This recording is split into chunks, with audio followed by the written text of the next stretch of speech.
Testing the audio. Testing the audio. 1, 2, 3.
Miscues, boys.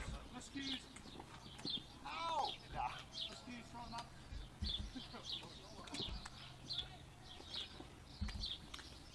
Oh, sorry.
Underarm corner here, and we have our shy. One here, shy. One here. We're not hitting the stake off. You're going to hit Warren, alright? You want to get how you started in front of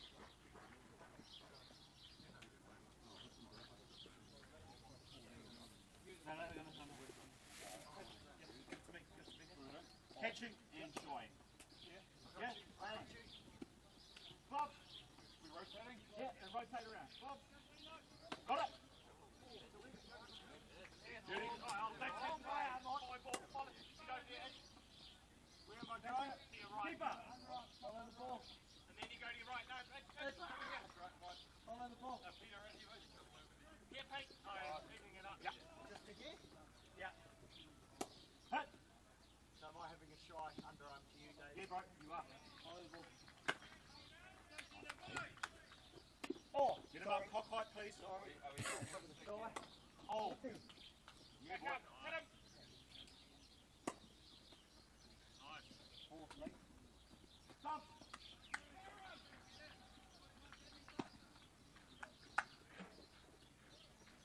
Oh, payday. Oh, it's in the firing line.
Hi everyone, we're just about 4 minutes away from the start of play finally.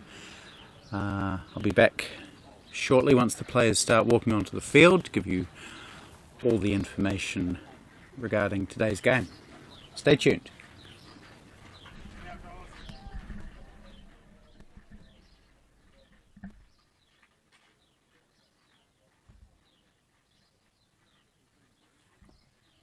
Hi everyone, we're just about 4.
Okay, here we are, finally, moments away from the start of play in this first round Division 1 match in the New Zealand Over-40s IPT. My name's Jim Morrison, coming to you live and exclusive from the Mandeville Sports Club, about half an hour north of Christchurch, Canterbury, South Island, New Zealand.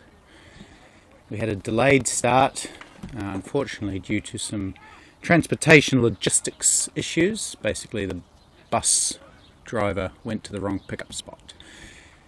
So nevertheless, here we are, ready to go, and we're going to have District's captain and opening bowler Peter Connell bowling to Mark Young.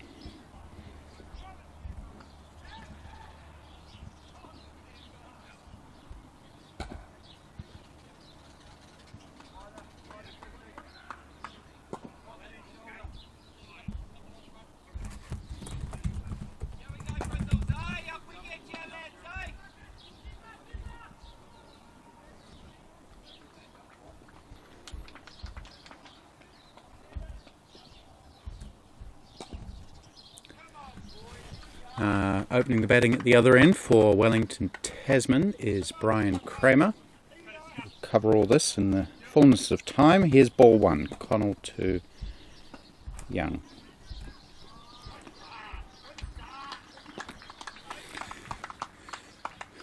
So this is our featured match in round one, obviously. Districts, I think they won the toss. Peter Connell, the captain, and chose to bowl.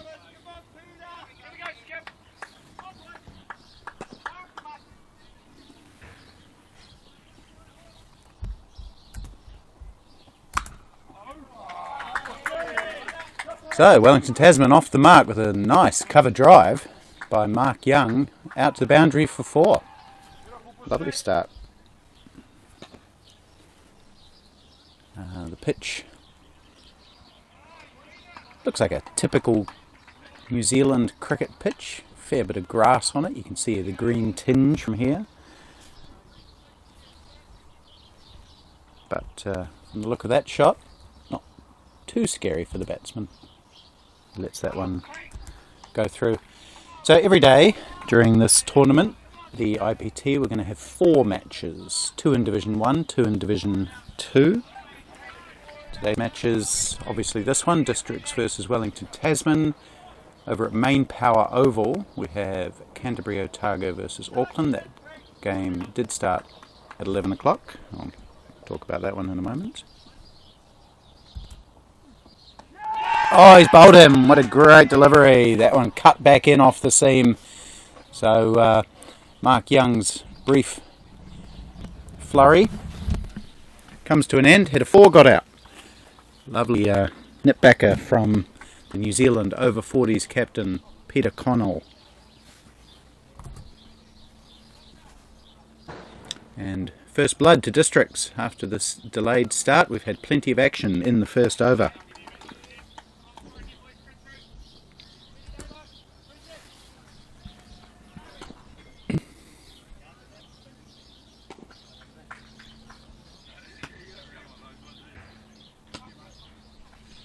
Yeah, just came back a wee bit, hit the top of off stump. Mark Young lunging forward, trying to play forward defensive. Went through the gap and took us off bail. So good start for Districts.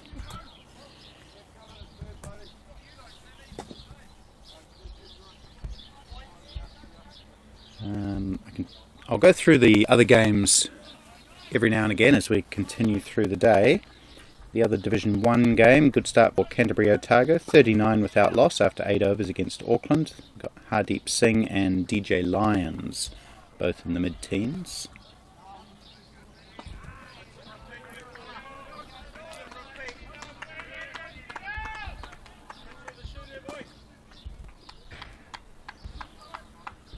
We've now got the Wellington Tasman captain Andrew McCarr at the crease, so it's captain v captain.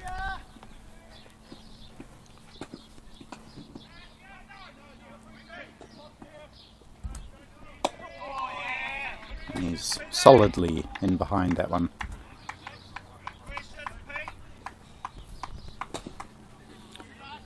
Peter Connell, former Ireland opening bowler. He is a Kiwi but had some Irish heritage that qualified him for the Irish national team. And he played in several tournaments, a couple of T20 World Cups I think. Did fairly well for them. Now lives in the Hawke's Bay. Oh, struck on the pad, big shout, oh everyone goes up. Gee, that didn't bounce too much. Looked fairly adjacent from where I was, maybe sneaking down leg stump. I'm a wee bit off centre here, but great start by Peter Connell, taking a wicket in the first over of the match.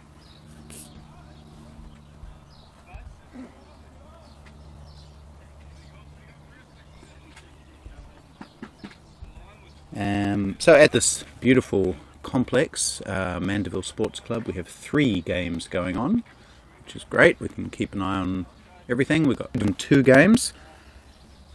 One of them is Canterbury Otago versus Auckland, and the mainlanders are 37 for 1 after 10 overs. Tim McConnell the man out. Plenty of wickets in the other game. Districts versus Wellington Tasman, 21 for 3 Districts.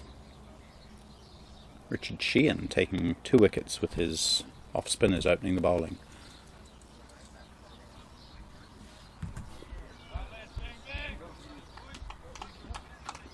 Looks like we're going to have Grant Comerford opening the bowling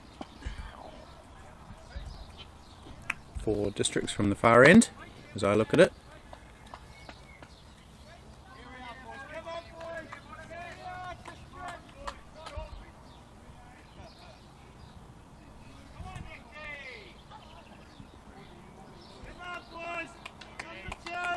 Oh no, sorry, it's Chris Edmonds.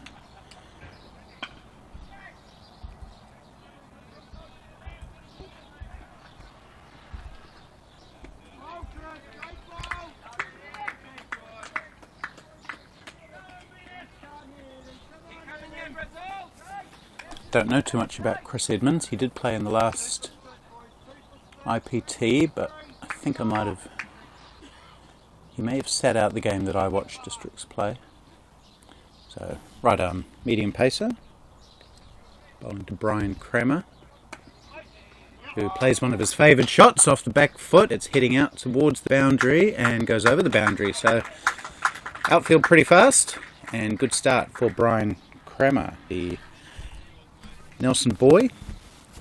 We've got two top of the south players at the crease for Wellington Tasman, two Tasman players, Andrew McCarr from Blenheim and Brian Kramer from Nelson.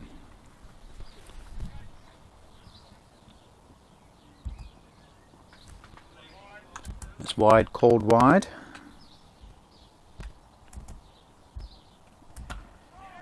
Both of these batsmen have representative experience. Brian Kramer a lot for Nelson at Hawke Cup or Ubix Cup or whatever it was called level, and Andrew McCarr is still a member of the Marlborough representative team, so he's doing pretty well to play at that level still.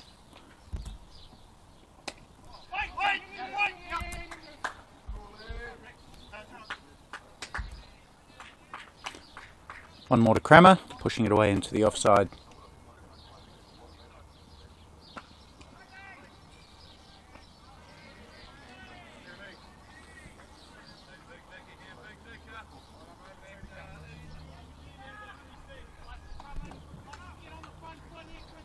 So it's a warmish day here at Mandeville. There's quite a lot of cloud around. The forecast is for rain, but no sign of it so far. We'll keep our fingers crossed that it stays away.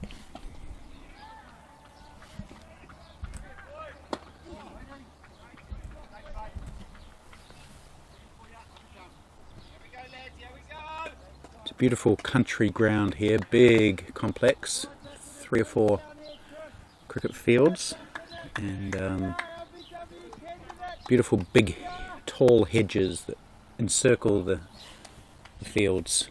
So it's a really nice setting. Beautiful clubhouse as well. Pop down if you're in the region. Ooh, it's a big wide from Edmonds.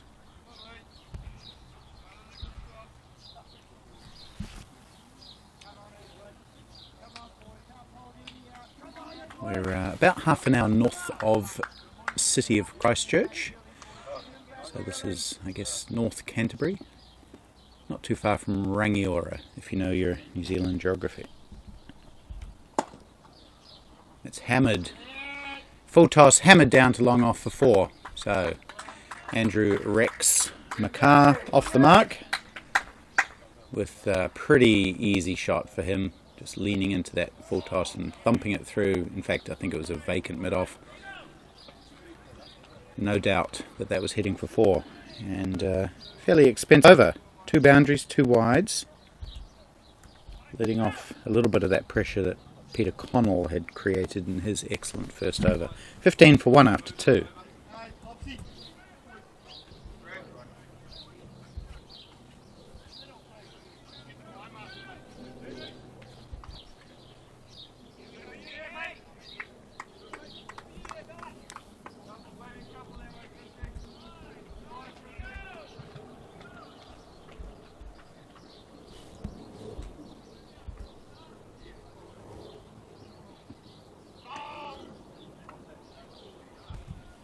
Wide ball for Peter Connell to start his second over.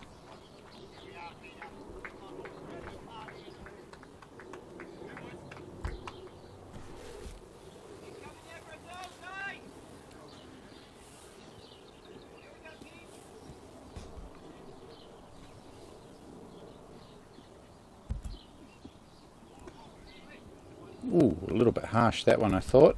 Didn't seem terribly wide, but the umpire setting the standard early for the wides. In this division, anything down leg is called wide, and it's pretty much up to the umpires to call the offside wides based on their judgment. That will be one of those leg side wides. So 3 deliveries released by Peter Connell in this over, none of which count.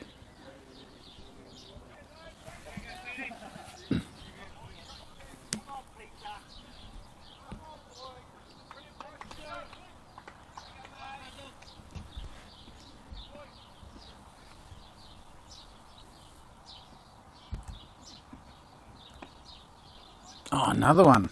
So he's pretty harsh on those offside wides, is this umpire. But consistent.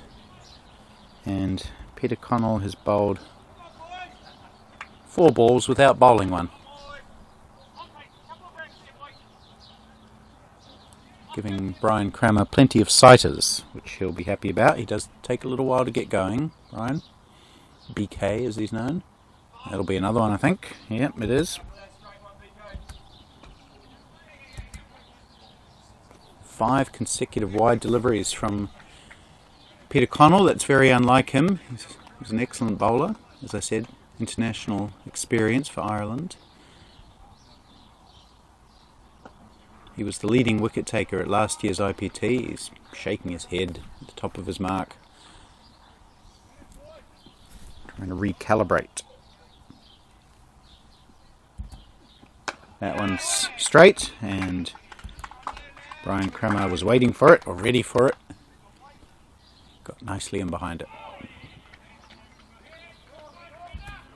So that's the first delivery of the over, after what has already been a full over in terms of balls released,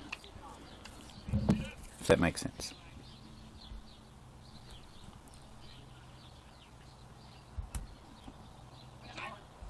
Down the leg side, another wide.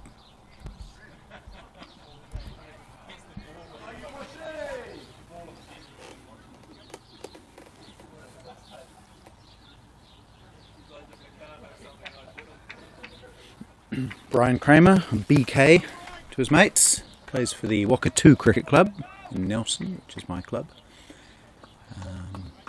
He played in last year's IPT, didn't get many opportunities. He was in the middle of a very strong batting lineup, didn't get a lot of chance to bat. He's the sort of guy who likes to take a bit of time to build an innings, can score heavily if he gets in. And he's under no scoring pressure here, with 6 wides being handed to him, to his team in this over so far.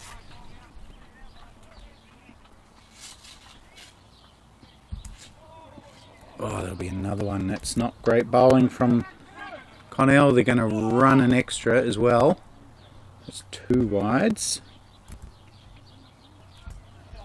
And that's 2, 3, 4, 5, 6, 7, 8.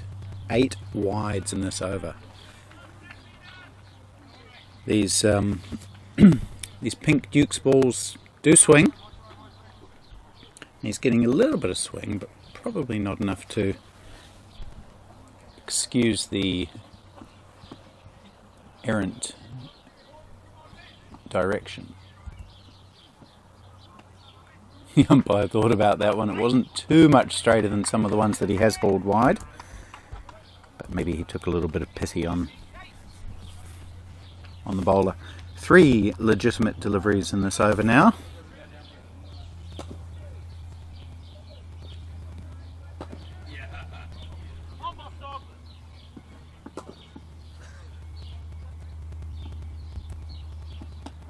Oh, it's a much better delivery. Hit for LBW, maybe a wee bit high. Hit Andrew McCarr on the above the knee roll.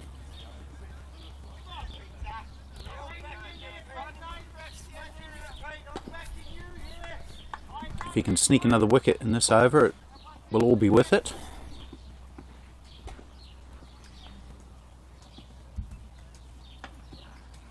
Ooh, big swing from Andrew McCarr.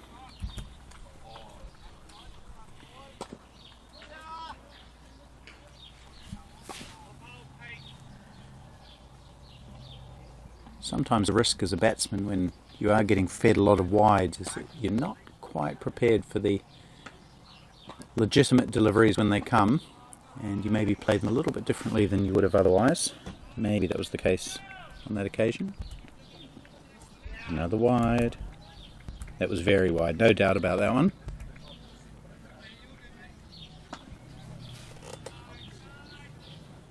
So after 4 runs in the first over. We've seen 20 runs in the next 2, one of which hasn't even finished yet. Can't even count how many balls are in that one. It's probably 2 overs worth in that 1 over. 27 for 1.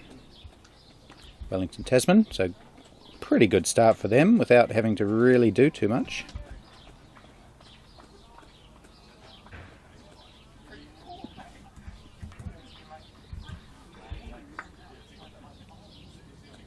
Got a wicket in the other Division 1 game. DJ Lyons, LBW to Ryan Jacobs for 29.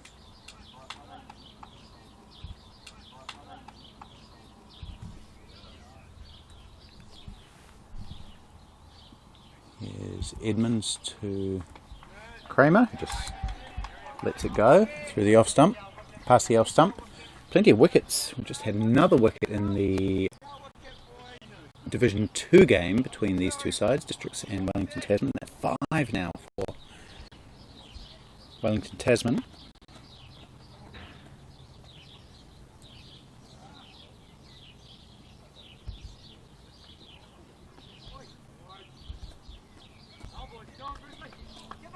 So the wide bowling is seemingly contagious as Chris Edmonds slides one down the leg side. 38 for 5 in the Division 2 game. Districts struggling against Wellington Tasman. No batsmen into double figures yet.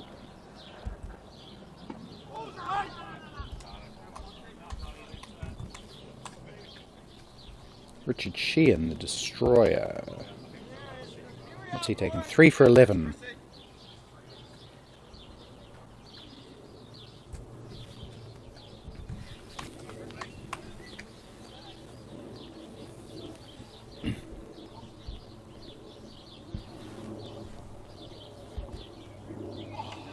Ooh, Brian Kramer goes for the big cover drive. That is his specialty shot. He's very good through the covers, but not on that particular occasion.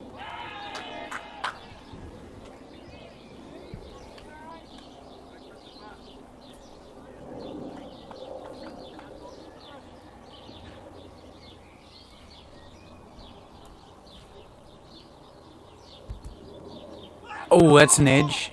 And did it fall a wee bit short of the keeper? I'm not sure. It didn't seem to make a particularly committed effort to catch that. Not exactly sure who that is. It might be Byron Jollivet, keeping wicket. It was low to his right, but he didn't seem to really stoop down to catch it. There's definitely an edge. So there's a chance just yet. Some more nice outswing from Chris Edmonds, beating the outside edge of Brian Kramer's swinging bat.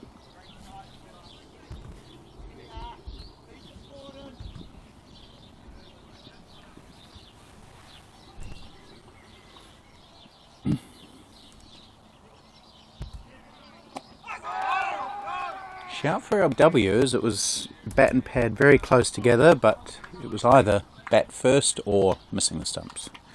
To end Chris Edmonds' second over, he's got none for 12 and just the 1 wide off that over.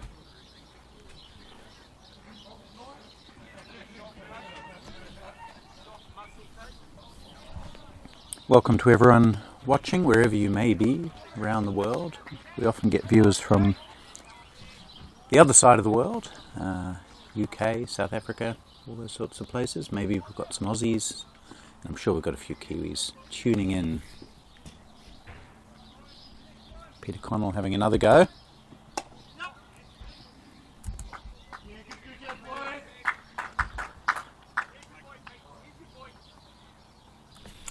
As I said, he was the co-leading wicket taker at last year's IPT. I think he got 11 wickets. Picked to captain the New Zealand over-40s team that went on to play Australia. He was the leading wicket taker in that series as well. So overall he is the top wicket taker in all New Zealand over 40s cricket, Peter Connell. And he is good when he can get the ball on the stumps.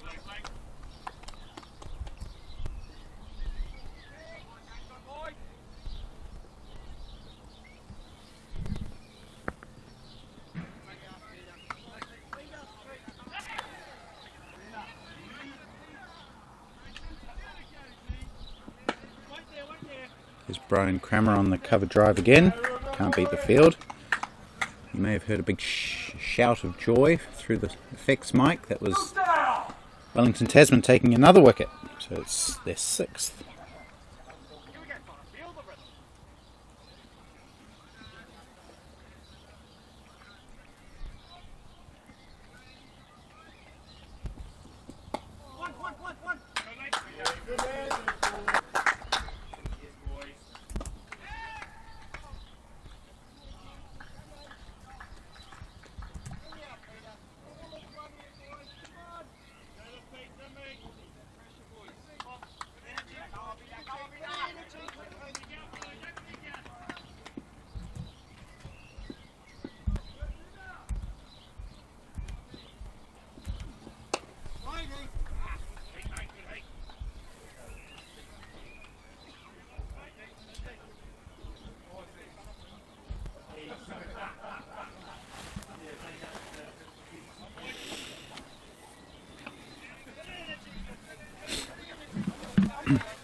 Much better over this one from Peter Connell, least of all because he hasn't bowled a single wide in it so far. What a great shot from Andrew McCarr, thumping it down the ground for 6. Wow, lovely shot from Andrew McCarr, just leaned into that one, lofted it gracefully back over Peter Connell's head for 6 runs. Shot of the day at this early stage, but good signs for Wellington Tasman. It was a beautiful shot. To end what had been hitherto a good over, ends up conceding another 8, does Peter Connell, and he's got 4 from 3.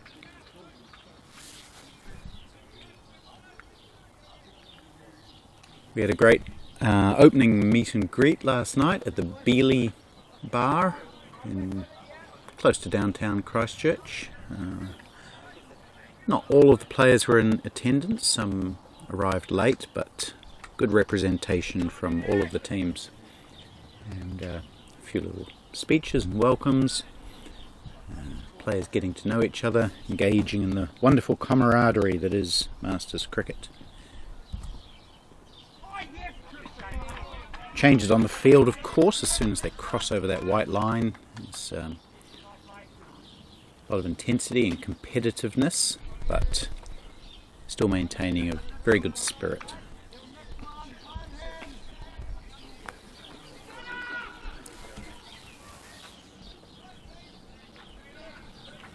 Edmonds getting a bit of swing here, bowling to Cramer. Oh, and beats him with that swing. Nice outswing shape on that delivery. I'm a little bit off centre here, but your angle down the ground is pretty straight.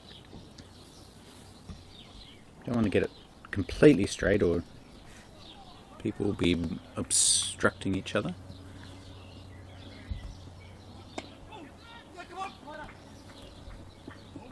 Shy at the stumps. I think that might have been out if he had hit. It's good fielding from Jerem Wiley there at square leg, having a shy. 1-2 Brian Cramer.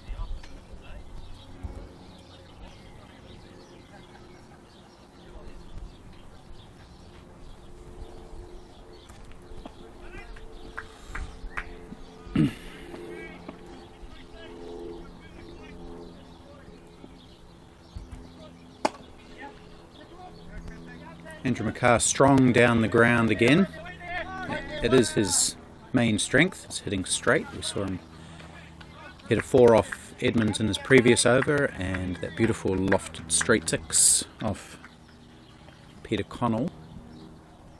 McCarr scored a century at last year's IPT,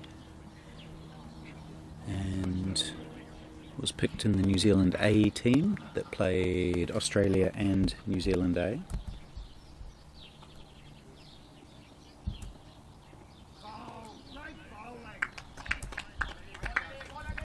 One of the games in that series between New Zealand and Australia was played at this very ground, Mandeville Sports Club.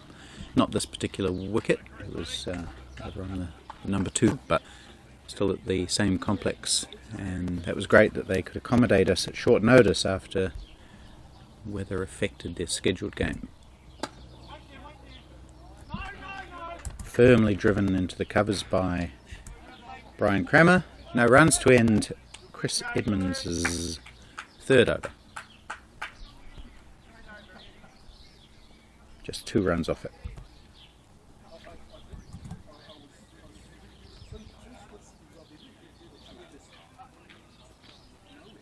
So 50 for 6 districts against Wellington Tasman in Division 2. Division 1, Canterbury Otago have lost 2 wickets now. Hardeep Singh out for 22. That's a big wicket for Auckland to get. He was stumped by Bo Dench off the bowling of Usman Malik, a newcomer to the side this year. So we've got Steve Hobson and Nick Horsley, the former first-class player. We'll be interested to see how he goes. Back to this game, Peter Connell has withdrawn himself from the attack and replaced himself with Jerem Wiley.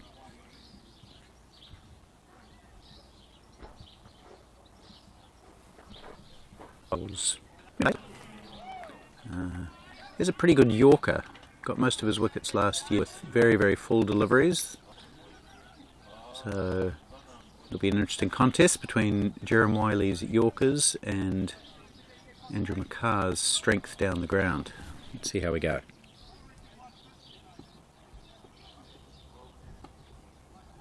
Starts with a wide, so it's maybe something bowling from this end is forcing the ball out wide. Seen a lot of wide so far.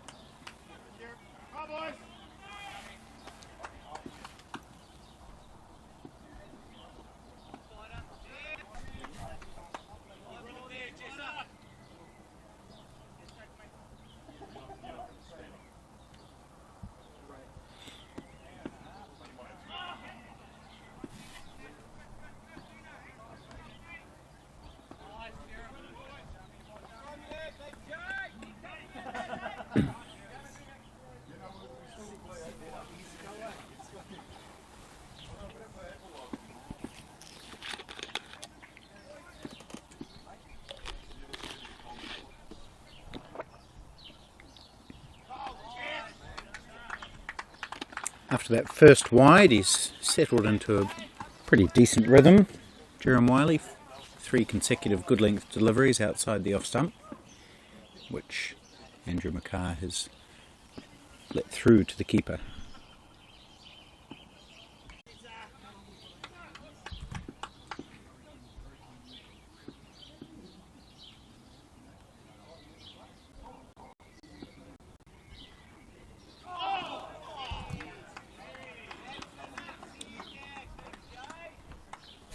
Very good delivery from Jerem Wiley. Mentioned we have some overseas viewers every now and again. Welcome to James Hall, watching from Addingham in Yorkshire. He's mates with Leighton Parsons, who's playing for the district's side. We'll talk about Leighton Parsons a bit later. He's been in great form so far this season. Hello to James, and to anybody else who's watching, feel free to leave a comment in the comment section on the YouTube feed.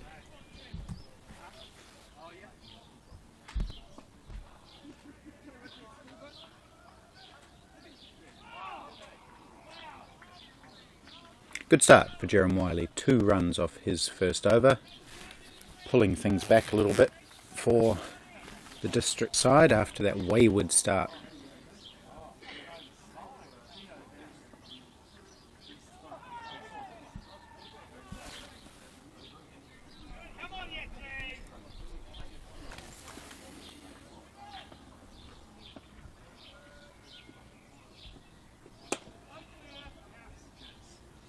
Edmonds continuing, and Crammer again punches it into the covers for no runs.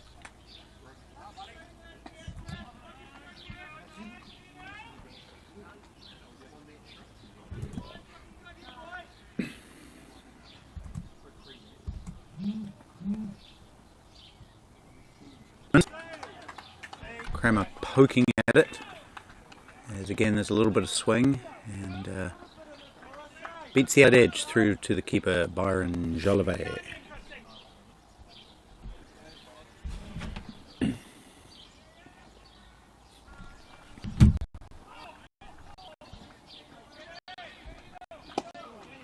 Ooh, clipped nicely off his toes by Brian Crammer out to through mid wicket, and he'll pick up 2.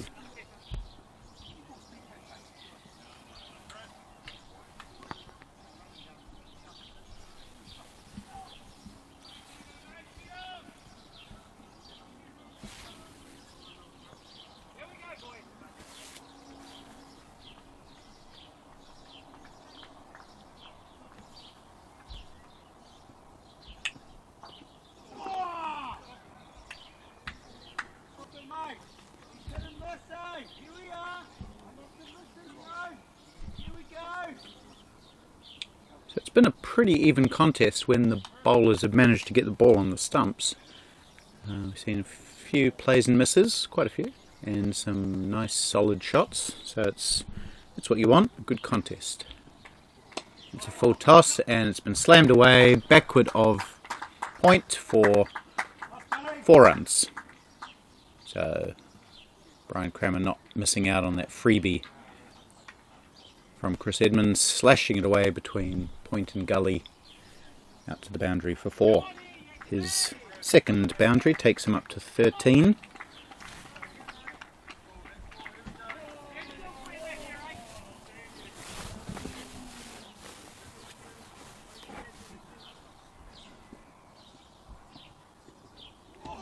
And follows it up with a play and miss. So again, the variety in success for bowler batsman continues.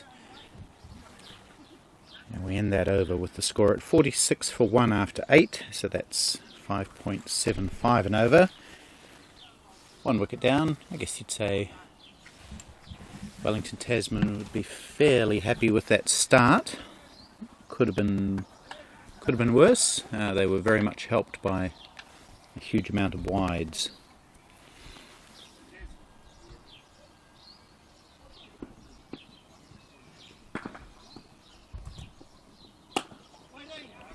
Car slams it through the extra cover fieldsman there. It was a misfield, but stopped partially and they pick up 2. So hit with good strength, helped by the misfield, but only punished to the extent of 2 runs.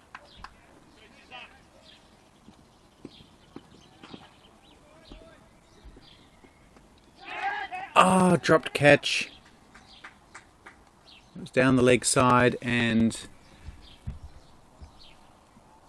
glanced by Andrew McCarr fine into the hands of Byron Jolivet, who's not a regular keeper, I have to say. He's just filling in.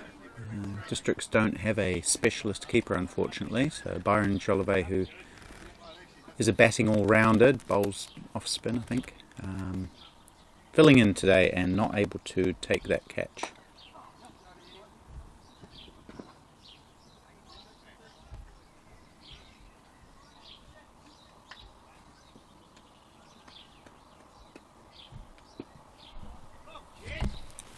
So that could be the second catch that he's put down. I'm not going to blame him for that first one. I'm not entirely sure it was a legitimate catch, but that one was. So bad luck for Jolivet.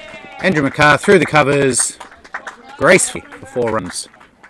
He really leans into those drives, gets his momentum right forward. Maybe doesn't quite get his foot right to the pitch, but gets plenty of momentum and power behind the shots. And another 4 for Andrew McCarr. That's his second to go with a 6, and he's up to 21 from 22.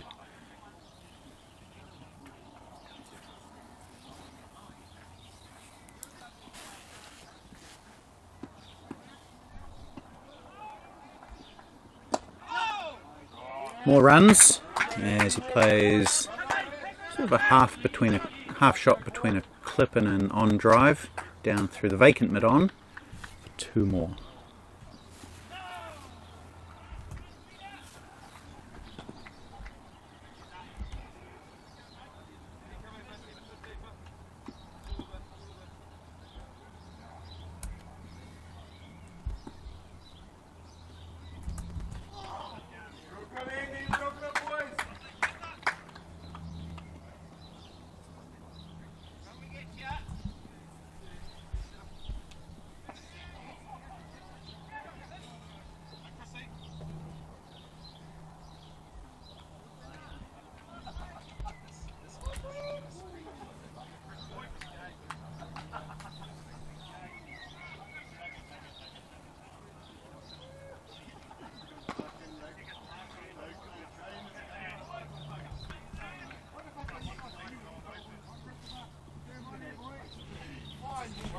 Chris Edmonds will continue. He's bowled 4. This will be his 5th. Pretty good spell from him. None for 20.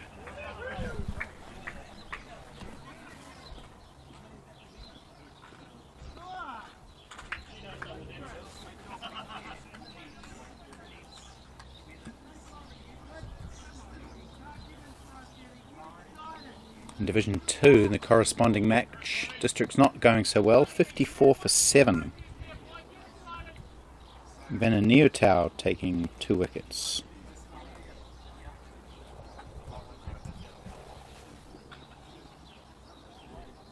That one's a bit shorter.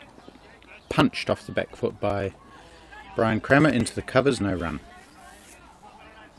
So plenty of action over on the, I think it's the number 3 wicket, with those 7 wickets falling. Only Amit Talwar with 21 reaching double figures.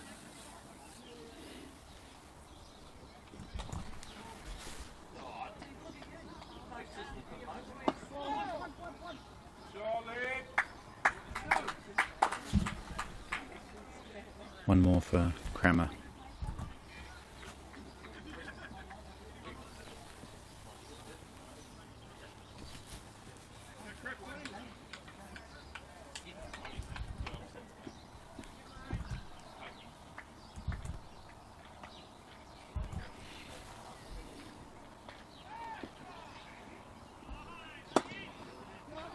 Car with that aggressive off drive goes flying down to Peter Connell, who does some good sprawling fielding to prevent the ball going past him, but they take 1.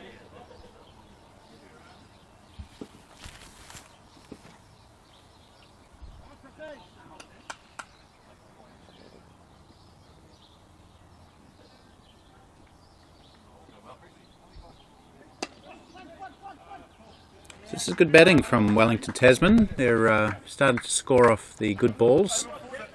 Brian Crammer, having taken a few sighters, is now pushing the ball around nicely.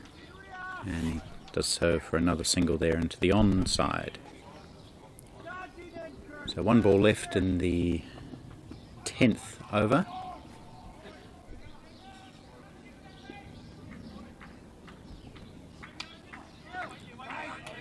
Good bit of work from Byron Jolivet, the stand-in keeper.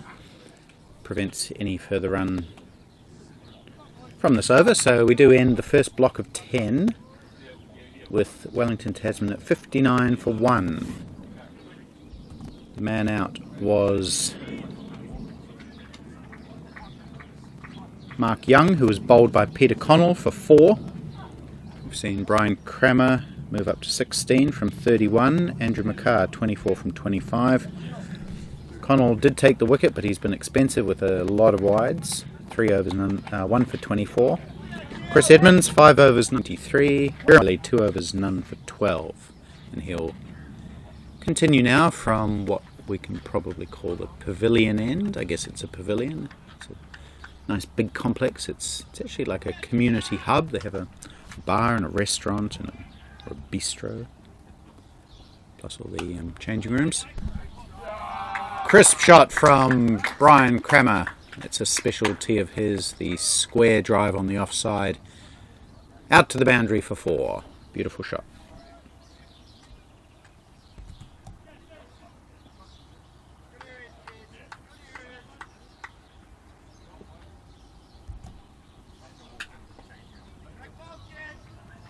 Once he gets into his work, Cramer, he can be quite a free-flowing batsman. Let's see if he can continue in that vein. As I mentioned, he played a lot of representative cricket for Nelson. I believe he represented Nelson for around a decade. He's 44 or 45 now, so we're talking sort of 10-15 years ago.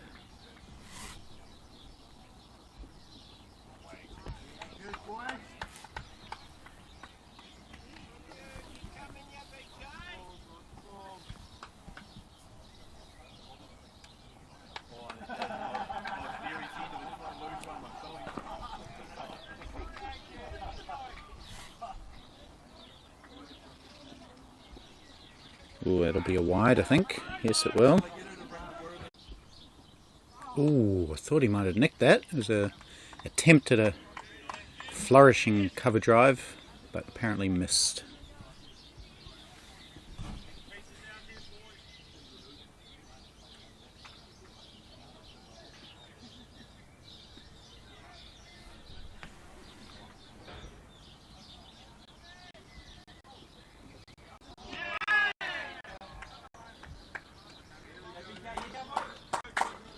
End of the over from Wiley. 6 runs off it in the form of a boundary and 2 wides.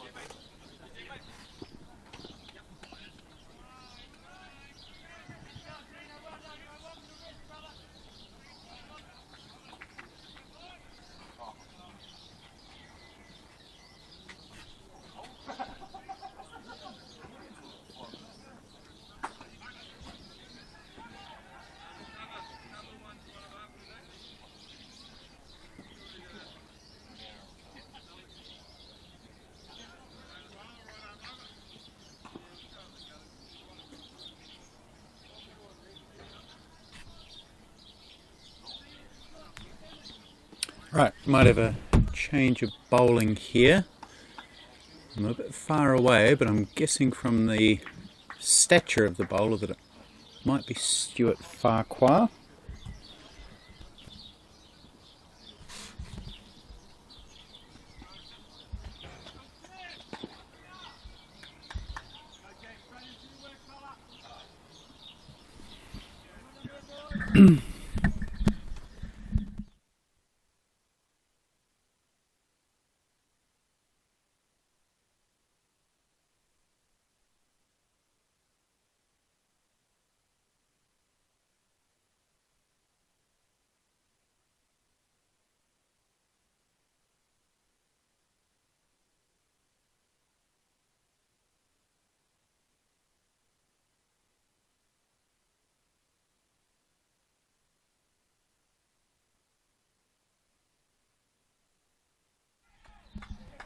Starts with a good delivery, whoever it is. I think it might be Stuart Farquhar. He's a very strongly built gentleman.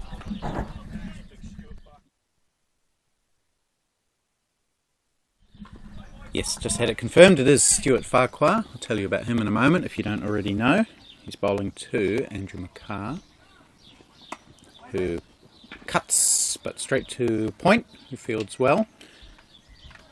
Stuart Farquhar, former Olympic javelin thrower, represented New Zealand.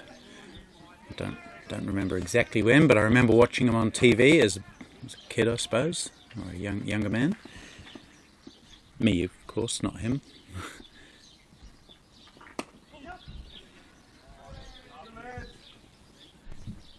I'm happy to say that he has a perfectly legitimate bowling action. So managing to separate the 2 sports successfully enough. Probably has a pretty good throw from the outfield. Keep an eye on that.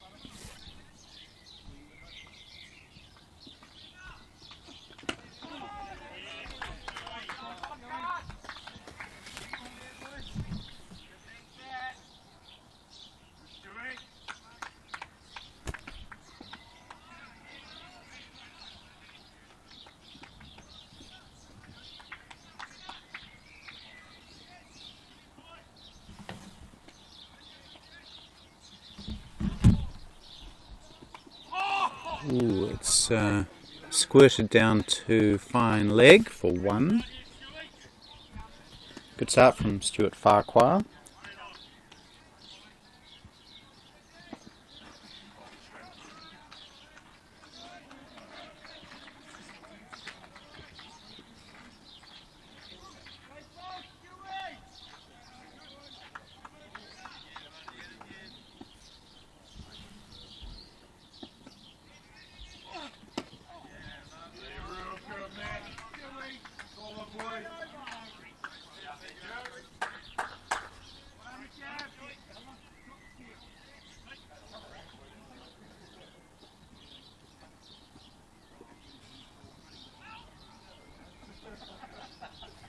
Good first over for Stuart Farquhar, just the 2 runs coming off it, 67 for 1 after 12.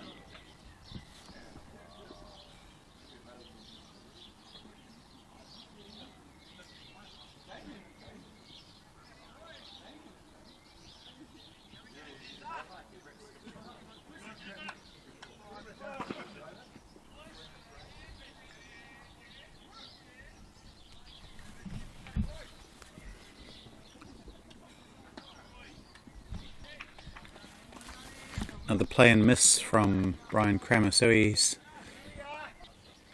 to some of his favoured cover drives today, but missed out on quite a few. The ball's still swinging a bit, I think.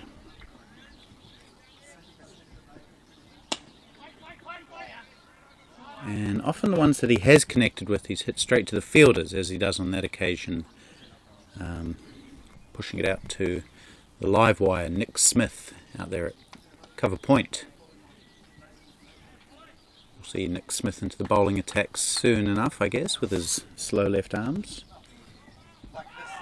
But squirted away pretty well by Crammer, out to deep square leg for 2.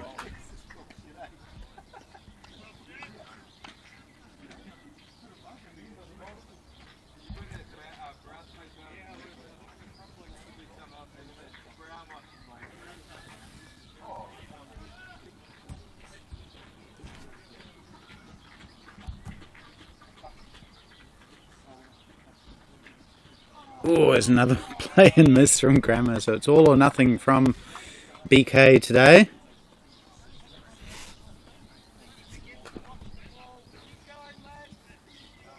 And we do have an even contest out here. 69 for 1 after 12.5 overs. May sound like it's bat-dominating ball, but Districts are getting chances. They're making chances. They've missed a couple. But it doesn't look like it's plain sailing for the batting side.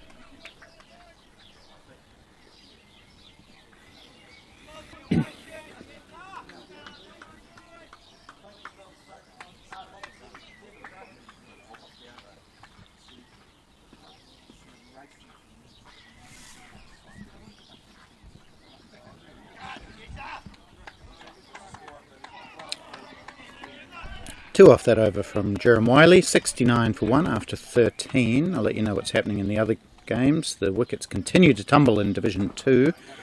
Districts 64 for 8 now. Amit Talwar, he's doing well, 29 not out of 42. Richard Sheehan is 3 for 25 from his 9, he's done. Venaneo Tau, 2 for 24 off 7. In the other Division 1 match, Nick Horsley, he's out for 9, and Canterbury Otago 83 for 3 after basically 20 overs. I'll give you the last score in just a moment. As Farquhar continues to Andrew McCarr, that's a wide-ish delivery which he slashes out. Slashes that, not called wide. Kia ora, Jim. How are you, mate?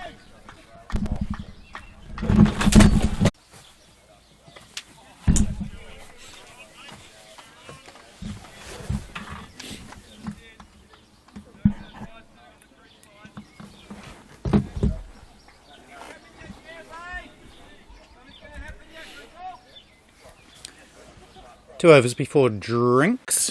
We have drinks at 15:30. Oh, good pace from Stuart Farquhar. And McCard just deflects it down to a very fine leg. For I'll just have to confirm if that was runs or leg buys.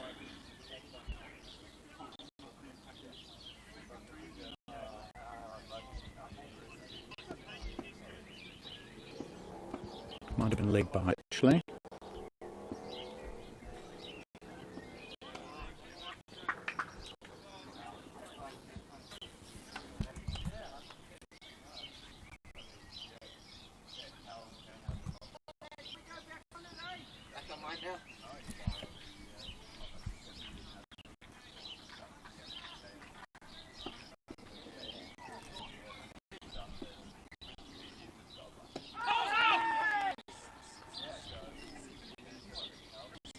Good probing bowling from Stuart Farquhar. He's been accurate. He's bowled pretty quickly. And he's troubled both the batsmen.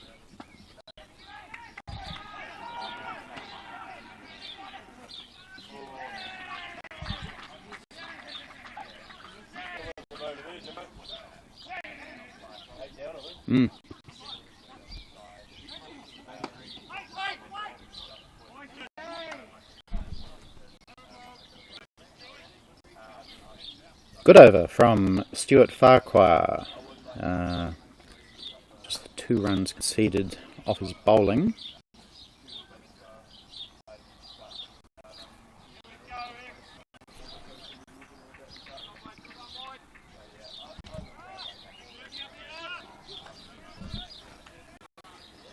It's a district. Quite a few extras in that, but still, it's a partnership nonetheless. Thumped through the first line of defence, that's the short cover, but mid-off. Tidies up, and it's 1 run to Wellington Tasman captain Andrew McCarr.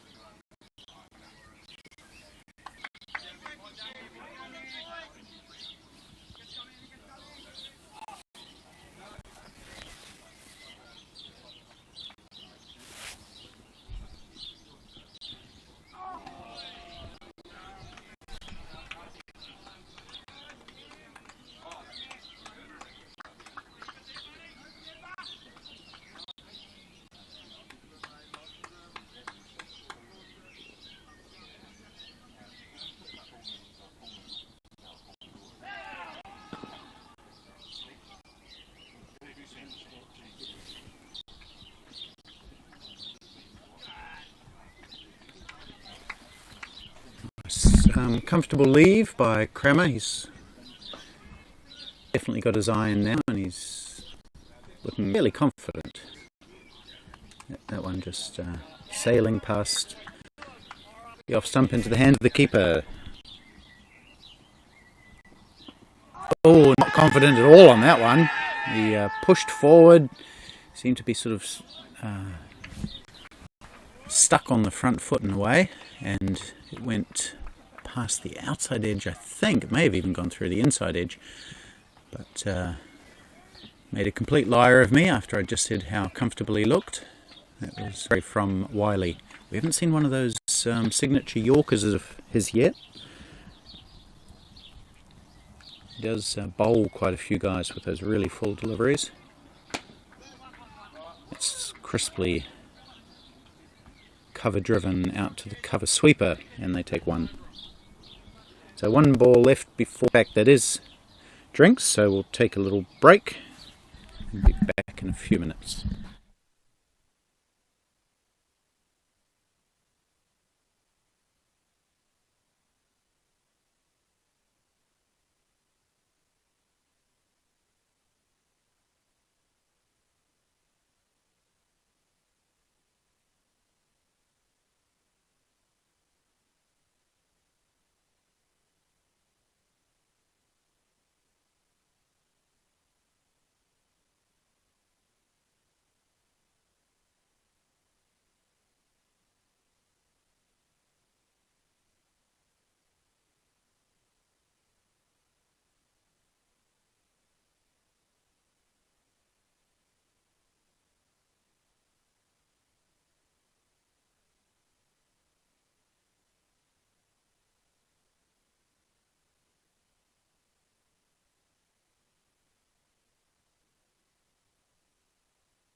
Josh Sinclair, 2 for 3.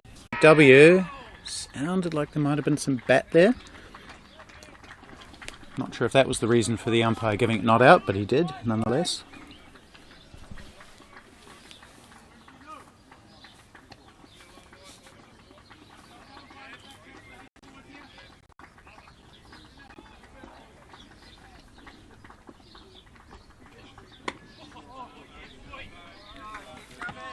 So he's one of those guys that you'd say bowls a heavy ball, is Farquhar.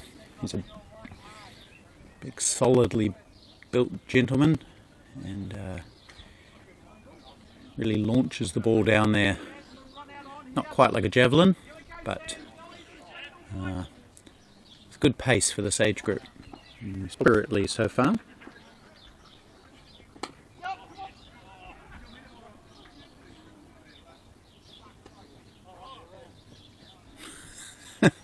It was hit out into the covers for one, and the return hit Marco, who almost seemed to kick it as it went past him. No overthrow taken, of course.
Ooh, misfield at mid-on. It was hit pretty firmly, but the mid-on fielder maybe should have done better than that, and all for his team. I can't quite see who that is to name and shame, so we'll let that one go. And 2, 3, 4, 5 off the over. 82 for 1 after 16, that's 5.13 and over. As I mentioned, District 68 all out in Division 2. The other Division 2 game, which I haven't really mentioned much, that's Canterbury Otago versus Auckland. Canterbury Otago 109 for 1. So they're doing pretty well. Craig Primmer has scored the first 50 of the IPT, 51 not out. John O'Davidson 48 not out. Division 1 match between those same two teams. Canterbury Otago 101 for 3. Ben Rapson is in with Steve Hobson. Wickets to Juan Lemaitre, Usman Malik and Ryan Jacobs. And here we are in this game. We're going to see Nick Smith. Not the Mayor of Nelson, but the left-arm orthodox bowler.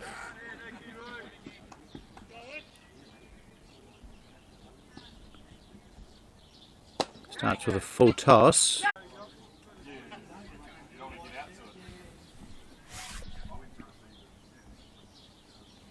It's better shout for LBW. Oh, had Brian Crammer lunging forward. That was a nice delivery. Just nice flight or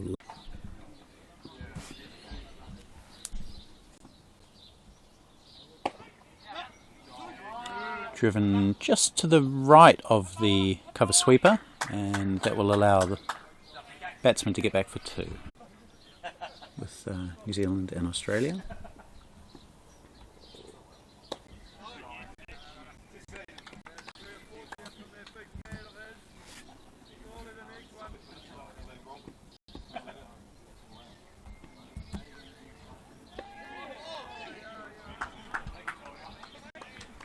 Pretty good first over from Nick Smith, 4 off it.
It's nicely played, his gap, but he hasn't really timed.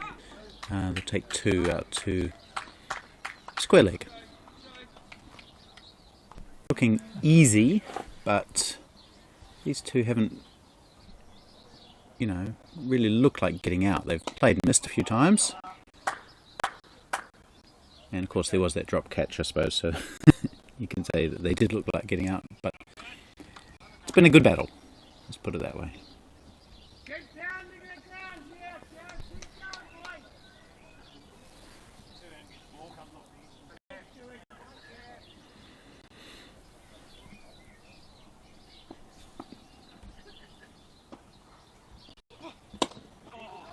Strong down the ground again from Andrew McCarr on drive. I don't know if this one's going to make the boundary. It's quite a long boundary out there. They've taken 2. Think about the third. Say no. They probably could have got 3 if they'd gone hard right from the start.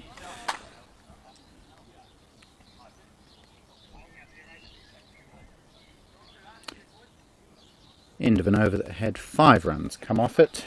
Score is 91 for 1, 87 is the partnership, 5.06 is the run rate. So they've been going pretty good. Been over 5 pretty much throughout the innings, really.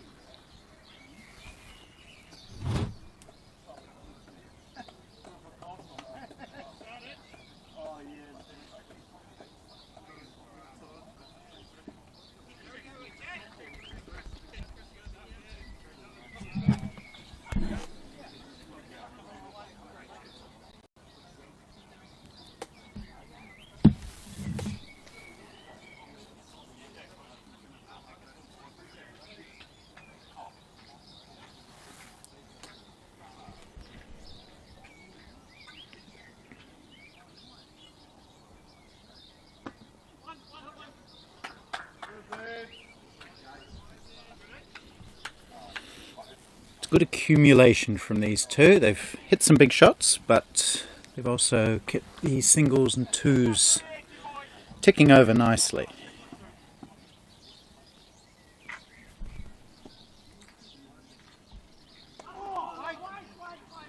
It's nicely bowled, just deceiving Andrew McCarr slightly.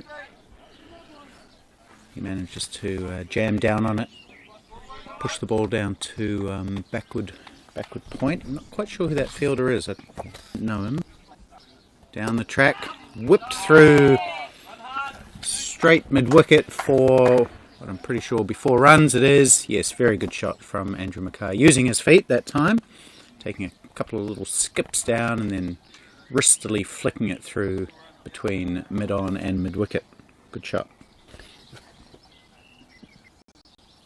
I think that's Sansar Singh who was doing the fielding at backward point. You won't see him on your screen because he's out of shot, but I think he's a batter. Here's Nick Smith. That one's flatter, and all McCarr can do is push it back to the bowler.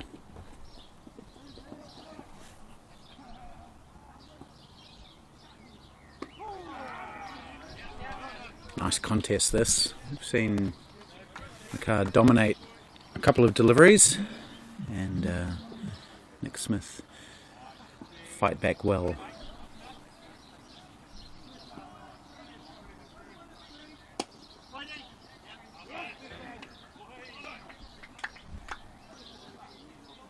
Good. Interesting over to watch that one. 96 for 1. So Wellington, Tasman edging up towards that 100 mark. Just the 1 wicket down. Building a very good base. Of course, missing some of their gun batsmen from last year. They had Hamish Marshall, of course, last year, and Deepak June and Mark Colkin, all missing this year. So lots of opportunities for the other players, guys like Brian Crammer.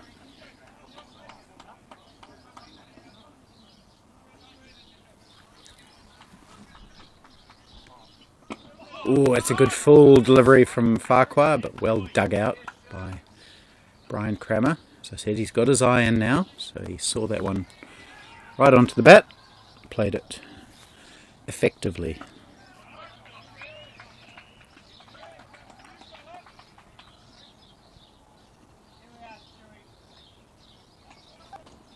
Tries that same delivery again, but just slightly over pitches. And Brian Crammer turns the full toss out towards the boundary for 2 runs.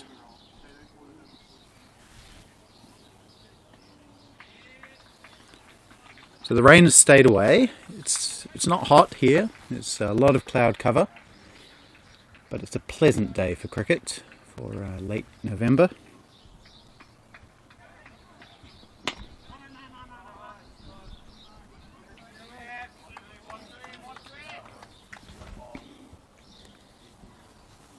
Got six teams worth of players here. Got marquees set up around the fields. Really great job that the Mandeville Sports Club have done. Thank you so much to them. And of course to tournament organiser Warren Guy.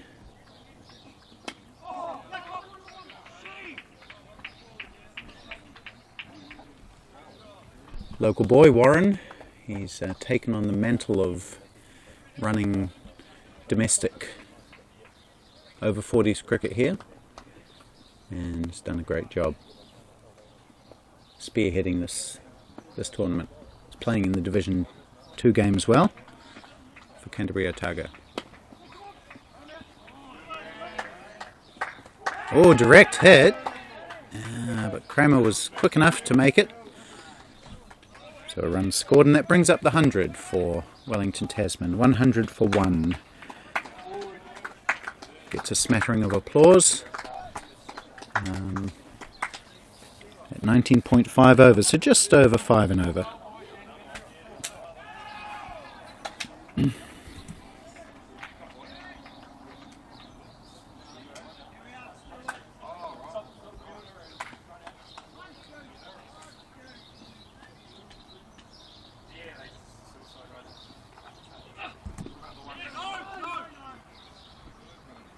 And that will end the 20th over with the score at exactly 100. So for you mathematicians out there, that's precisely 5 and over as we approach the halfway mark in this 45 over innings. Of course, we're playing according to international IMC playing conditions, which means that innings are 45 overs each, broken into blocks of 15. And at the end of each block of 15, the fielding side can have an extra fielder outside the 30-yard circle. So they started with 3 outside, then they're allowed 4, and then for the last 15 overs they'll be allowed 5. We're going to have a change of bowling. So Nick Smith bowled 2 pretty good overs for 9 runs, and he's been yanked by Peter Connell, who has replaced him with, I think, Leighton Parsons.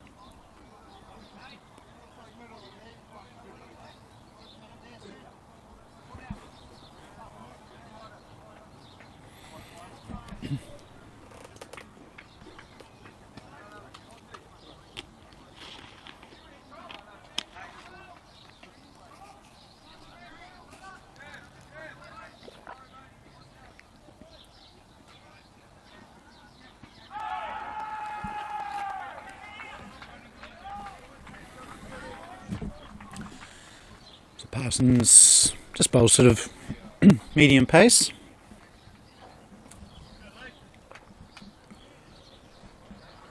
I'm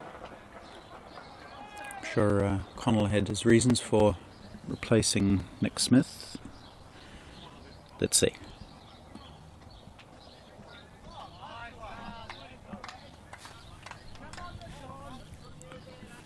As the match is Monday, the New Zealand over 40s team will be named to participate in the over 40s World Cup, which is being held in Cape Town, South Africa in late February. So not long to go before that tournament.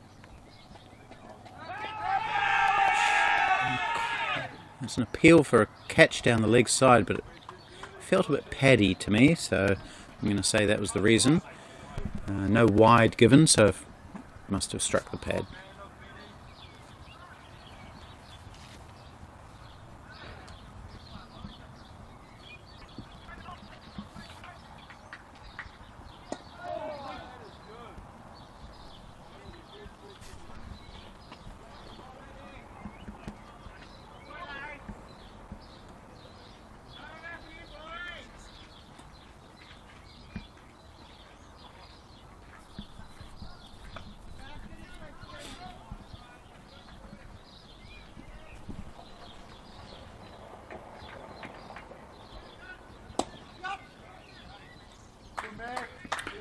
Quite a bustly sort of bowler, Parsons. Hurries in.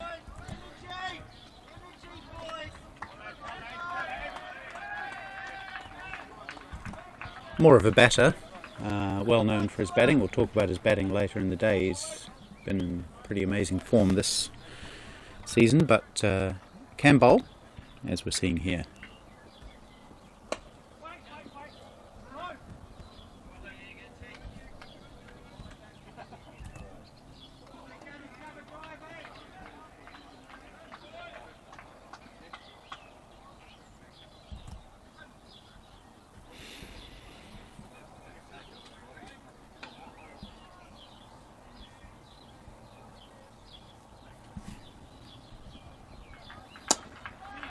nicely clipped through that area again. Oh, the fielder may have injured himself there. He seemed to try to get up a limp. He's walking back clutching his thigh. I think that's Sansar Singh, so injury is always a factor in this tournament, but you wouldn't want to get one in the first half of the first innings of the first game. Anyway, it was a nice shot from Kramer, picking up 2 runs on the onside. He's up to 35 by my count. There's a slight discrepancy between my score and the Cricket HQ one, which is the official one, so we'll have to reconcile that later. Bowling figures, according to Cricket HQ: Peter Connell, 1 for 24 from 3, Chris Edmonds, none for 23 from 5, Jerem Wiley, none for 22 from 5, Stuart Farquhar, he's bowled well, none for 17 from 5, Nick Smith, none for 8 from 2, and Leighton Parsons, who just bowled 1 over for 3 runs.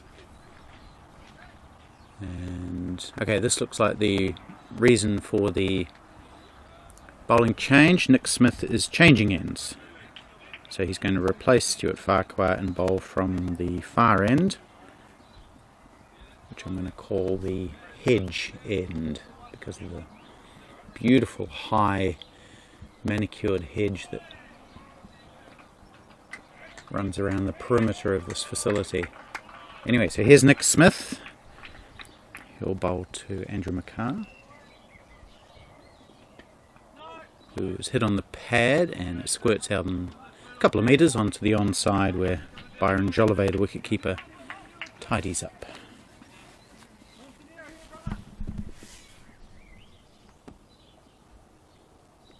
Ooh, on the back foot this time, and it's played pretty well actually. He's going to pick up 1 out to wide mid-off. Didn't look that short, but he went back and played a nice wee punch.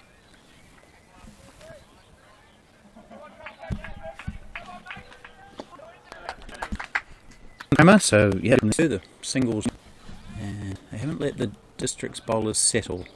So good partnership.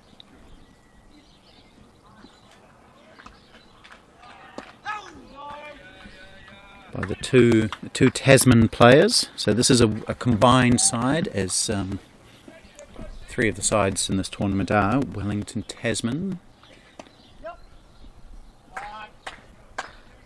If you're not familiar with the geography of New Zealand, Wellington is at the bottom of the North Island and the Tasman area is at the top of the South Island. So it's basically a combination of those 2 areas, which allows the country to be split into 4.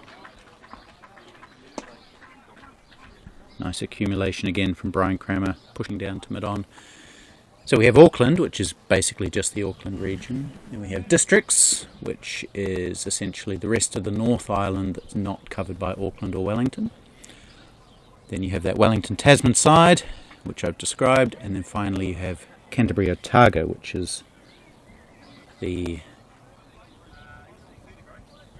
bottom 4/5 of the South Island. So altogether 4 teams, 4 strong and fairly equal teams, and then we do a few whoops and hollers from the districts guys in Division 2 would indicate strongly that they've taken a wicket.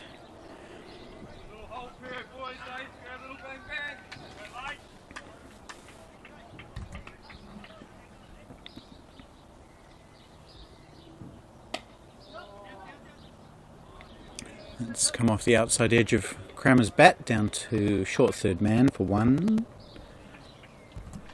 So interestingly, I think the wicket was taken in that Division 2 match by Michael Burns, who's a former first class player. He's a fast bowler, played for Wellington.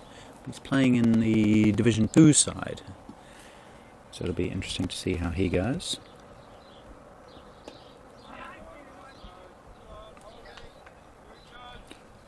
Not but switching a couple of players from Division 1 to Division 2 within certain restrictions.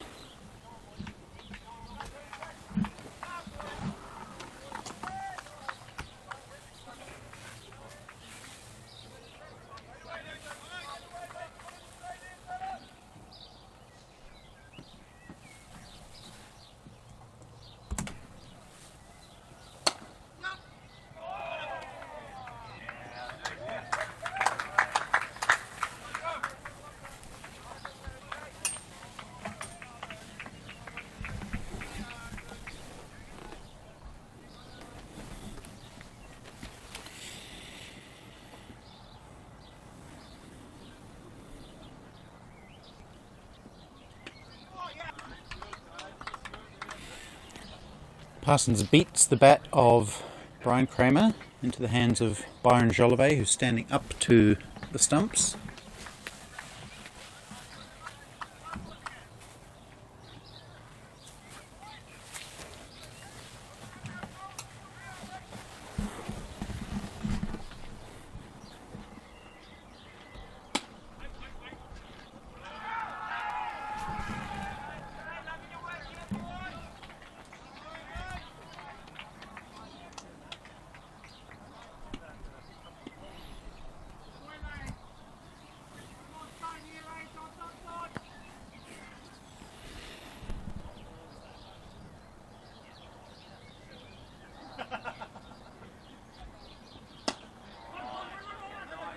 Quick single from Brian Kramer, does well, does like a quick single, and takes off quickly, makes his ground, well done. 3 runs off that over, and we are more than halfway through the Wellington Tasman innings. That's 23 overs gone out of 45 and 110, so the run rate under 5 for one of the first times in the innings, which reflects pretty good comeback from Districts in the last few overs. They've bowled well.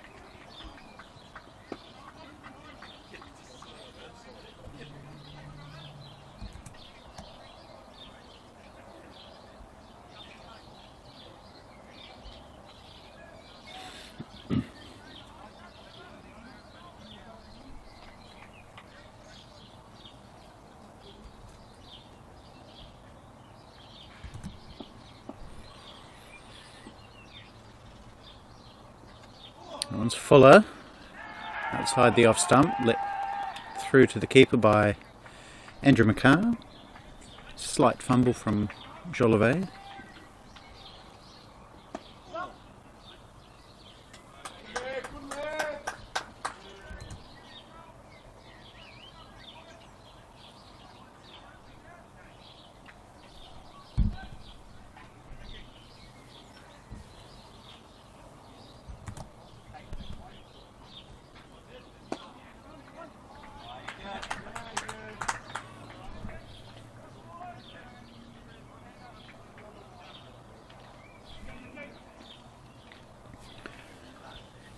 It's a 100 partnership, or more than 100 for these two, 109 in fact they've put on for the second wicket after the first wicket fell in the very first over. Mark Young was bowled by Peter Connell. Since then it's been all Wellington Tasman, and now we see a reverse sweep from Andrew McCarr. It's a bit of a rarity in Masters cricket. Some guys do play it, and McCarr plays it pretty well there.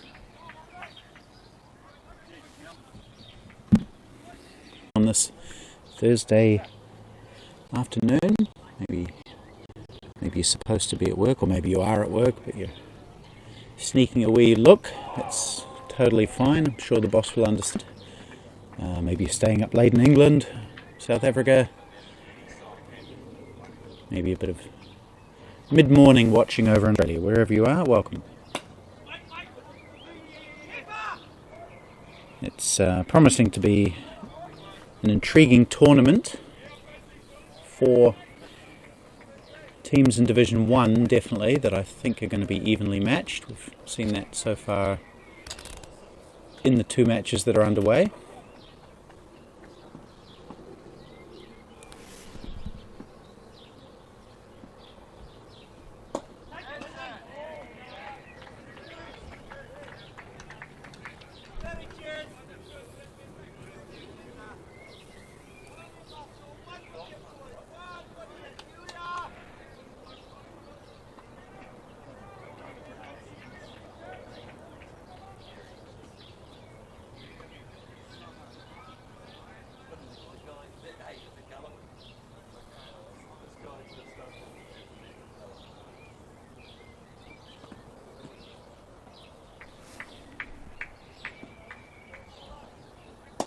Nice shot from Andrew McCarr. He was looking aggressive as Parsons was running in there, and I think that's brought up his 50. It has, with that nice whack over mid-wicket. So the first 50 in Division 1 this year comes to Andrew McCarr, the Wellington Tasman captain. 50 not out.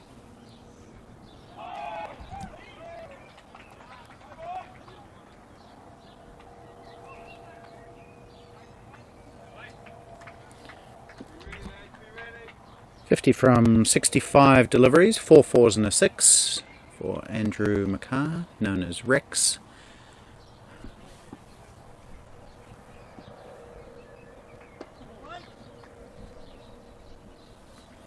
As I mentioned, he scored a century in last year's tournament. So he's quite a prolific batsman. In fact, in that tournament, he played club cricket on the Saturday, and I think he scored a century on that Saturday too. So loves his cricket, loves batting, and he's gone in the air. I think it's going to fall safely. It does. That's frustrating for the district's players, and in fact it's going to almost go for 4. There's all sorts going on here. Let's see what happened and then recap. So it was skewed up in the air between the infield and the outfield. The infielder ran in, couldn't quite get there, bounced just in front of him, ended up going past him out towards the boundary, but the infielder, who was covering, did a diving save at Nick Smith. So 7 off the over from Leighton Parsons, an over in which Andrew McCarr brought up his 50.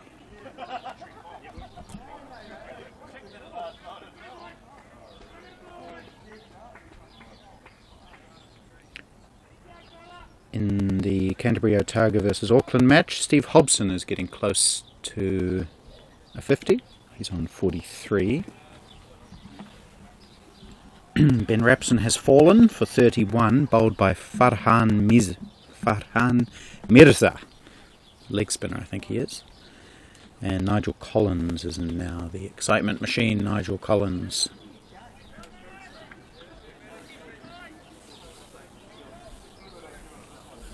So that score over there, 141 for 4 after 32 overs. That's 4.34 an over, so they could maybe do with a bit of excitement, those guys.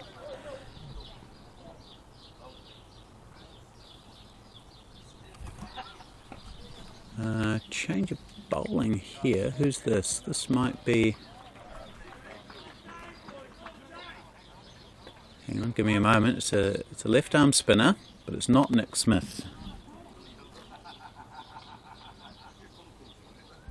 So this could be Sansar Singh. Yes, it is Sansar Singh. I've just heard his name called out. So he's a left armer, replacing another one. Good start from him, 2 dots.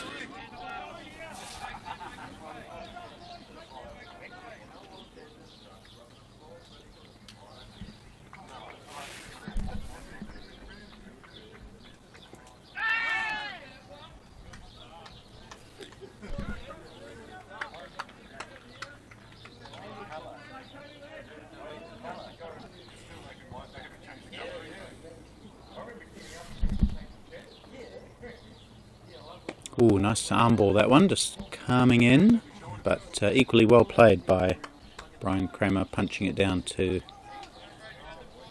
long on.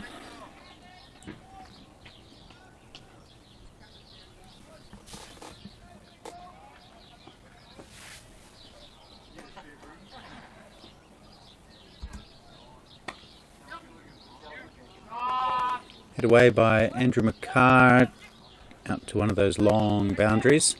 Oh, gee whiz. And the return kicked up nastily, nearly took Sansar Singh's head off. What's the end result? 2 runs to Andrew McCarr.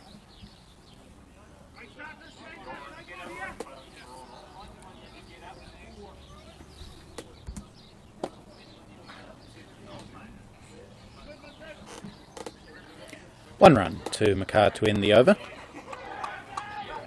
An over that saw 4 runs off it. Pretty good start from Sansar Singh.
Just hit it a bit too well that time. Brian Kramer straight up to Peter Connell at mid-off, who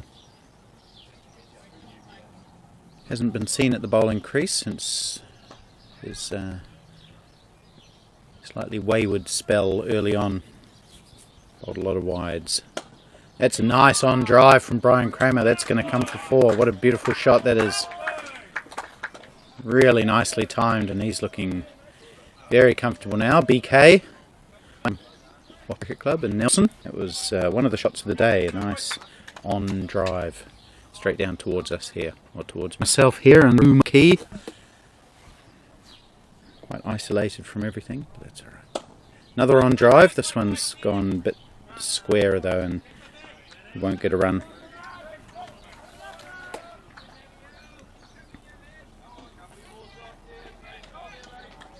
So I'm all alone here, as I mentioned. No scorers near me, no players walking by. Just a lonely existence.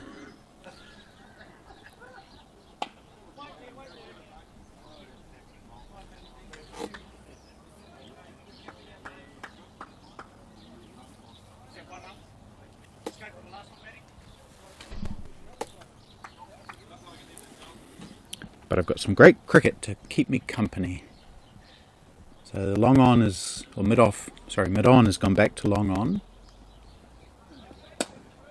And this one goes up to mid off, and he runs with the shot this time. Brian Kramer, and even Peter Connell's effective fielding can't stop that single to end the 27th over with the score at 132 for 1. District still searching for that wicket. Basically 26 unsuccessful overs since then.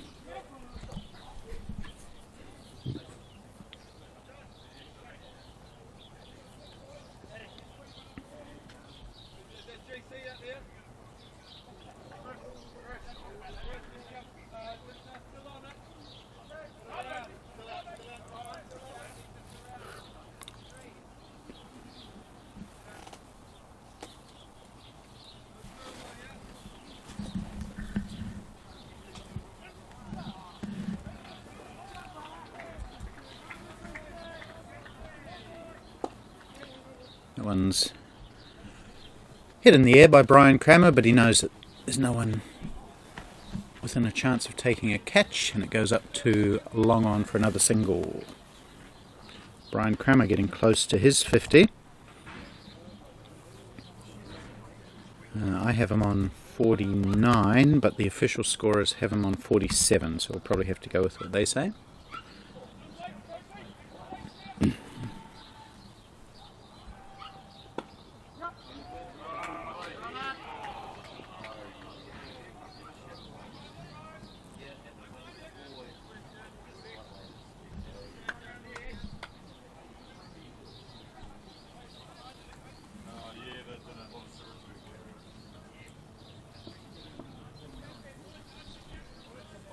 2 more to McCarr.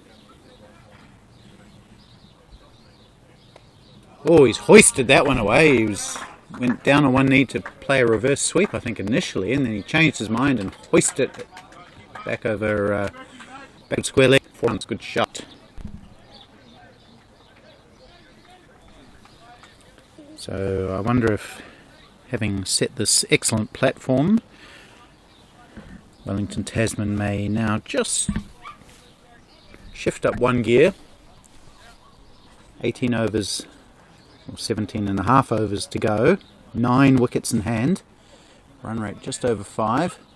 Now might be the time to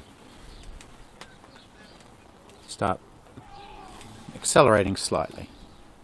Depends what sort of target they have in mind.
So Nick Smith has been moved around all over the place. He's back on at the pavilion end, which is where he bowled his first short spell, and then he had another short spell of 2 overs from the far end, and now here he is back at the pavilion end. 4 overs, none for 18 he has so far.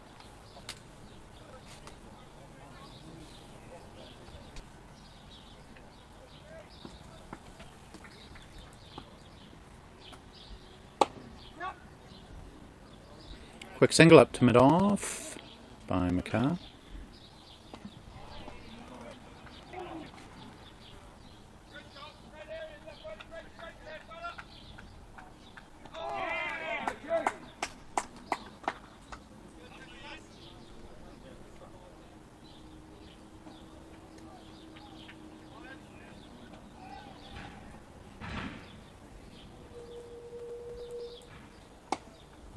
It's flatter, but Brian Kramer's been very good at that punch shot down the ground, and he gets another one.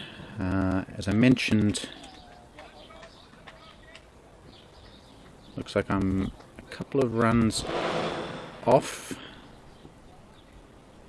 so that's not a 50 for Kramer just yet, even though the score suggests that it is. And here McCarr gets 2 runs.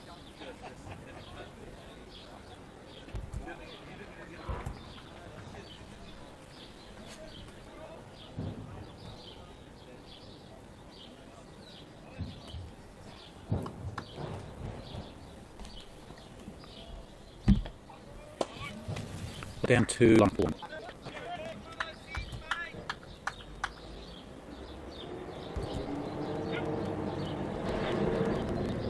Oh, Kramer down the pitch, doesn't get to it. There's a big heave and it just squirts down to short fine leg for 1, which... so on your screen you'll be seeing Brian Kramer on 50. He is actually, I believe, on 49 with shot, and the score is 144, not 145, so I'll see if I can adjust things there.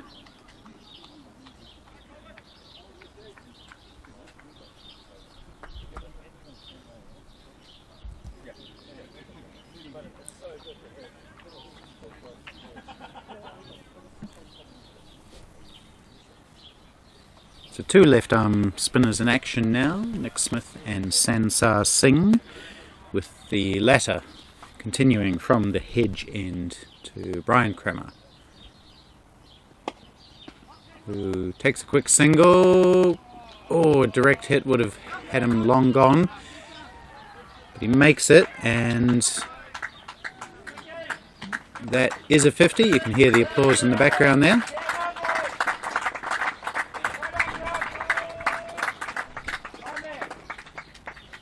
Well done for BK, 51 off 95 deliveries. So it doesn't sound like a great strike rate, but he has actually kept the score ticking over. And McCarr has been going at a strike rate of 86. So overall the partnership has come along at a pretty good clip. 141 it is now, the partnership.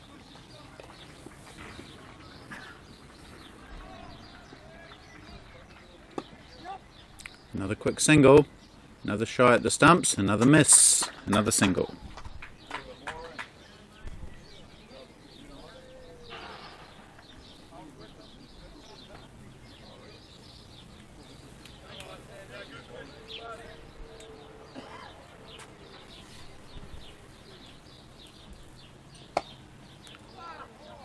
Kramer has another go at that shot, gets this one a little bit better, just over the head of Charles Williams at straight mid wicket, and two more for Kramer. So we're definitely seeing an increase in the... That brings up the 150 for Wellington, Tasman. Having played with Brian and batted with him quite a lot, I know what he's capable of, and once he gets going he's an elegant player, but having said that, he's just got himself out-stumped. That was shorter and flatter from Sansar Singh. Kramer had a bit of a woof at it, and he had left his crease. Byron Jolivet did the rest. So finally that partnership comes to an end.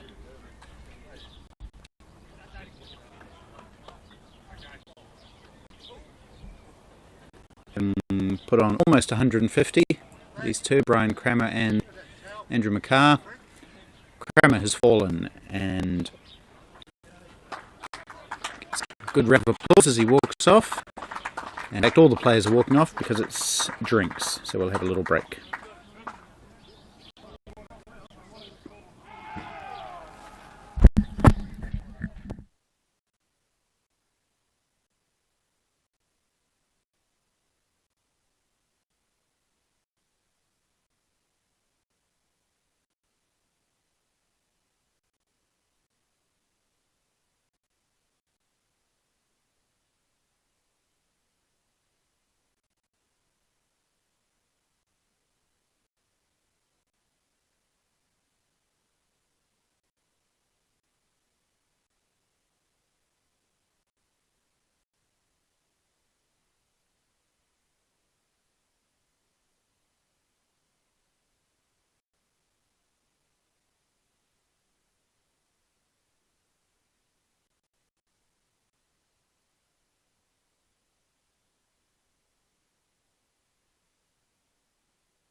Alright, here we go for the last block of 15 overs in this Wellington Tasman innings.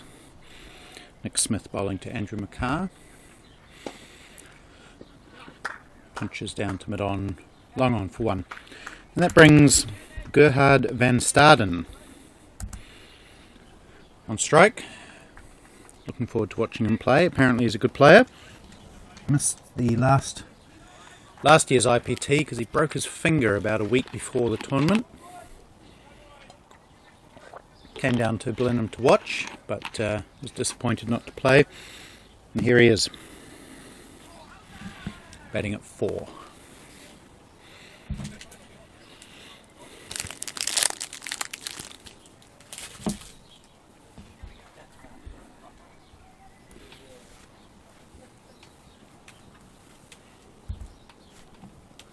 Oh, shoulders arms to the first delivery. Hits him on the pad, but only a muffle.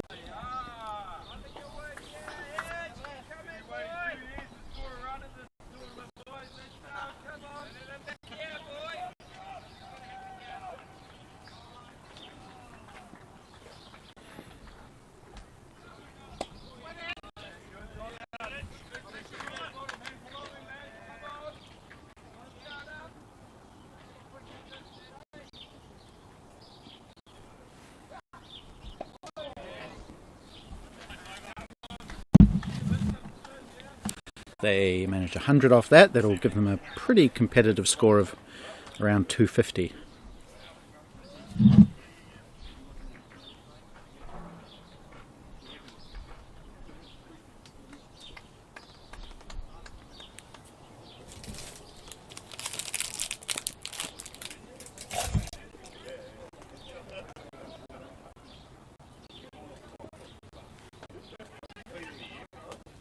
Sansar Singh continuing.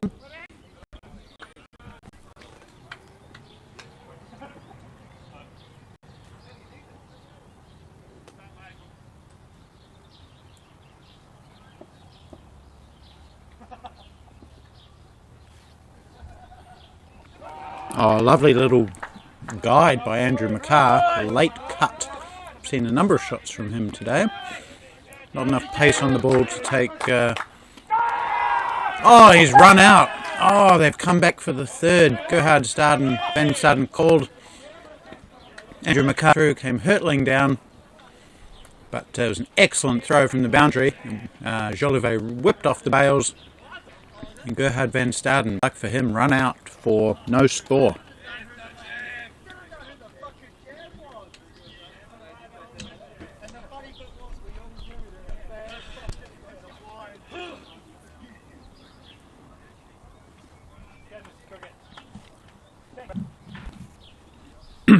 Just working out how to put this in. There's been 2 runs were scored.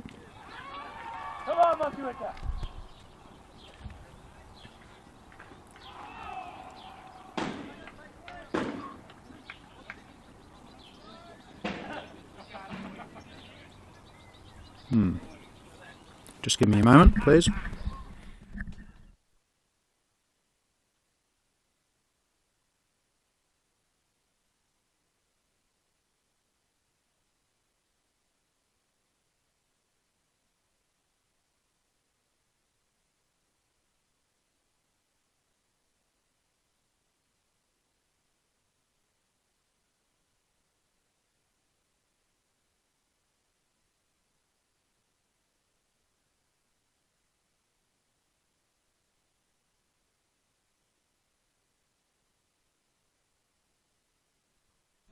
Alright, I think I've got it. Run out with 2 runs scored. Justin Hobbs is the new batsman.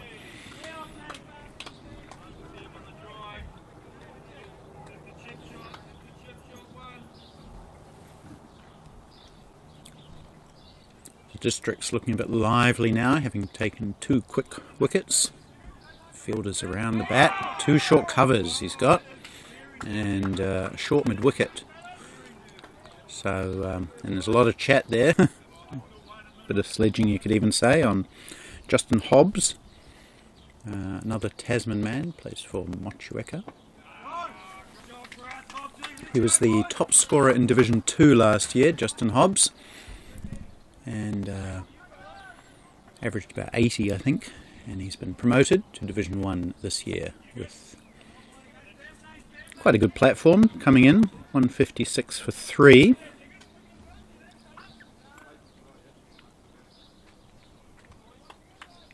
But Districts will feel buoyed by those 2 wickets following that big partnership between McCarr and Kramer.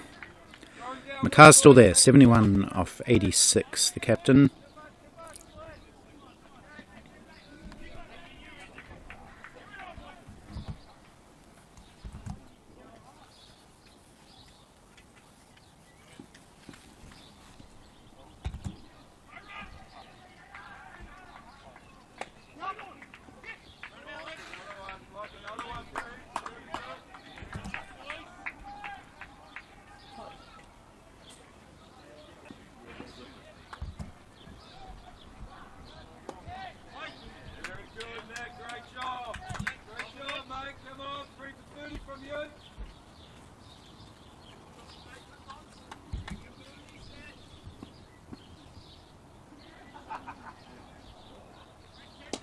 Whoa, nice hit from McCarr. Is there a man out there? It is, and he's taken the catch. I didn't see the guy there because my marquee was blocking it, but it went straight down his throat.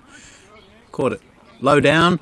Who is that? I can't quite work out who the fielder is. Might be Jerem Wiley, I think it is. But a good innings from Andrew McCarr, trying to accelerate McCarr. And yeah, just falling. Didn't quite get enough power, or maybe too much power in fact. So he's been caught on the mid-wicket boundary, and the 4th wicket falls in a hurry. Three of them in a hurry.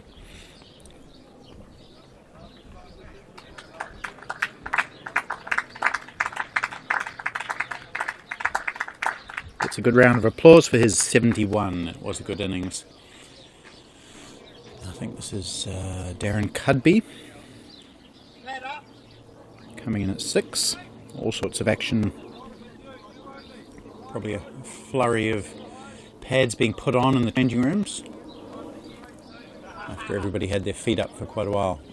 So 2 brand new batsmen, Justin Hobbs, Darren Cudby at the wicket.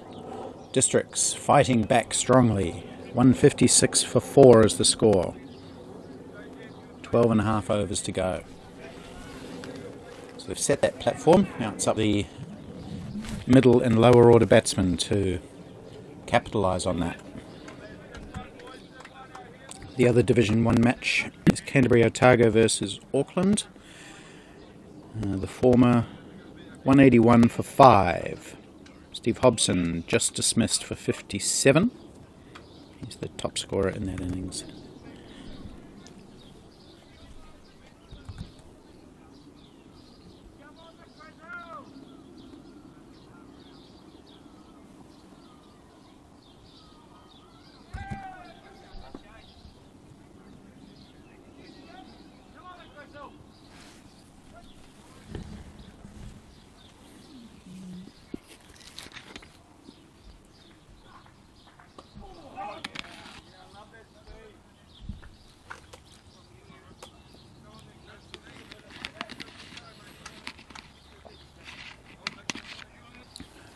So another fielder comes inside the circle. There's, I think, just 2 men out now.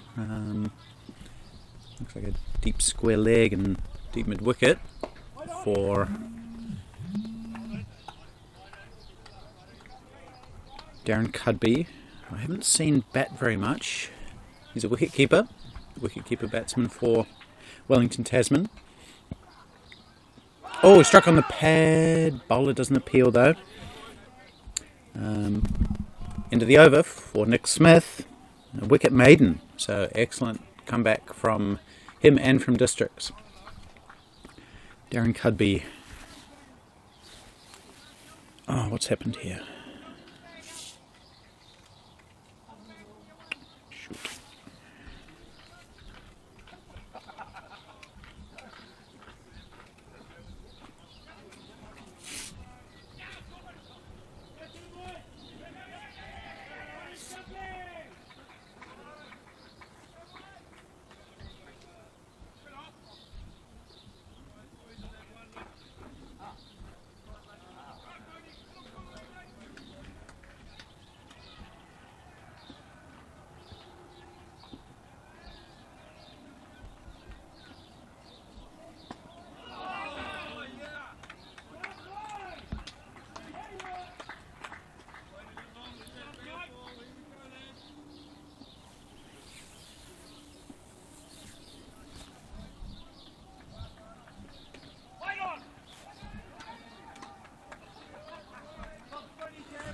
Sorry for the radio silence there. Just I made a bit of a mistake on the scoring.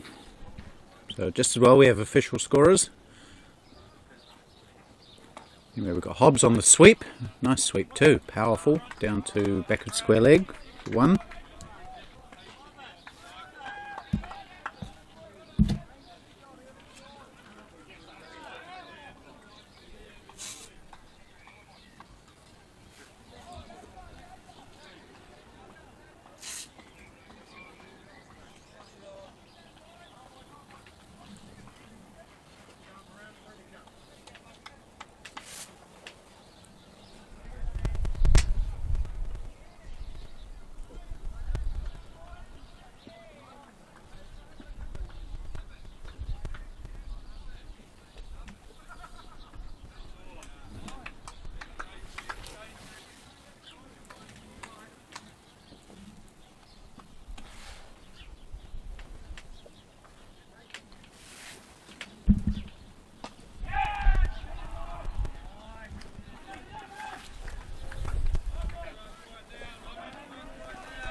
Alright, so we've got 11 overs to go in this innings.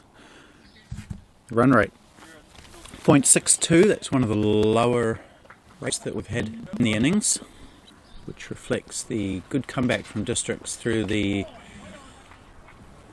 spin of Nick Smith and Sansar Singh.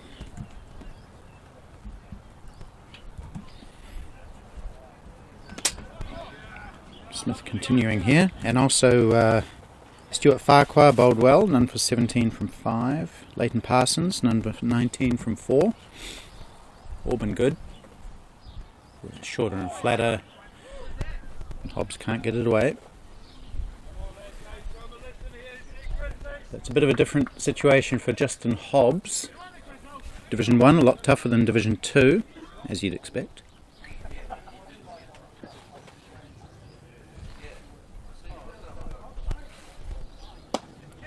Although he's slammed that down to mid-off, chance of a run out. No, they take a quick single. Well played. Well fielded actually by Peter Connell there, he's been busy.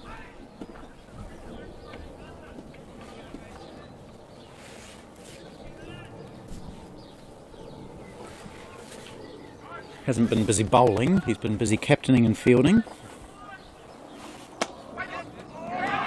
Oh, chance for a... It's deflected off the bowler onto the stumps. Appeal for a run out, but Justin Hobbs had made his ground.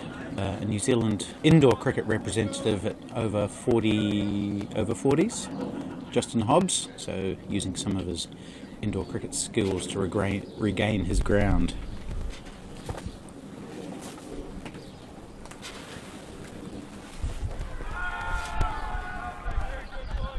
Darren Cudby has faced 9 dot balls. He's played most of them with a forward defensive, yet to score.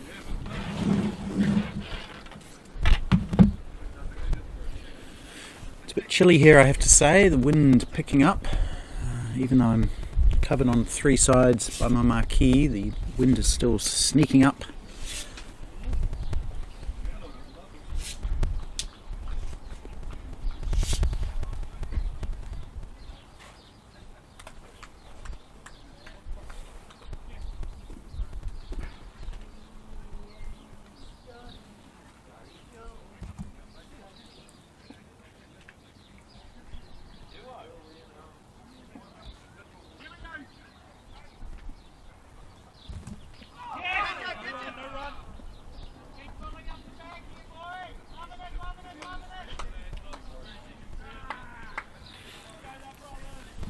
So the two spinners, keeping things tight for districts, reinforcing this back. So it's been a topsy-turvy game.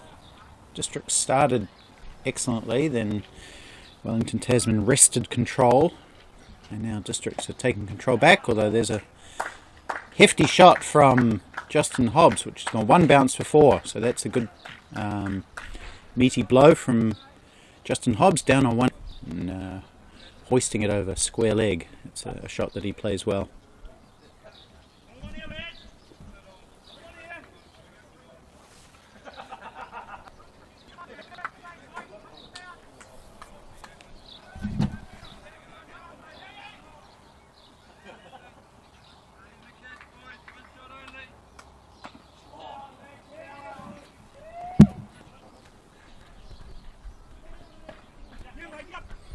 Hobbs on the cut now. It's well played, but without a lot of power. We'll take 2 though.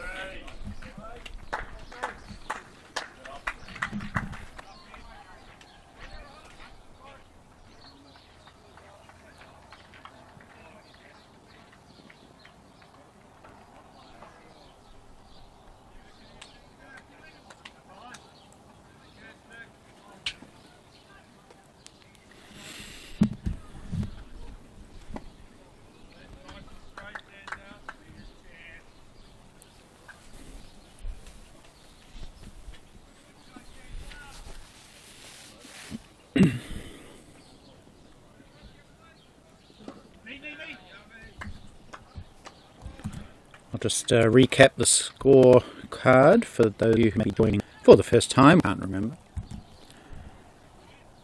Districts, I think, won the toss and decided to bowl first. As we see another good bit of fielding from Peter Connell at wide mid-off. He has been busy there, single to the Districts won the toss and decided to bowl first. That decision paid early dividends, with Mark Young being bowled by Peter Connell with a nice ball that cut back. He was out for 4. Connell then bowled a whole lot of wides, probably 10 of them altogether, most in 1 over. And that helped Brian Crammer and Andrew McCarr consolidate and put on a partnership of 148 before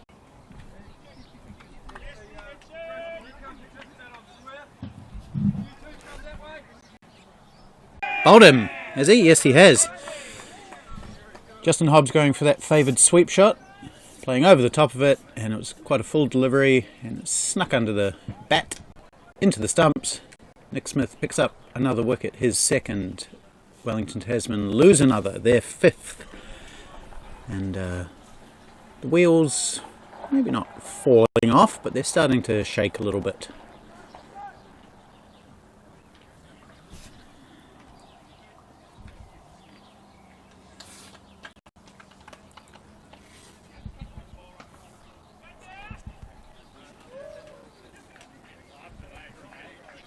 So Justin Hobbs out for 9.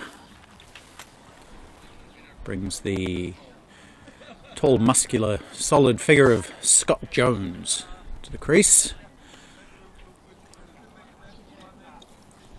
Jones played in the IPT low. Didn't get to do too much. He actually opens the batting at Premier. Well, I think it's Premier. At least it's for his club's first 11. That's, I think, Petonia Riverside in Wellington. He's an all-rounder, opening bowler, sometime opening batsman.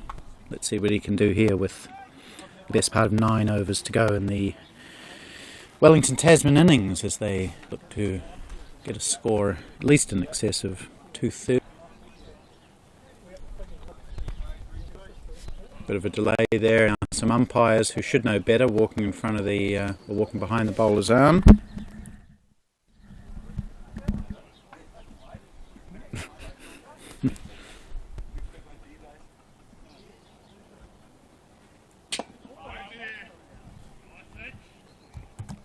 The above mentioned umpires returning from the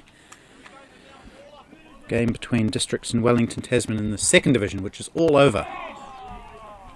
As we see Jones picking up a run, to get him off the mark.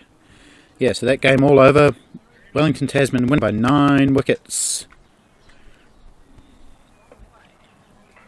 Chris Gerald bringing that one home with 32 overs to spare, chasing down the 69 that they needed. Smith to Cudby, who's going to pick up a run for his team. It might be a leg bye, let's see. Yes, it is. The umpire taps his knee, so Darren Cudby still yet to get off the mark. He's faced 10 deliveries now.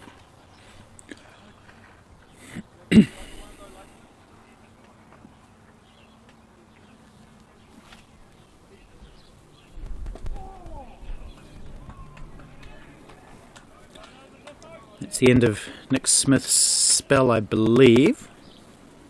I think he has 1 for 26 or so. I'll confirm that on the Crick HQ scorecard. 2 for 26 he has from 9, so excellent spell from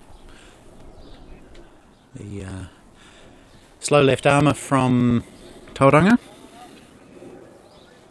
or somewhere in the Bay of Plenty at least.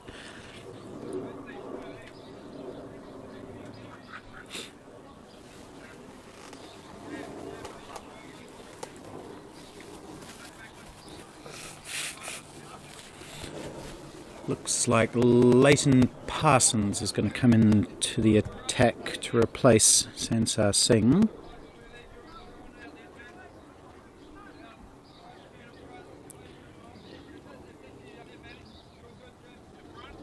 Parsons bowled 4 overs earlier, took none for 19. That was bowling to the well-set pair of Makar and Kramer. Now he's got 2 relatively new batsmen in who have a total of 1 run between them. It's Jones and Cudby.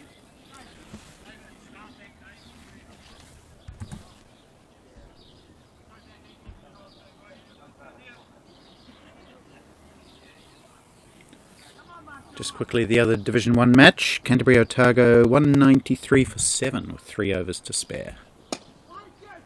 Cudby will get off the mark here with a nice off drive.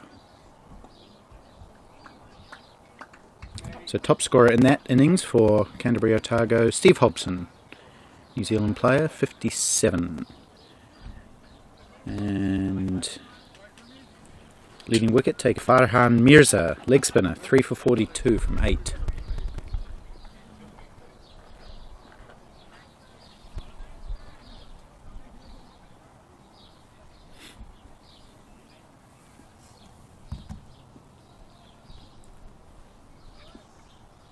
Parsons, bustling run up, bowls a wide down the leg side.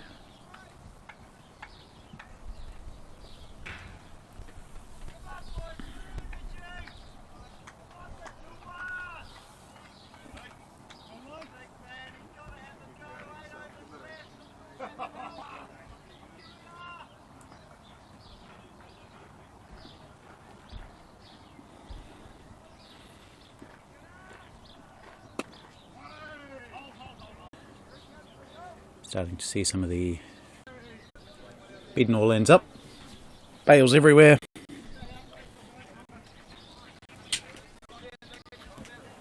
So we've now got Hasib Kazi coming to the wicket at number 8 for Wellington Tasman. And I'll find out who this bowler is. Is this? Yeah, this is Sansar Singh again. Shifting ends as well.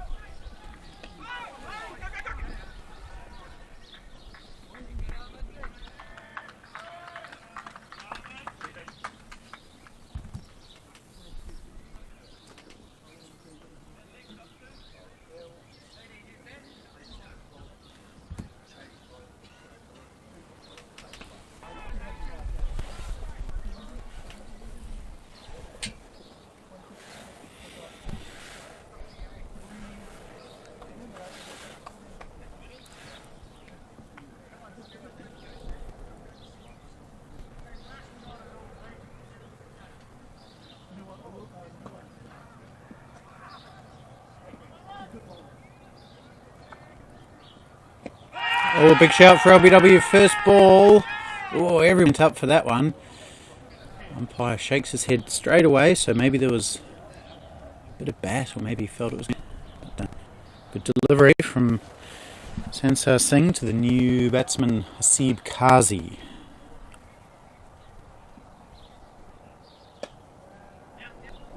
We get out into the covers. So another player that I used to play with back in the day, Hasib Kazi, for Eastern Suburbs during my Wellington days. Just played half a season with him. Good bowler from my recollection. Can't remember how good a batter he was. Guess we'll find out. Darren Cudby gets one into the onside. He was a pretty good player in his day. Cudby played for Wellington A. As a wicketkeeper, batted a little bit lower down the order, but very sharp wicketkeeper. Nice cut from Hasib Kazi. It could go for 4, that one. It has. Yeah, he's hit it square enough to beat the fielder running around there, and it's a nice shot. So with best part of 6 overs to go, 177. If they win, so anything above that, I think they'll be reasonably happy with. They were looking at 250 at one point. Down the track, doesn't get hold of it, Kazi. It squirts out to mid-wicket, they just take one.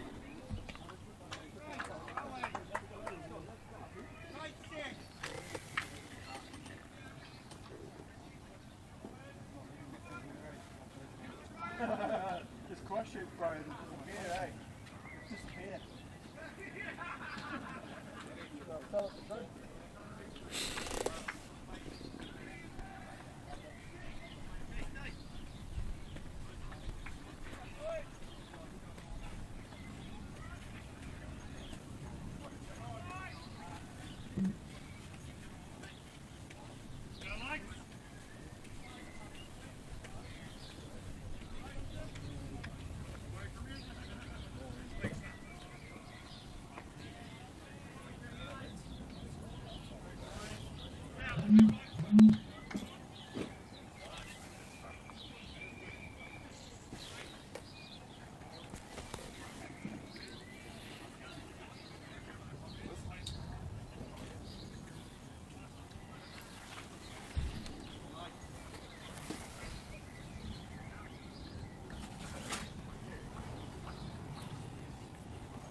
Here's Parsons again, and it's a slashing by Kazi, which has beaten the fielder and gone out to the boundary for 4. So he hit that really hard to the fielder. It went through him. Can't be too critical because it was hit so hard, and into the boundary for 4. So second boundary for Hasib Kazi. Takes him up to 10 from just 5 deliveries, so putting a bit of impetus back into this Wellington Tasman run setting effort. And there'll be a wide.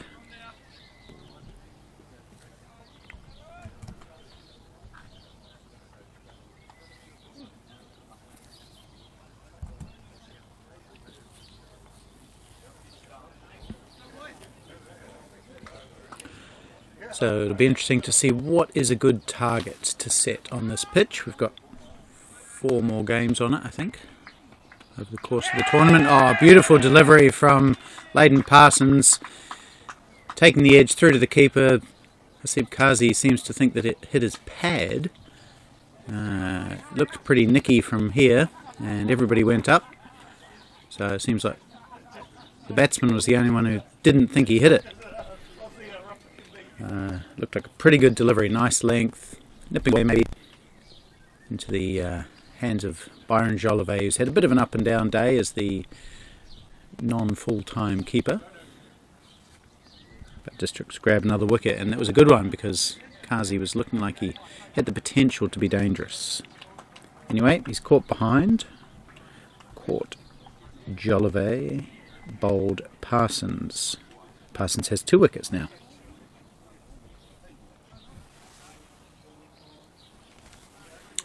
new batsman is Nuwan Wirasuria. He's a decent batter as well. Like play behind square. Plays sweeps and ramps and nurdles. So two short of stature batsmen at the crease now.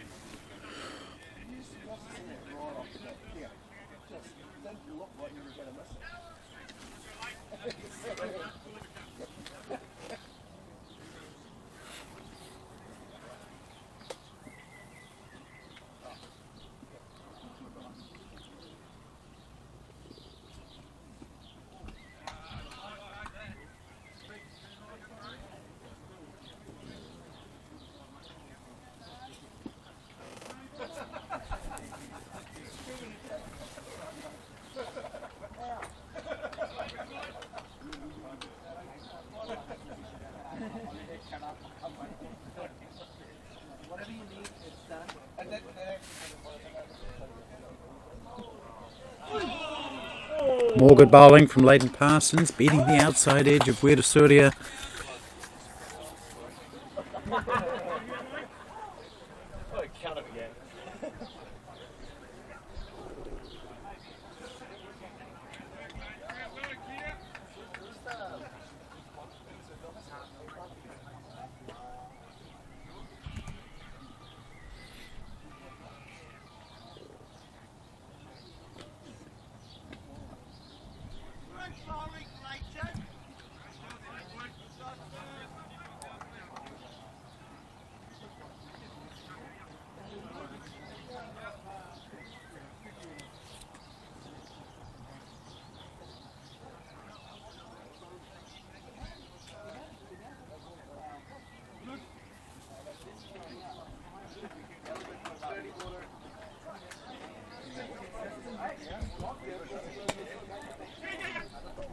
Oh, misfield from Jerem Wiley will allow 2 runs. Recovers well, gets a good throwback, but they do take 2, so Wirasuria gets himself off the mark with a double to end that Leighton Parsons over. Parsons has 2 for 30 from 6. Peter Connell, the captain, bringing himself back on. Hopefully he can control the older ball. With 5 overs to go, he'll get to bowl maximum of 3 of those.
Okay, wee bit of a delay as Peter Connell set his field up. He's going to bowl to Darren Cudby now as we enter the last 5 overs of this innings. And Cudby goes down the ground for 1.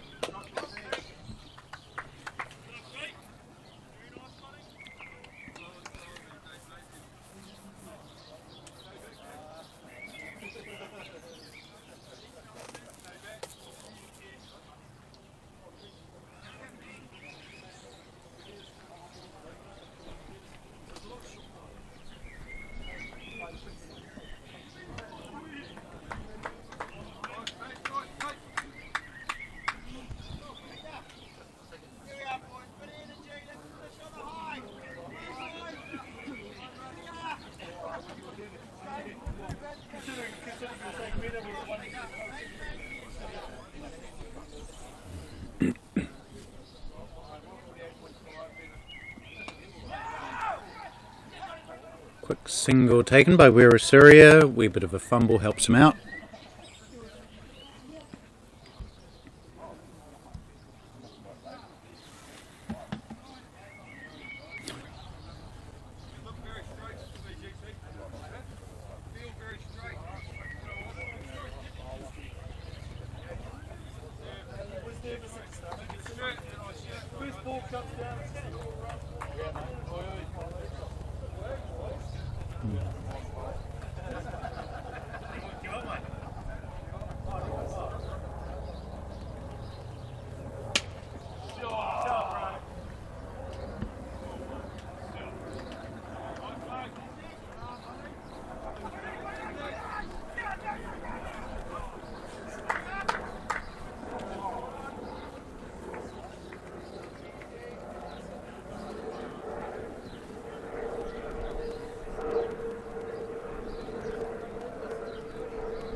They'll scamper a leg by here.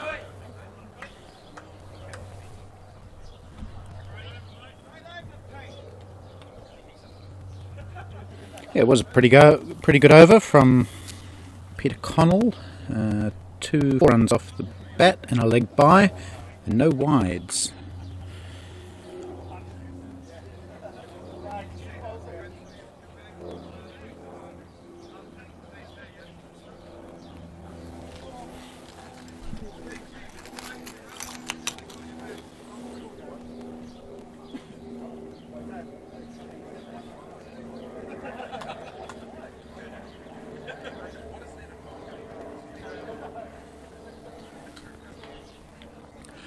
Four overs left. Here we go. Who's going to bowl? Leighton Parsons is going to continue. He's bowled 6 overs, 2 for 30, so he can finish things off if the district's captain, Peter Connell, entrusts him to do so. He's bowling to Darren Cudby for a start, who's on 7 off 19 deliveries, took 10 runs to get off the mark.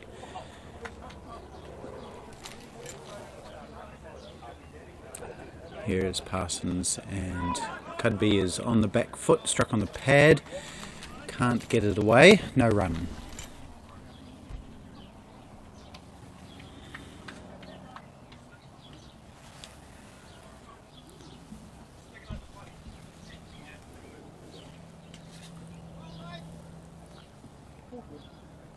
Full timing shot, whip off his toes, and there's 2 men out there, but neither of them had any chance. So after a bit of a slow start, Darren Cudby accelerating nicely. He's up to 11. And Wellington close to that absolute limit. Cudby, as he gives himself room and cuts it away, takes 2 more.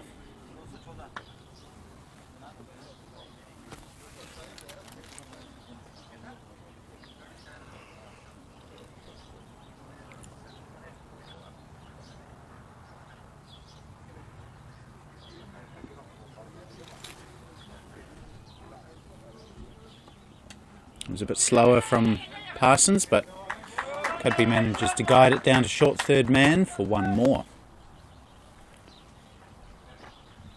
It's a good start to this over, 7 off the first 4 deliveries.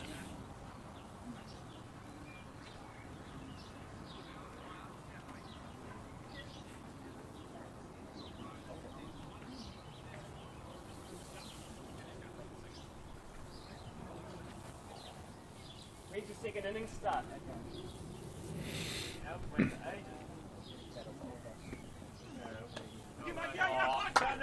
And Wellington plays one of those little dabs behind square that I was mentioning. picks up 2 runs. He runs pretty quickly. So good batting from Wellington Tasman. They had a real dip. I haven't got the exact statistics of what happened. Maybe I have. They lost 5 wickets for 31 runs before these two came together, and have just put on a little bit of a partnership. 16-17 now.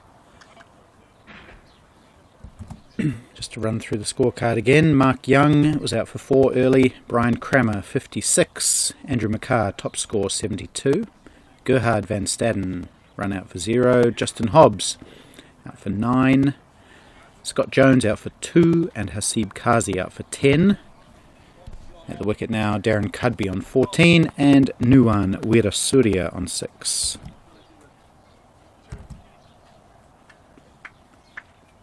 .200 up for Wellington Tasman of 42 overs. In terms of wicket takers, 2 each to Nick Smith and Leighton Parsons. 1 to Peter Connell and Sansar Singh. And it is Peter Connell who will bowl his 5th over now. He has 1 for 28.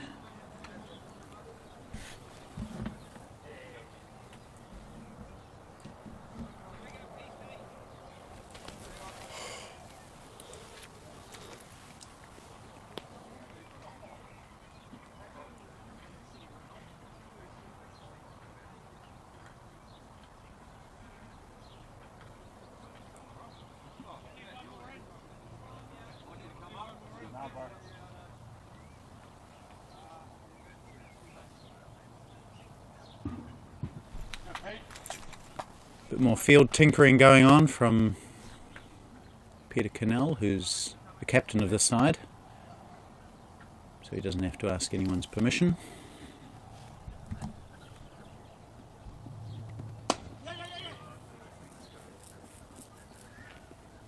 One run down the ground for Weerasuriya from that full toss.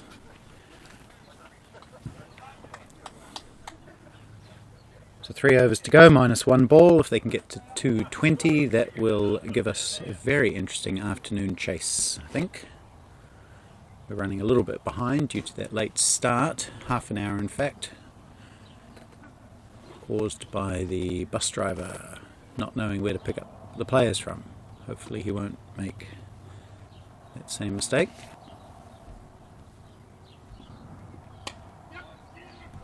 He's found another gap, is Cudby, just guiding on the offside. They probably could have got 2 there, but just ending up with 1.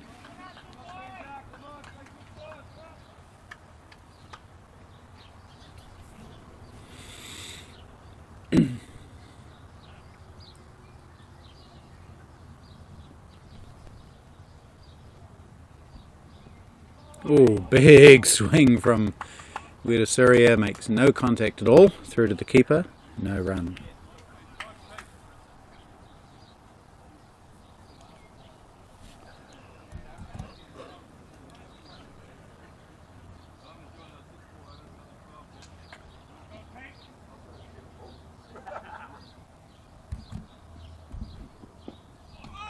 And that one's Fuller, same result, no run.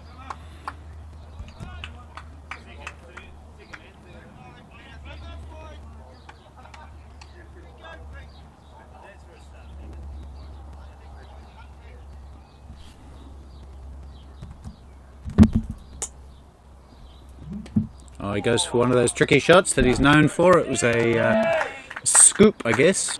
It's going down towards the boundary. It'll get cut off. Take 2. So he is one of those players who likes to play scoops and ramps and dabs. He did so nicely there. 23. 5 overs. None for 22.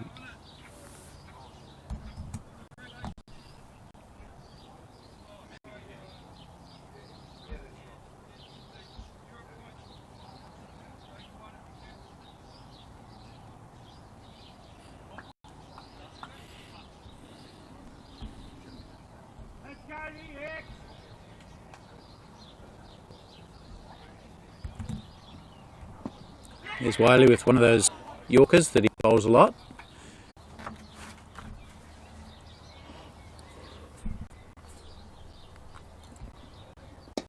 Full again and pushed out into the vacant mid-wicket. There's 3 men on the boundary there, no one inside the circle. So an easy one for Surya.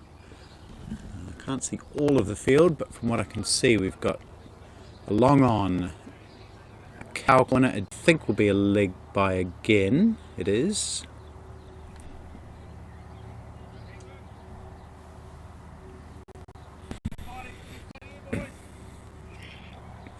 And so the remaining fielders who aren't on the boundary are on the ring. We've got a cover, a short third man, a mid-off and an extra cover.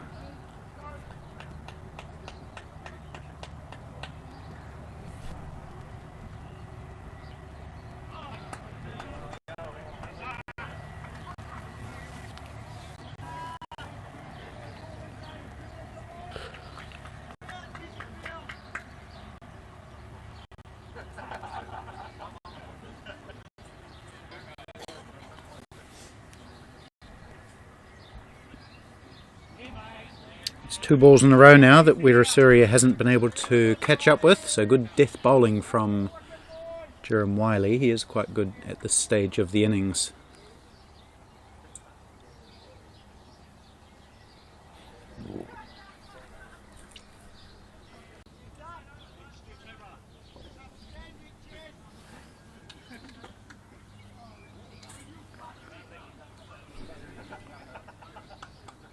One over to go now, so the score likely to end up somewhere between 210 and 220, which is about 30 runs light of what they were looking at halfway through the innings when Cramer and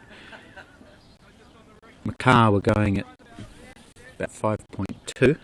The run has dropped to 4.7, so it's sort of gone in the opposite direction from what can the Wellington Tasman Firehawks get up to.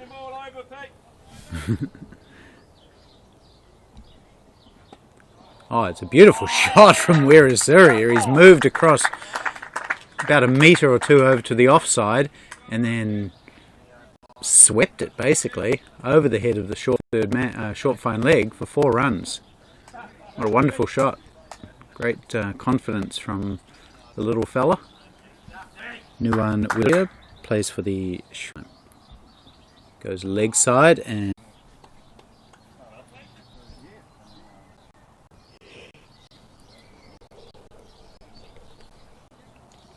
So can they get to 220? 3 balls left. Cudby has a big woof at that. Misses completely.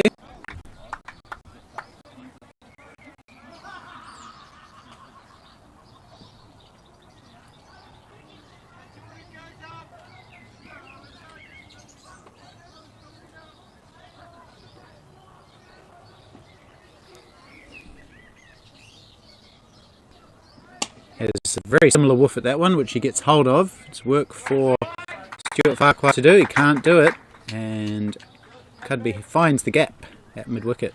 So another boundary, second of the over. And that sort of 220 is looking pretty likely.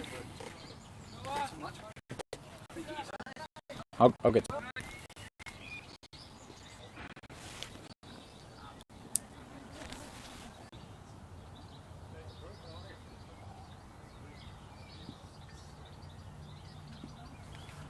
Okay, last ball of the innings, here we go.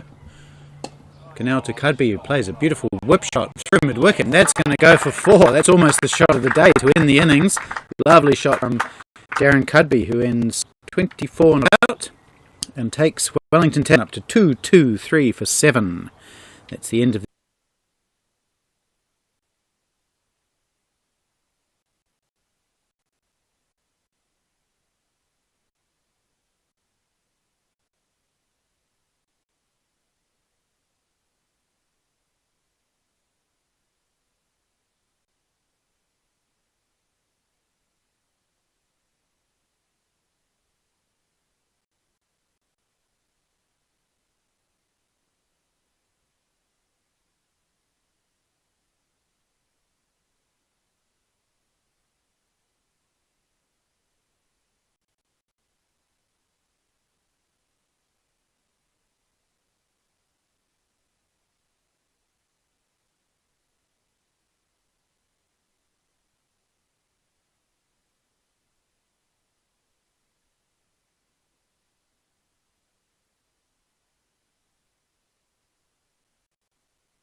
couple of minutes away from the start of play.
Alright, looks like we are all ready.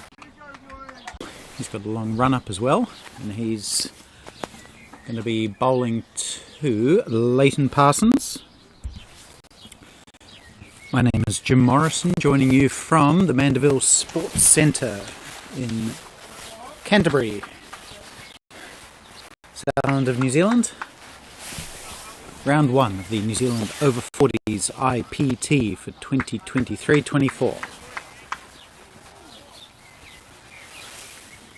If you're joining us, and I'll go through the events of the day in due course. Charles Williams underway. Oh, sorry, who was it? Leighton Parsons underway with a 4 off the first ball. Beautiful shot. He is a man in exceptional form. I believe he has scored 2 double centuries already this season and 100 or something like that, something ridiculous along those lines. He certainly got a double century last weekend, so he is in good nick.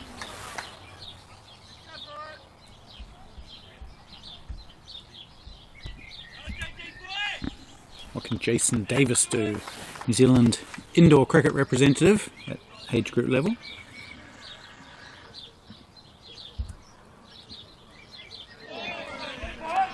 Beats him, so that's a good comeback. We saw Wellington Tasman start with a boundary off the first ball of the innings and then a wicket in the same over, so maybe that same luck will apply in this innings.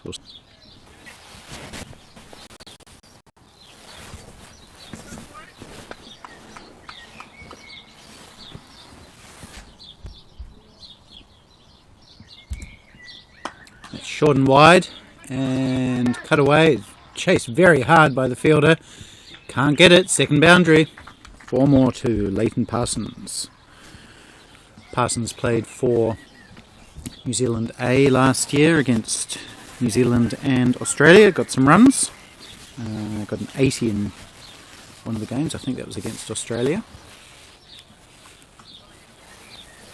Very heavy run scorer at and pretty much every level he plays.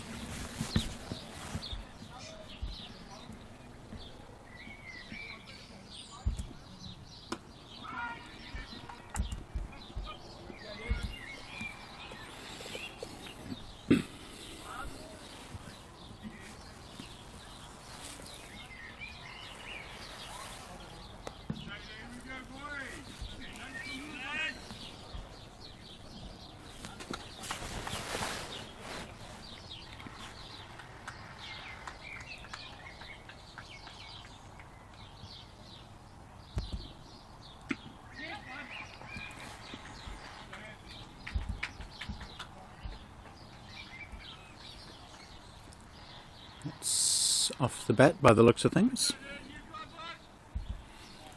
Charles Williams is the other batsman for Districts opening the batting today. Shorter, stockier figure. Should be easy to tell them apart. He's a prominent figure at Ooh, I don't want to get the school wrong. It could be Tauranga Boys. One of those schools up in that area. I think he teaches there and plays for the school. Ooh, he's beaten first ball. A couple of people are interested in the catch. Nice bit of outswing for Jason Davis. Eventful first over, just like it was in the Wellington Tasman innings. 9 without loss.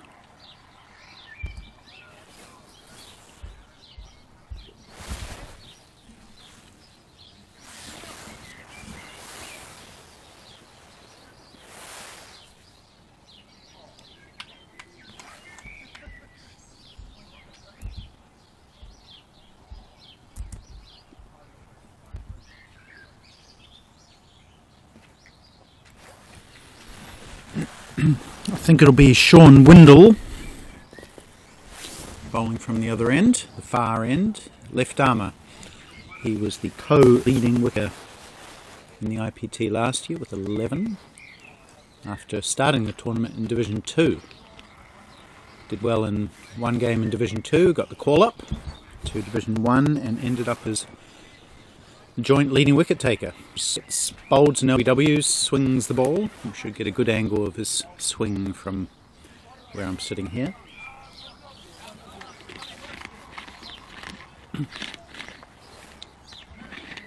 Not express pace, just a medium sort of run up.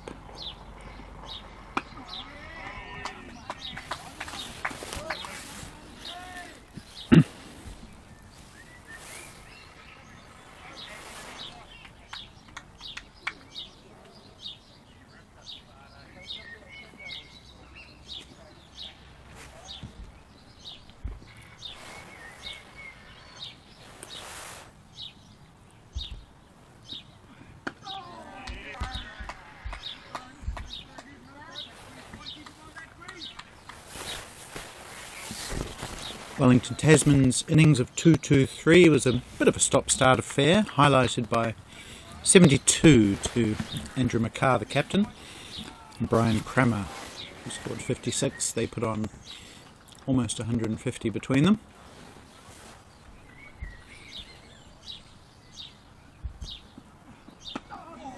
But the other batsmen could only manage, 70 odd combined. A bit of a flurry at the end. Took them up to 2-2-3, and that should be a decent target for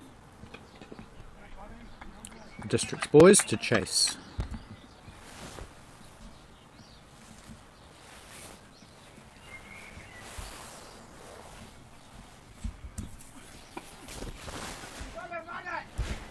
There'll be a couple of runs here.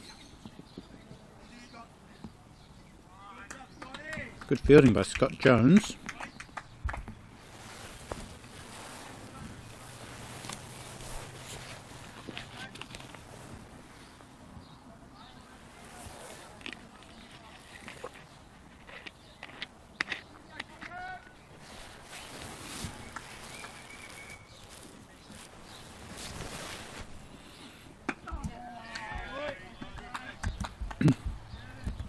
Good start from Windle. Looks like he's just shaping it in a little bit to the right-hander.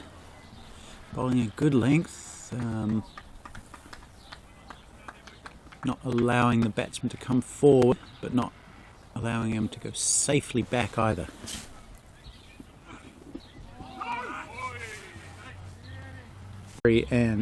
Canterbury Otago and Auckland. Canterbury Otago scored 214 for 7.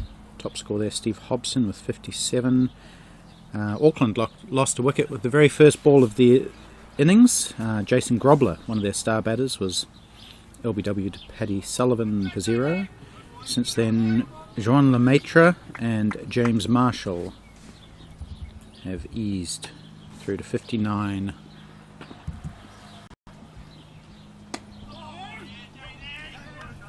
And they're doing that quickly, 7.7 and over. Marshall in particular, 36 off 25 deliveries.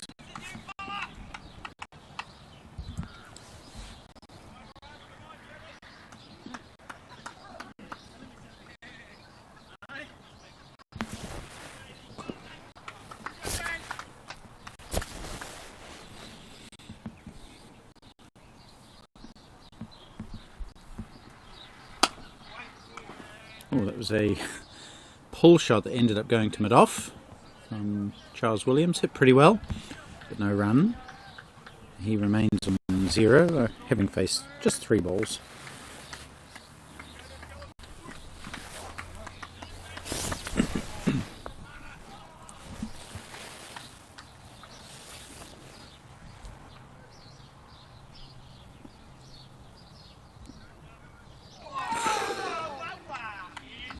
Beaten that time.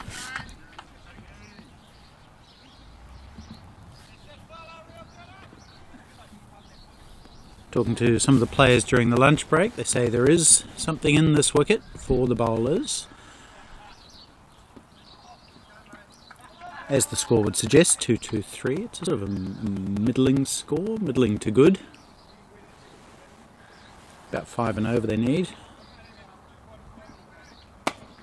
Nice cover drive, firmly into the offside, straight to the fielder though.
Maiden over for Jason Davis.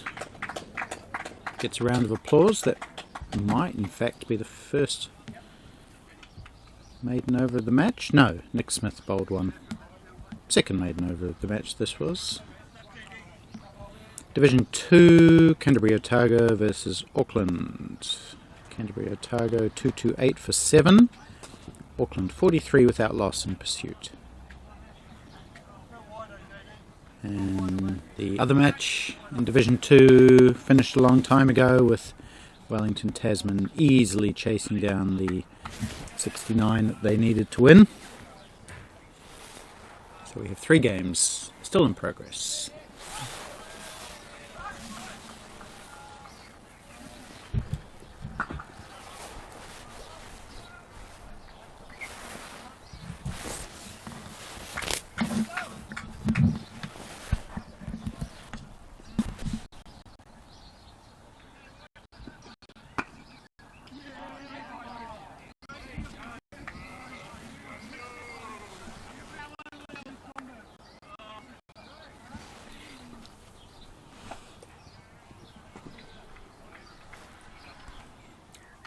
Just bowling slightly shorter than he usually does. So far, Sean Windle. He's generally a pitch the ball up sort of guy. That one's fuller. As I mentioned, he gets a lot of LBWs and bolds, particularly LBs.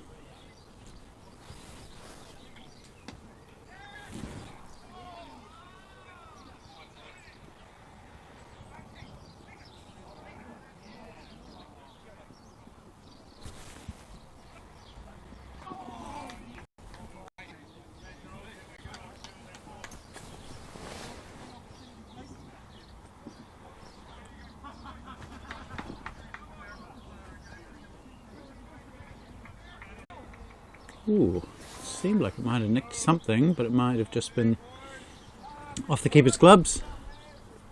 Caught it slip by Andrew McCarr, but no one was excited at all.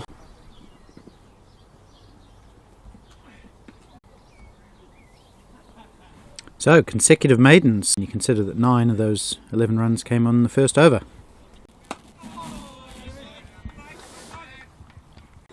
It is chilly here, I'll be completely honest with you. No rain, which is fantastic because rain was forecast, but it is cold. I've got 4 layers on, including a winter jacket. I'm still chilly. Cricket, and that's awesome.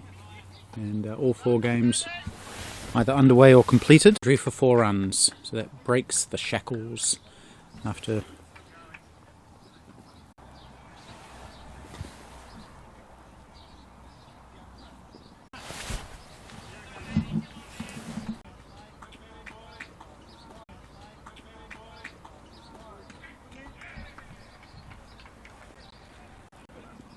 So that's a much better over for Districts. 8 runs coming off it. Jason Davis is third. He has none for 17, and it's 19 without loss. So 17 of the 19 runs being conceded by Jason Davis.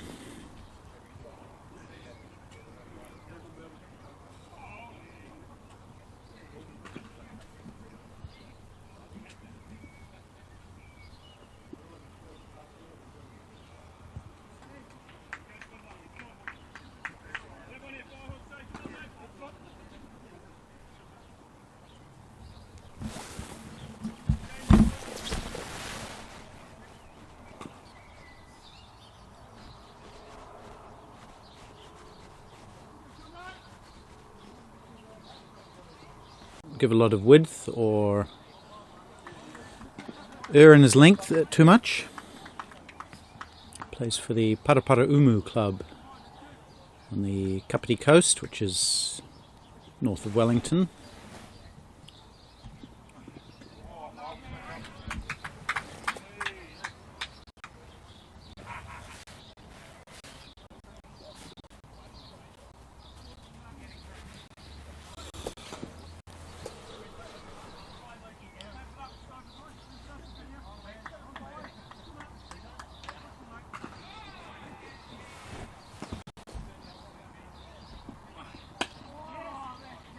Parsons on the drive, but good fielding in the covers. Who's that? Justin Hobbs. Well done. 2-1. Very fit, agile man, Justin Hobbs.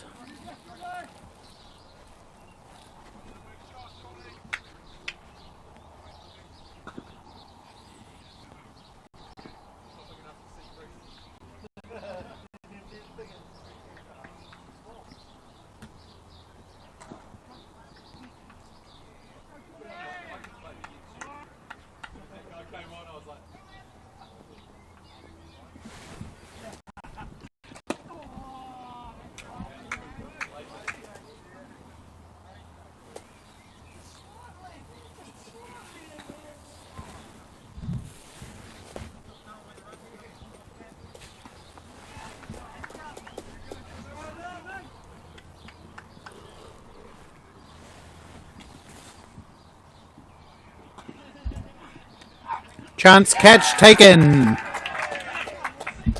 Caught at first slip by Anka.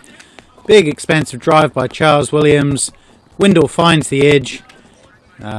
Safely takes it in at the first slip. And that's the breakthrough and a good reward for some good pressure bowling by Wellington Tasman. Sean Windle bowled, 12-16 deliveries, only runs.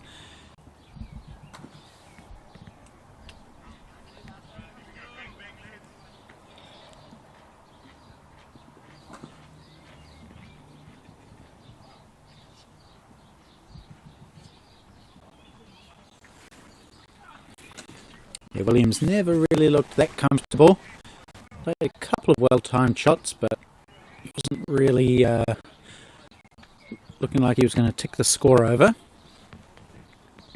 And the first real opportunity he had to score, he nicked it.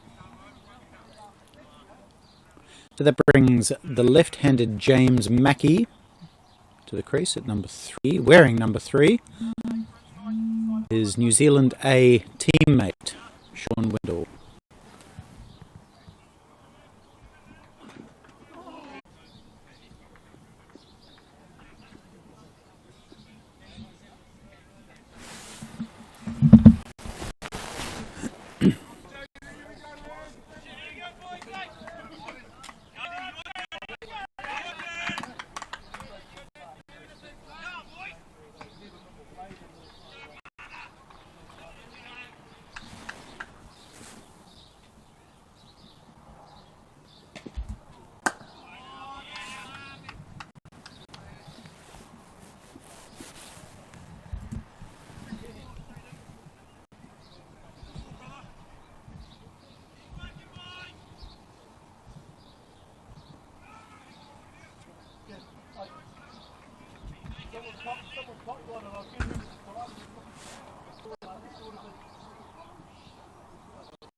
in the Auckland versus Canterbury Otago game. Joan Lemaitre and James Marshall continuing to make hay. They've put on 79 in 11 overs, making good progress towards their target. It's a full toss, but Parsons can't get it through. Good fielding by Justin Hobbs. 3 dots in this over now. Not that matters, there's still plenty of time for Districts to chase this target. They've got the best part of 40 overs to go. Oh, sorry, yeah, 39.5 overs to go.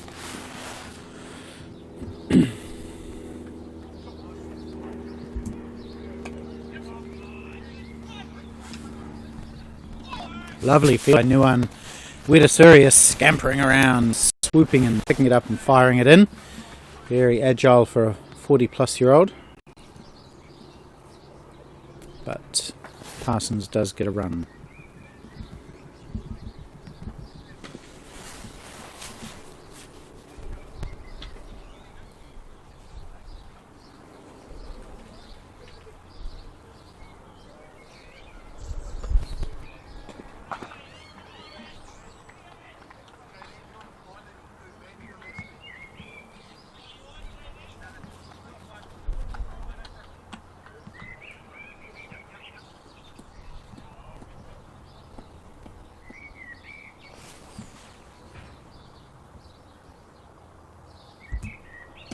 Oh, that's full right up on the toes of James Mackey. Huge appeal from everyone. Maybe it was just going down leg. Maybe he just got a little bit of bat on it. Tasman pretty excited. And James Mackey not having an easy introduction to his innings today.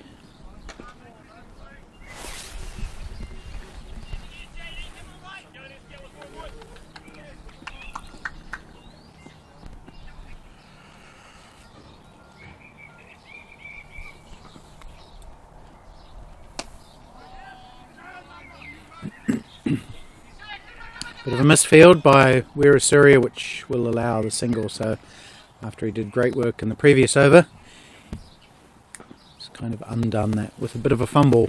That eases the pressure for James Mackey, gets him off strike. Well, actually gets him on strike because it was the last ball of the over. So he'll face the first ball of the next over.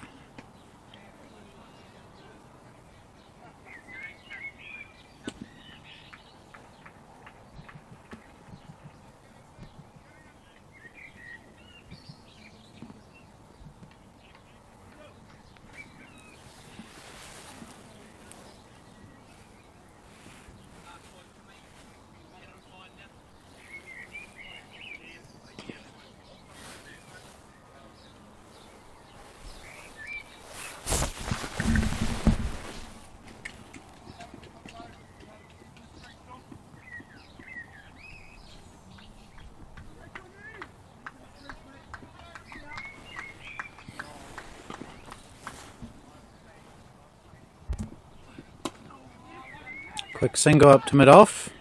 Another fumble and they might turn it into 2. Ooh, no, but Parsons had overrun it. So if he had tried to come back for that, that would have been dangerous. So not great. And Parsons maybe not being quite as aware as he could have been.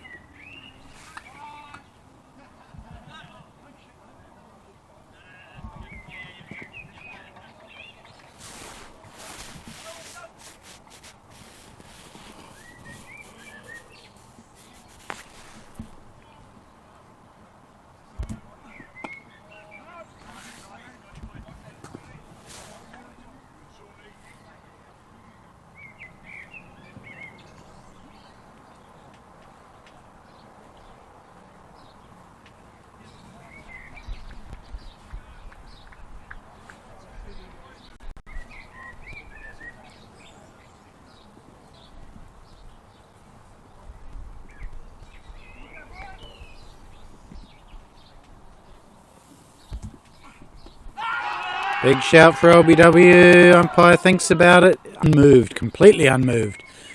Until now where he clicks his clicker to effectively say not out. So Wendell again honing in on those LBWs that he's famous for in New Zealand over 40s circles. Good full length delivery, wrapping Parsons on the pad, maybe swinging back in a little bit too. Good contest we have here, 23 for 1 after 7.3 overs. Not easy for the district's batsmen, not being given those wides that the Firehawks were.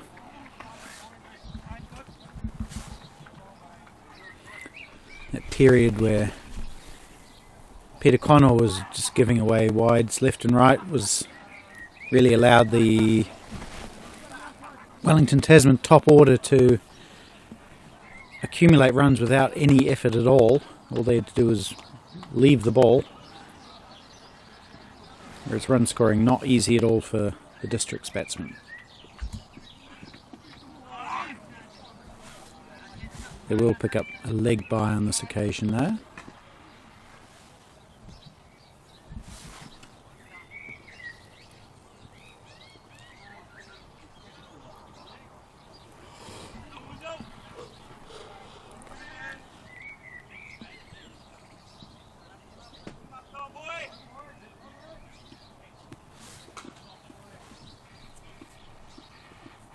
Two slips in a gully for Sean Windle bowling to the left-handed James Mackey. Again, directed that leg stump, but clipped away with Mack down to anything off of the over. 2 runs in a leg by off that over, 25 for 1 after 8. An eye on that Auckland run chase. Joan Lemaitre has been dismissed. Court Horsley bowled Hastelow for 28. James Marshall, and then bowled in what looks the same over by Adam Hastelow, out for 0. So suddenly Auckland 83 for 3. James Marshall has brought up his 50 from 41 deliveries. And Adam Hastelow has 2 for 11.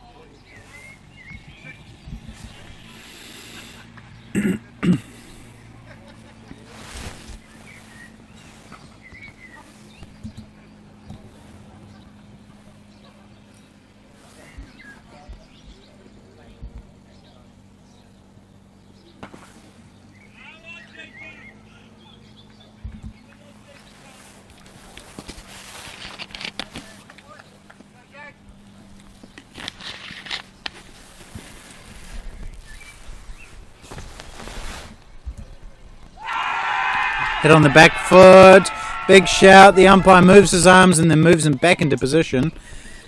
Mackie had gone right back there and he was trapped in front, but I don't know, it just didn't look completely plumb from where I was. Maybe going over the top, maybe missing off stump. I don't know, it just didn't quite feel right. Maybe the umpire agreed.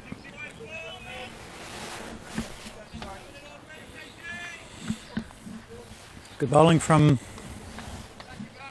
Wellington Tasman though.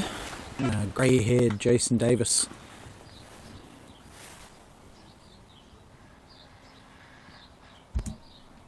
Oh, again, very similar. This time he's gone. Almost an action replay, but that one did look straight. And James Mackey going back to a ball that he probably should have gone full to, especially after the previous one. He is LBW to Jason Davis. Never looked comfortable in his innings, James Mackey. 3 off 8 balls, and Districts will lose their second wicket. 25 for 2.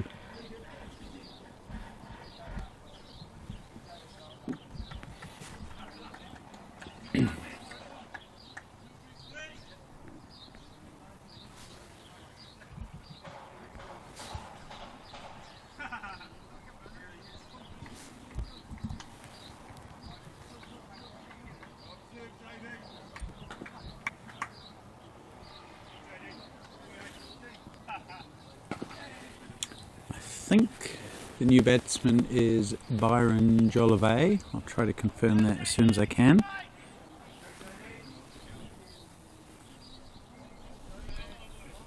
What I do know is the score is 25 for 2, halfway through the 9th over, and Wellington Tasman are on top.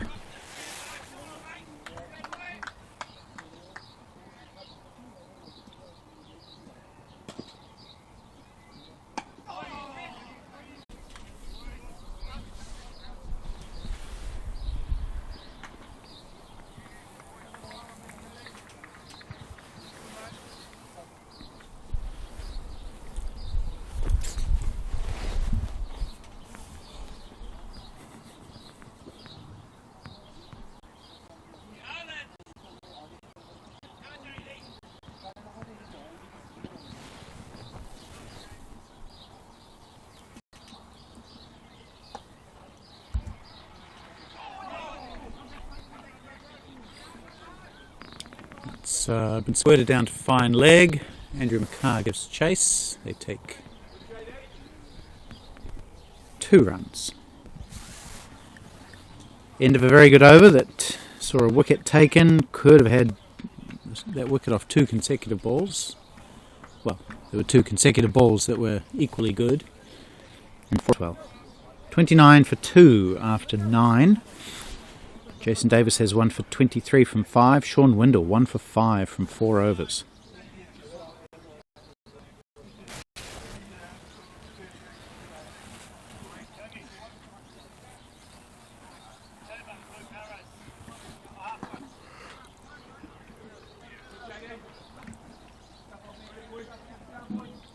So it's only early stages, but districts from here need a further 195 runs from 216 balls. That's 5.4 an over. And Windle's going to bowl his 5th over now. From the far end, running towards the camera as you see it.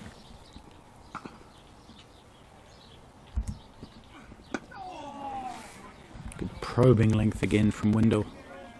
Doesn't give much away.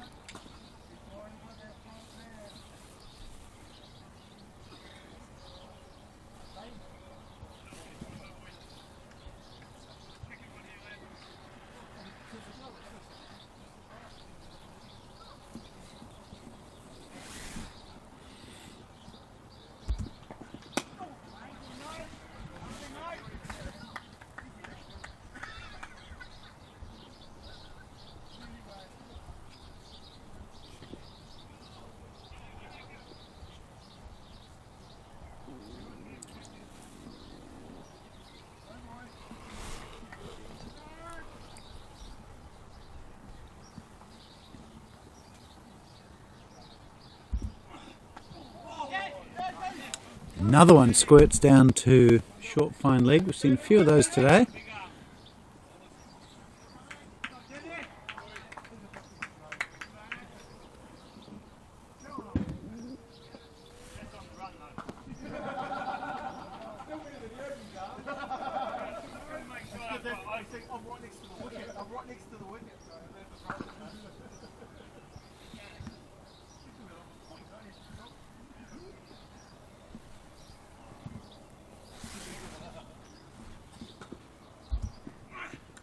Catch dropped. Edged again. Good bowling from Sean Windle. Caught the edge again. It was full up there for the drive. This one was lower to Andrew McCarr this time, and he'd pouched that one chest height earlier. This one was down around his ankles and he couldn't cling on.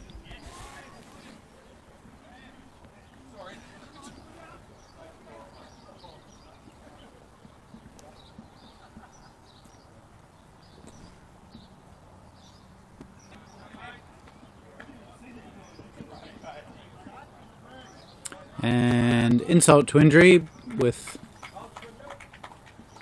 Byron Jolivet scoring 4 through 3rd man there.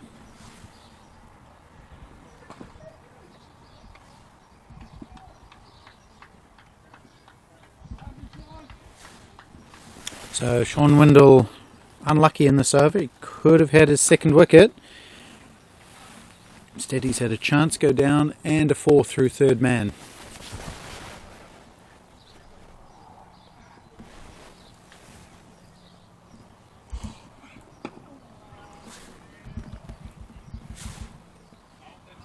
Excellent over. Well, if you just look at it, you'd say, well, it's no wickets for 7 runs that over, but it was much better than that, and deserved success.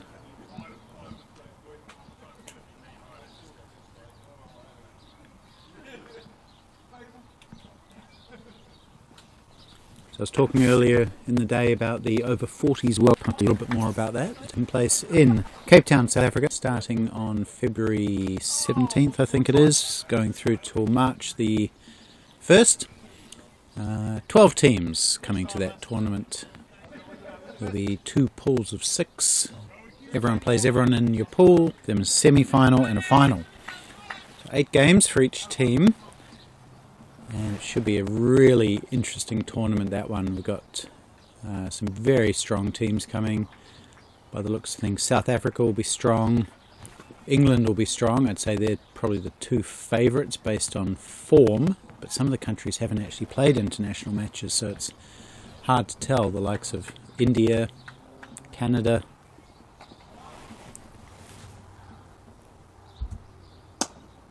Full toss hit down the ground but fielded well, and they don't end up taking a run.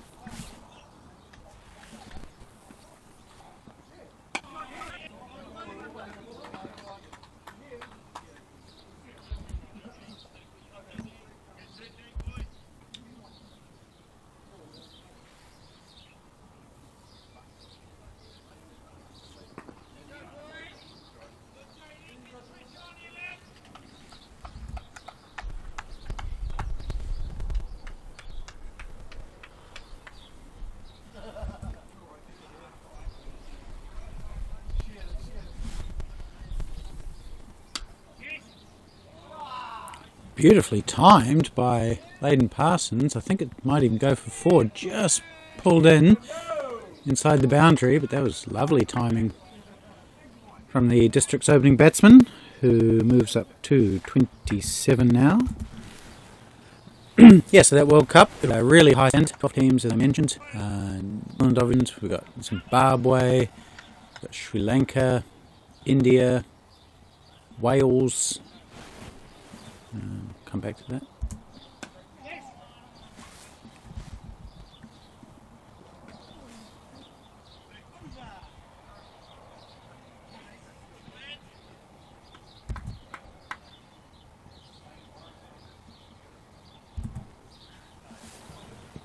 The UAE's there, the United States, they'll be strong, they're always pretty good.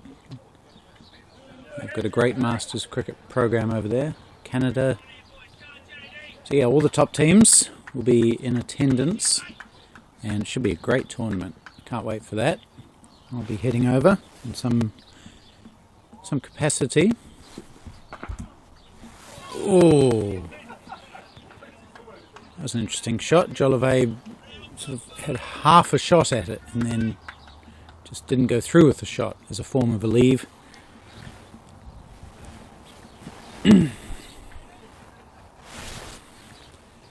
So internationally, over 40s cricket still in its infancy. There's only been a handful of matches played, international matches played.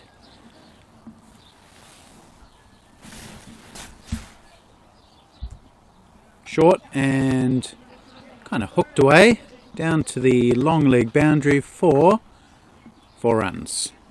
So that wasn't a great delivery from Davis. Nothing wrong with the length as such, but the direction was such that it made it easy for Jollivet to pull the ball away. And that's eased the pressure a little bit. So actually not going too badly, districts. 44 for 2 after 11 overs, that's 4 and over. And you need 5.3 from here.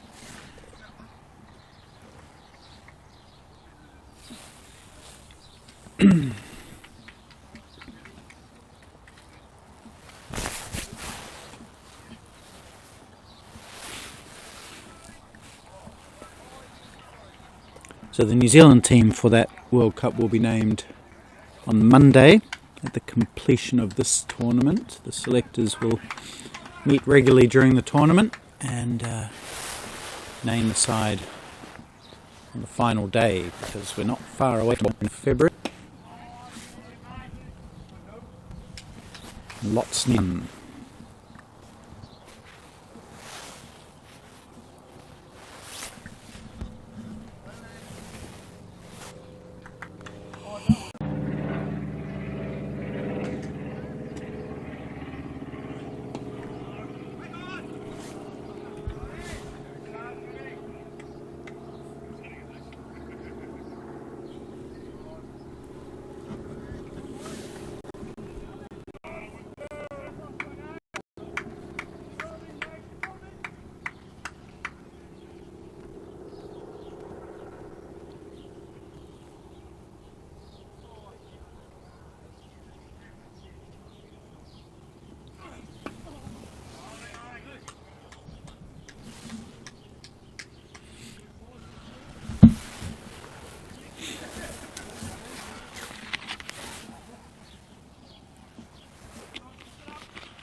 Big shout for LBW, he got him this time. Wendell gets one of those famous LBWs. He's always nagging away at that, at the stumps, and we saw it again there. Jolivet trying to whip the ball away for a ball that was angling across him, and Wendell picks up yet another LBW. Byron Jolivet, LBW to Wendell. And Districts lose wicket number 3. Wendell picks up number 2 for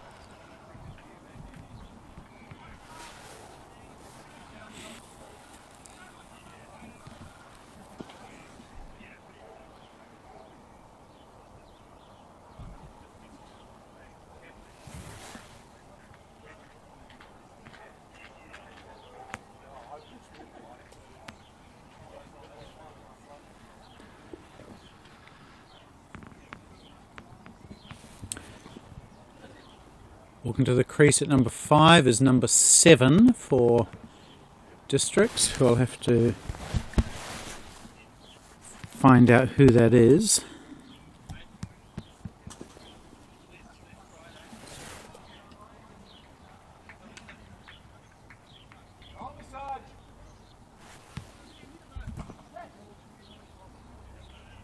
Might be Jerem Wiley. No, I don't think it's Jerem Wiley. It could be Lincoln Reed. I'll come back to that. In the meantime, we've got change in the bowling. Scott Jones.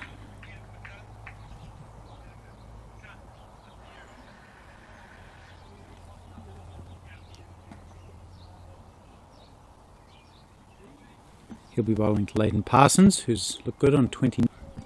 Starts with a wide.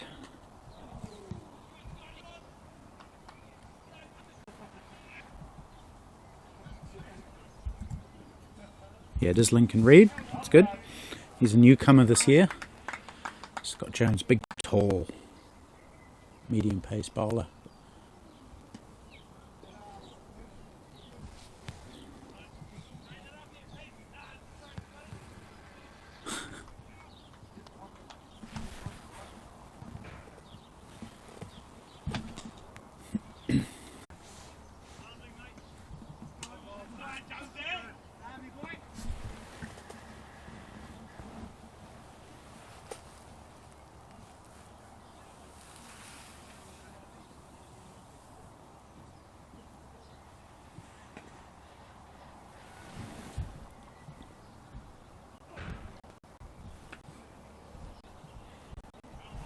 This is letting the pressure off a little bit, unfortunately. 3 wides in the first 4 deliveries from Scott Jones. We saw Peter Connell struggling to control the ball in one particular over.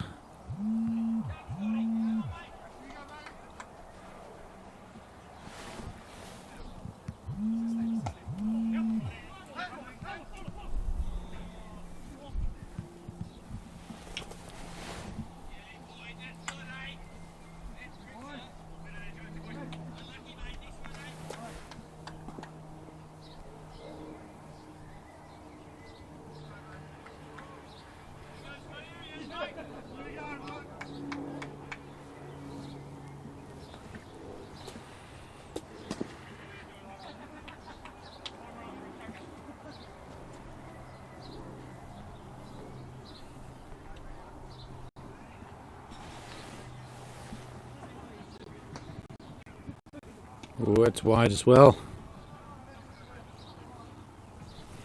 So this over's gone 1-1 dot wide. Sorry, wide dot wide 1 wide. So 1, 2, 3, 4, 5 runs off all balls essentially. Needs to straighten that up.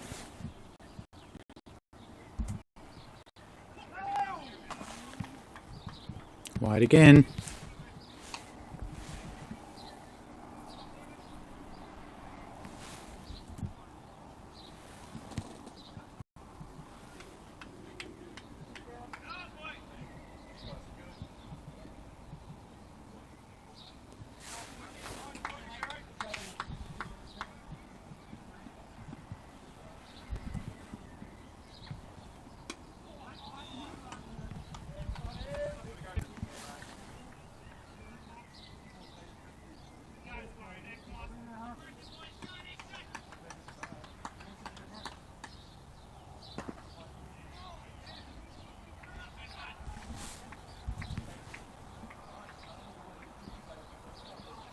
Another wide.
Just the angle from Jones, it's just spraying down the leg side there.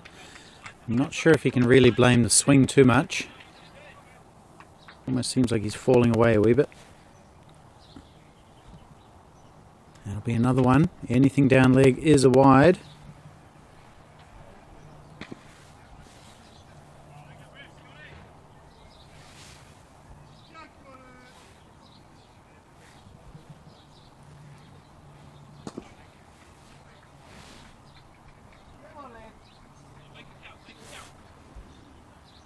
This should be the last ball of the over if he can land it. Yes, he does.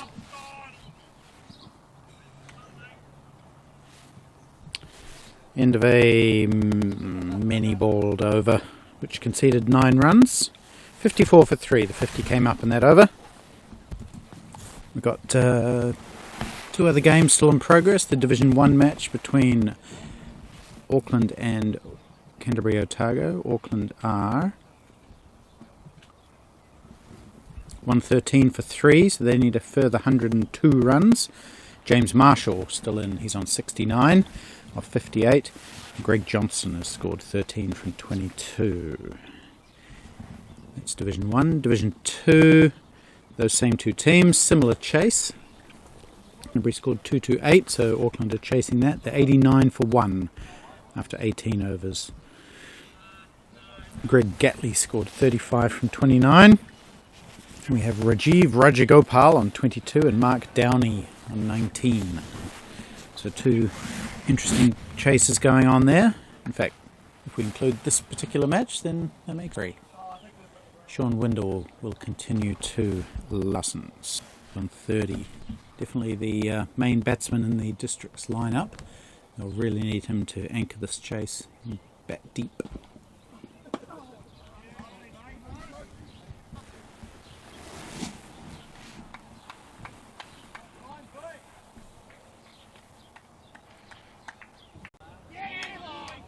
Good fielding by Justin Hobbs in the covers, diving away to his right.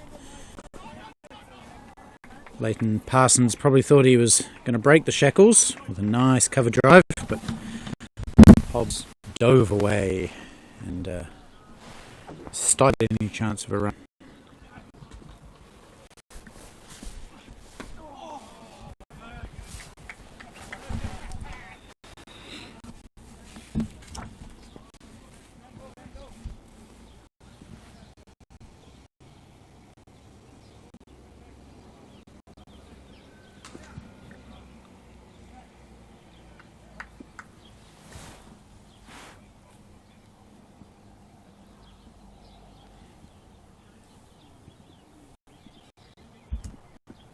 Ooh, it's full, looking for that LBW again, but Parsons was up to it, dug it out into the onside, no run.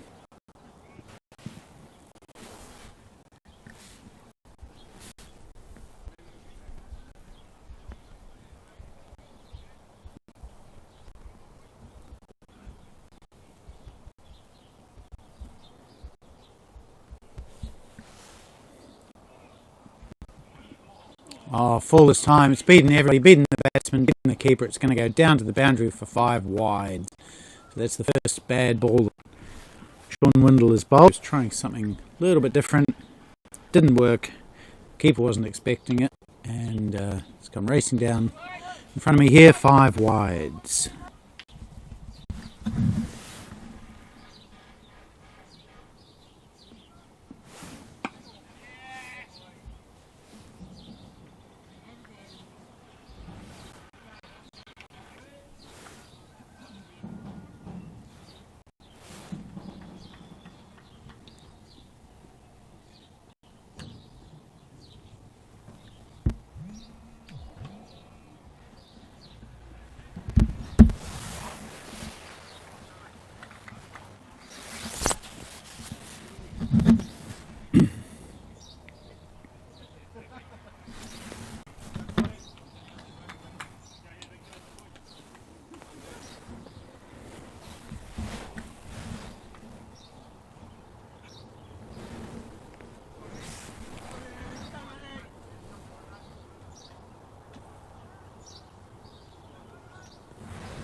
It's yet another wide from Scott Jones. This isn't good.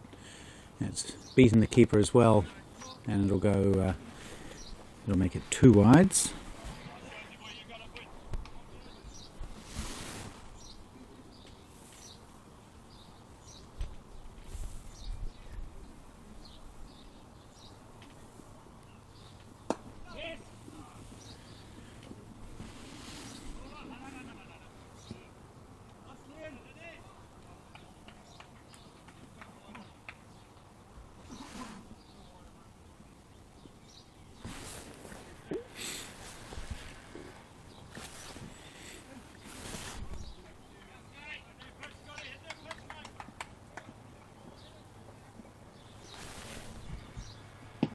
Oh, big shout. No. I thought that was a bit fairly straight, but The bowler didn't go up. Maybe he surprised himself that he'd got one on target.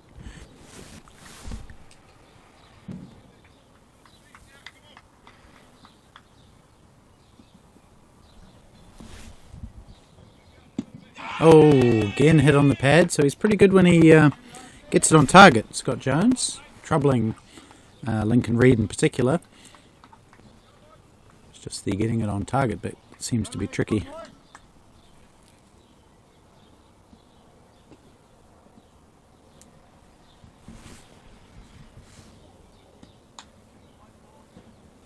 It's another wide.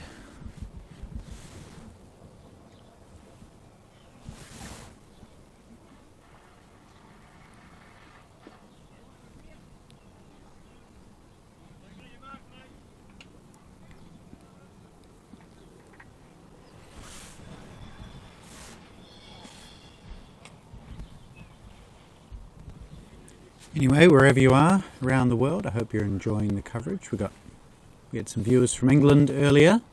I know we've got some cricket fans around the country watching. Even some people in Christchurch. Hello to Bella out there. Hope you're well. Shot from Lincoln Reed, smashed away. 4 runs.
Okay, we're going to have drinks. 15 overs gone. Score is 68 for 3 after 15 overs. And when we come back in a few moments, Districts will need a further 156 off 180 balls.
Right, sorry, we are back after drinks. I just went to get myself a cup of coffee and couldn't run back with it. So we've seen change of bowling. It's Leonard Reeve. And we've seen Leighton Parsons hit a 2 and a 4.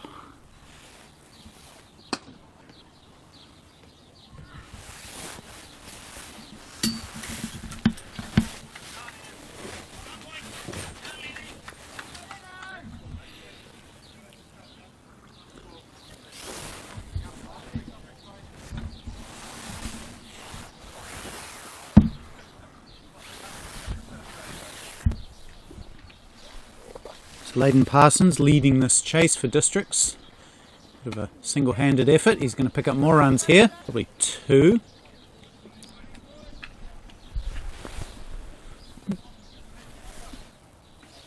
It is 2.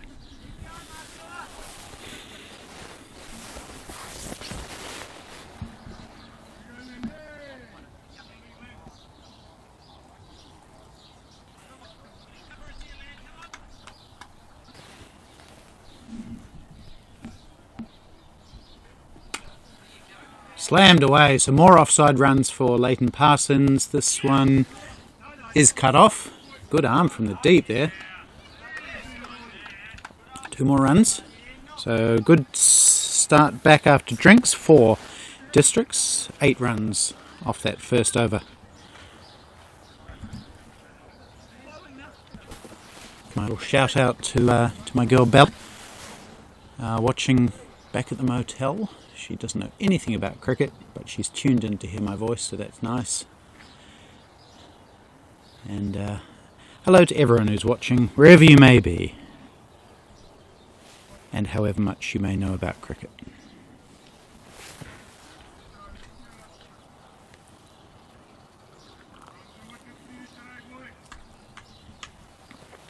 Right, further 146 needed off 174. We're going to see a double change. It's going to be Hasib Kazi bowling from the pavilion end. He's going to replace Scott Jones, who, it's fair to say, struggled.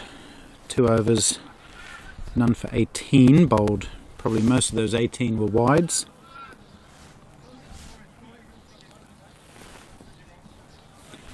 And Hasib Kazi, different kind of bowler, much shorter. I think he bowls wicket to wicket. Probably unlikely to bowl same proportion of wides.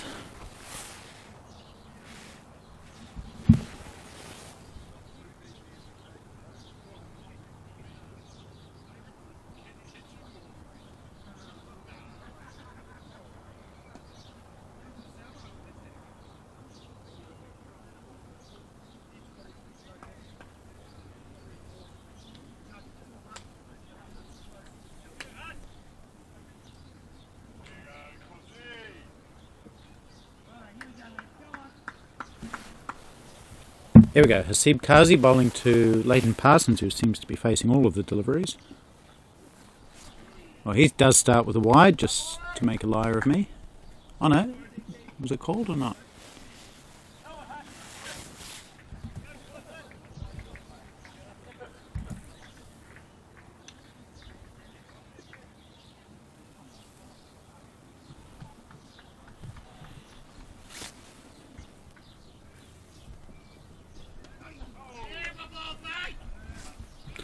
Looks like a bit of outswing there, beating the attempted drive of Leighton Parsons.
cut away very nicely by Lincoln Reed. Wow, what a great cut that was. Beat the sprawling attempt from Nuan Wirasuria, and it's gone well past the boundary down towards the enormous hedge there. It must be, gee, I don't know, 30 metres high, that hedge. Very impressive hedge as far as just go. Lots of hedges in Canterbury though. It's definitely hedging. Hard to say which one's the best. I could say there's quite a few if I was hedging my bets.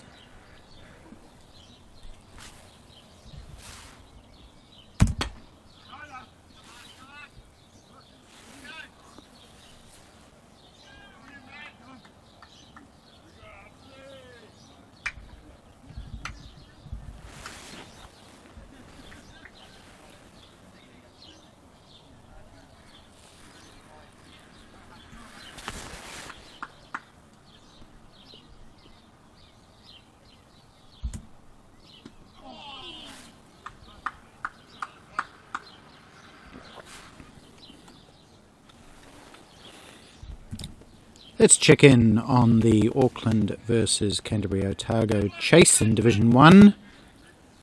They are getting closer.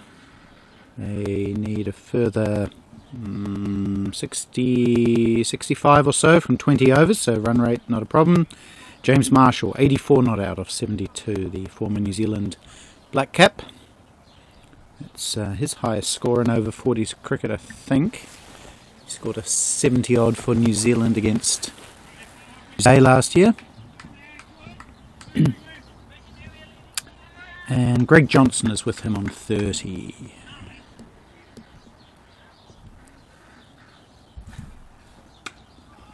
Cut again by Leighton Parsons. He's really enjoying the short wide deliveries that Glenn Reeves, and he's slapped that one away to the boundary for 4.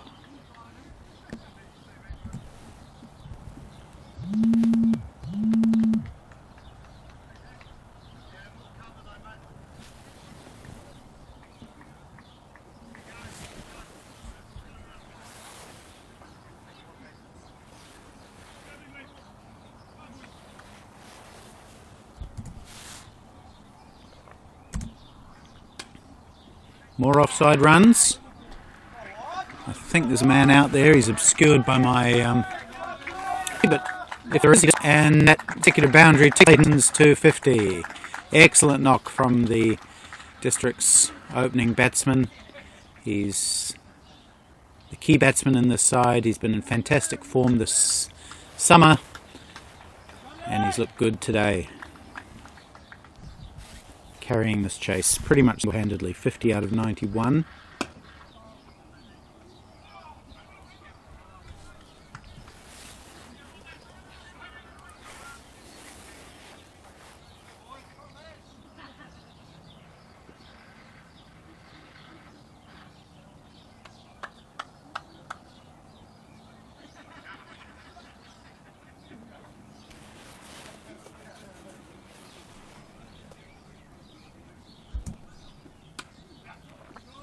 Cut again, so Reeves keeps serving up those short wide deliveries.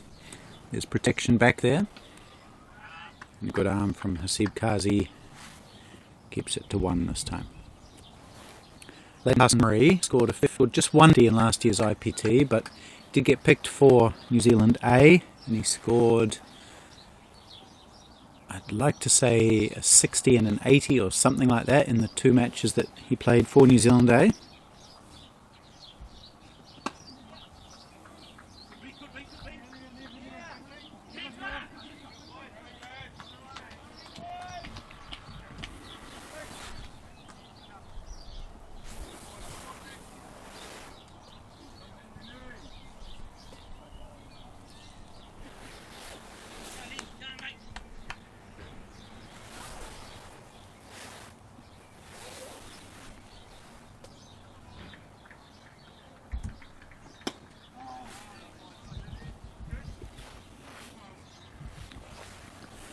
Into the over, so Districts recovering a little bit here, 94 for 3.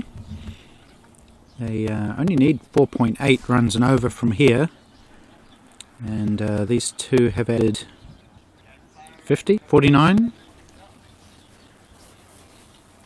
So from being in a slightly precarious position at 44 for 3, they're now 93 for 3, and almost halfway to what they need. Just one match which I haven't spoken about for a little while, that's the Division 2 match between Canterbury, Otago and Auckland. Auckland are chasing 229 to win, they're 126 for 1, so they're looking fairly good there. Mark Downey and Rajiv Rajagopal still in at the wicket there.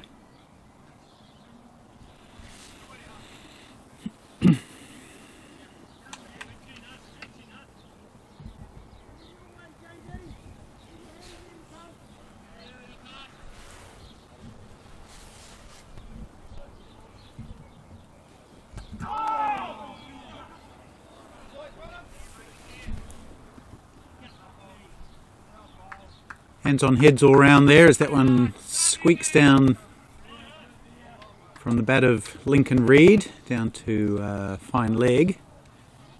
But the result's another single to the total.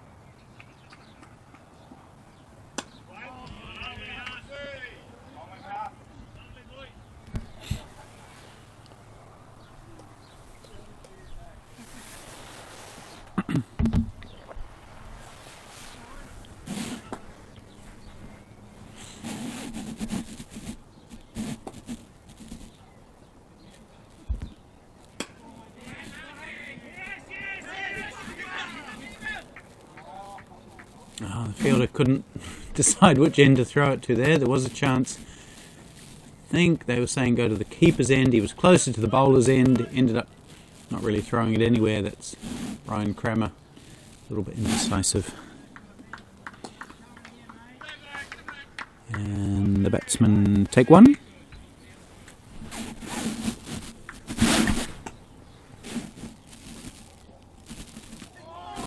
Nicely bowled by Kazi, swinging it away, beating Lincoln Reid on the outside.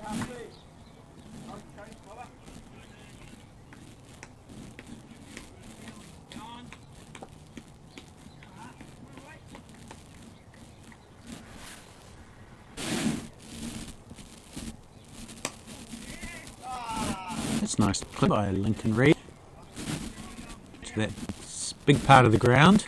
So quite a big field this in certain places. And they take two.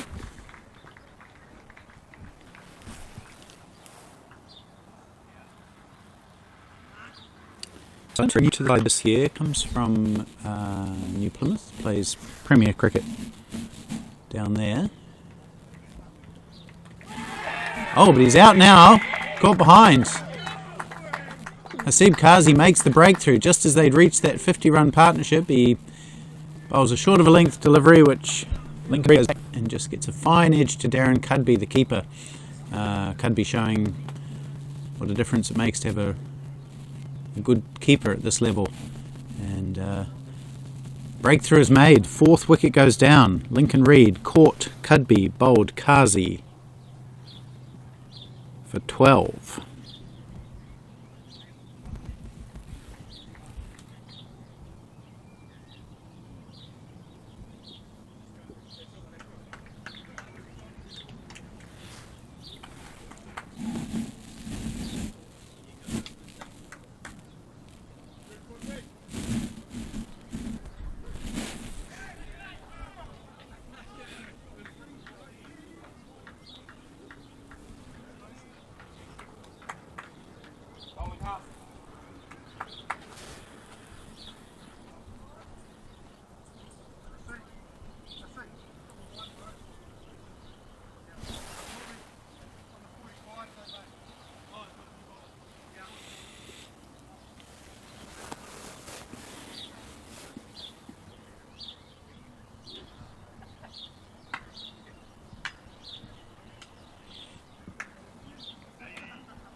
So the Wellington Tasman captain Andrew McCarr has had enough of Leonard Reeves bowling short and wide outside off stump. He's replaced him with Nuwan Wirasuria, the off spinner.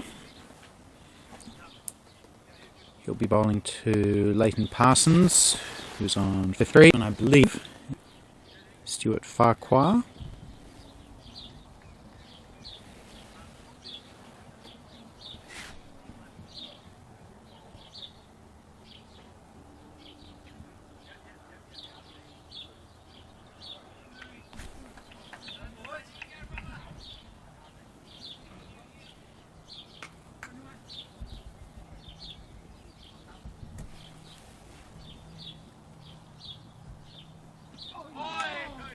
Good start from Wirasuria. He's a clever little bowler. He also played for New Zealand A. Did very well in the IPT last year and then did well in that series as well against the Aussies and against New Zealand.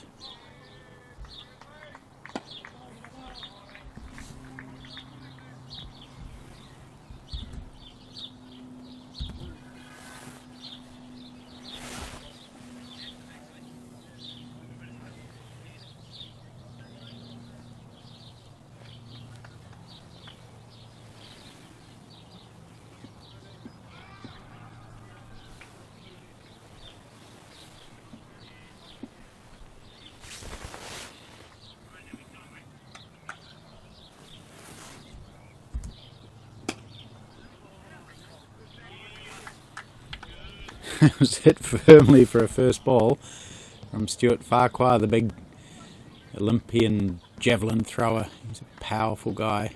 Stand next to him, you can see where he gets his power from.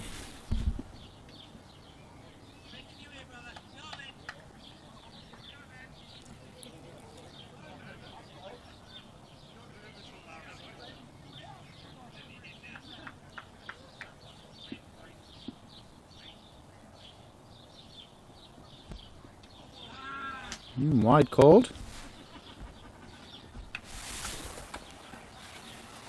So the 100 up for districts means they need 124 from here with 6 wickets in hand. It's 4.86 they need. Now that was probably wider than the previous delivery, but not called wide, almost because it looked as though it was a different length, it was shorter. Maybe the umpire felt it was an easier shot, but that shouldn't really come into it.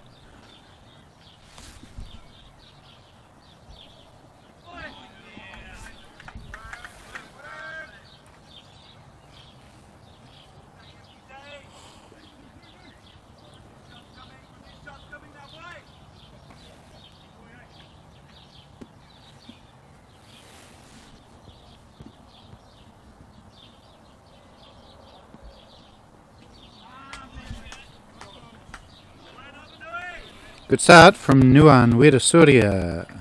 2 runs off his first over. And if I recall, Wellington Tasman were 100 after 20 exactly, and so are districts. So again, those mathematicians out there can work out 100 divided by 20 equals 5. So it's really well poised here. They're scoring at exactly 5 and over, and they need 4.96. 124 off 150 deliveries. A little bit of a twist in the Auckland versus Canterbury Otago match. James Marshall's been dismissed. So has Alex Fallas. So now Auckland are 165 for 5, needing 35, about 50. Plenty of overs left, but only 5 wickets left. So still Auckland's game to lose, but their main batsman, James Marshall, has been dismissed. We've got Greg Johnson and Bo Dench at the wicket. Hardeep Singh taking those 2 wickets. What a cricket.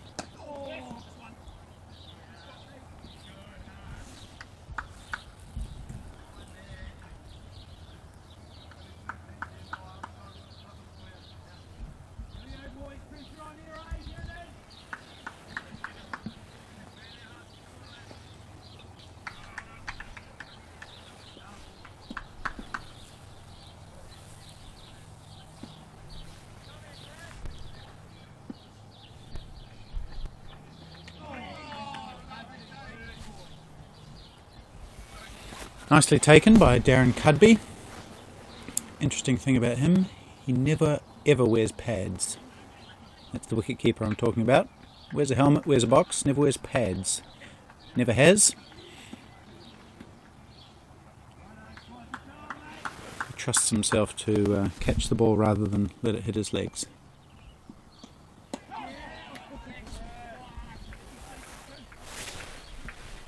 And the guy who's played Wellington A, so just a step down from first class cricket. He's played some decent cricket, never worn keeping pads. Wears them when he's batting, just not when he's keeping.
I'll take a leg bye.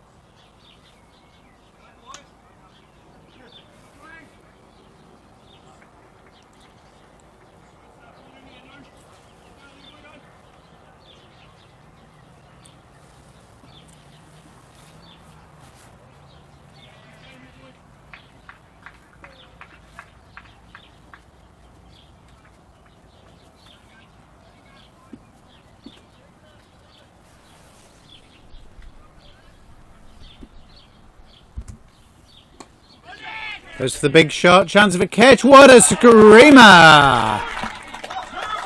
What a wonderful catch that is. I better identify that player. It was skewed off the thick outside edge from Farquhar. It went out over to about the 30-yard circle, sort of short third man, backward point area, and the fielder threw out a hand as it was going back over his head and clung on. It was one of those ones where you think, he's got no chance of getting that, and he did get it. What a great catch. I have to identify that fielder because that was some catch. Anyway, so success for Wirasuria, failure for Farquhar. He's gone for 0.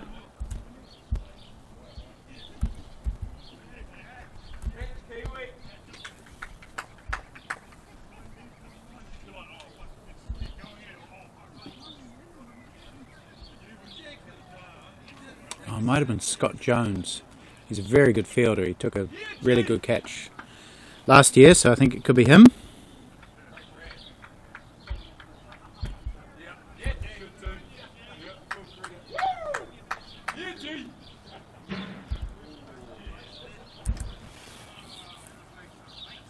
Oh no, it wasn't Scott Jones. Who was that?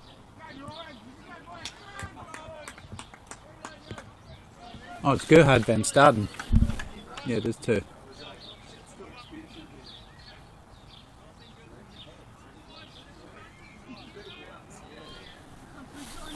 Anyway, new batsman is Jerem Wiley.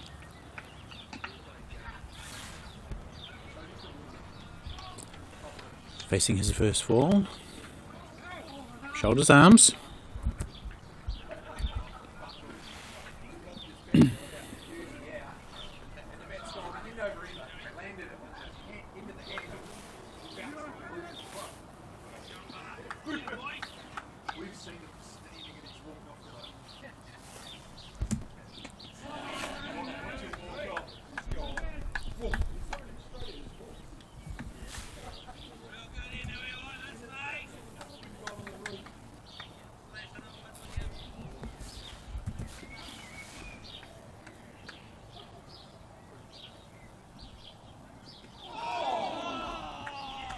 So, what's going to break here? Jeremy Wiley is known as a big hitter and a very aggressive batsman. And he's batting against a very canny bowler. So something's going to crack, I reckon.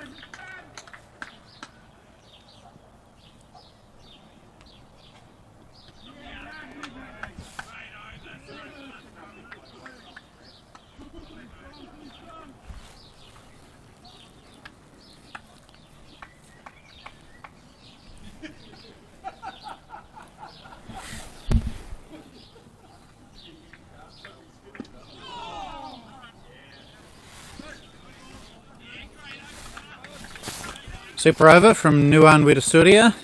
It was a wicket maiden.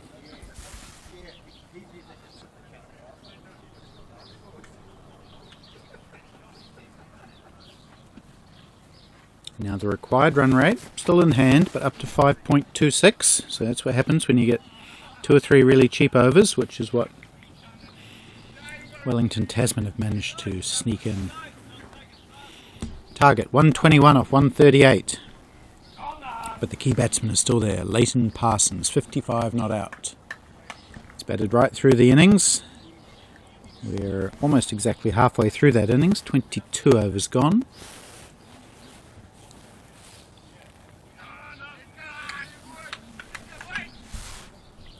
Here's Hasib Kazi. Short and wide, but Parsons can't catch up with it.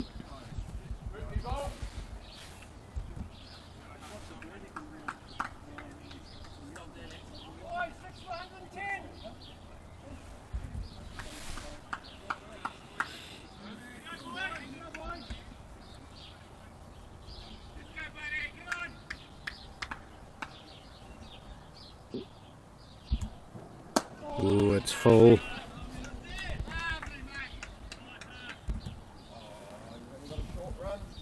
only got a short run, boys.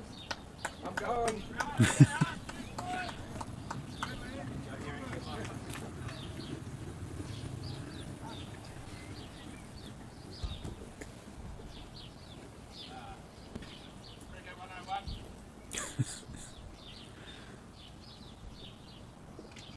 Oh, chance of a catch. No, he got the edge and it thudded into the gloves of Darren Cudby, ricocheted up in the air and he leapt to get the rebound, but he just couldn't quite get there. So technically a drop catch, but really good effort from the keeper, Cudby. He's been very good today, as he usually is.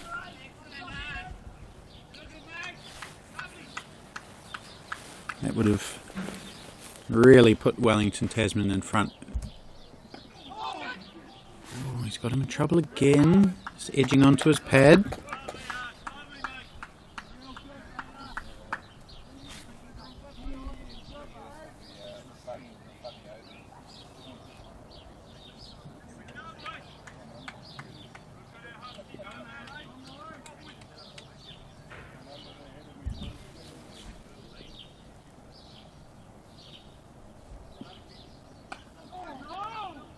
Runs this time, cuts again, down to the vacant third man. It's not going to go for 4. It'll go for 2.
Speaking of Wiley, that's some Wiley bowling to Wiley from Wellington.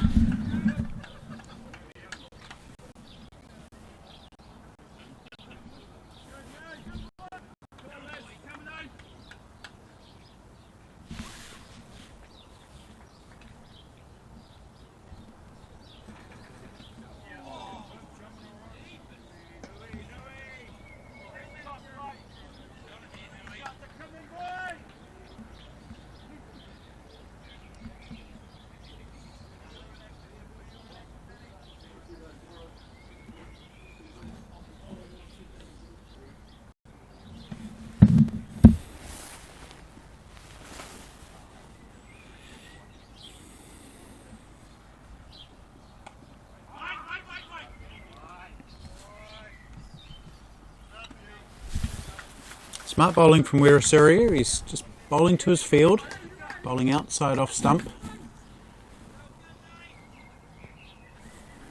And he's only gone for 2 runs in the 15 balls that he's bowled so far. Again beaten outside the outside edge and into the safe hands of Cudby. So another excellent over from Wellington. In fact, that's 3 overs now, and he's only conceded 2 runs. And Leighton Parsons seems to have been starved of the strike a little recently, which has meant that he hasn't been able to get any momentum going.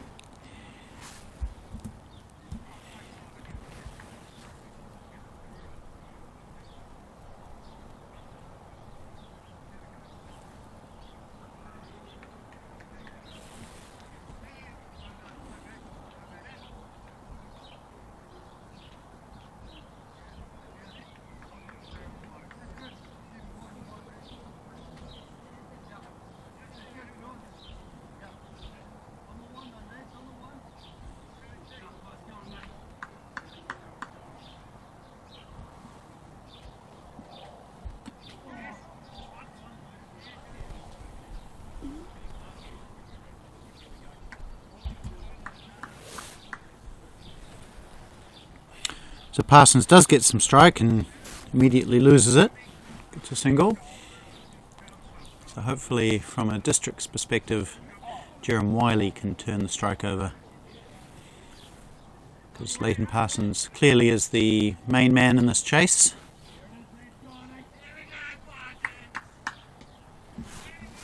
We're about halfway through in terms of runs, wickets and overs.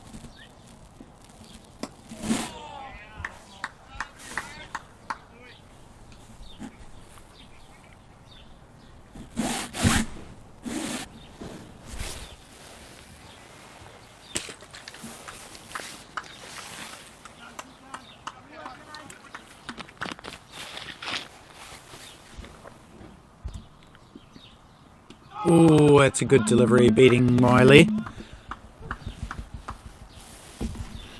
Still plenty in this wicket for the bowlers.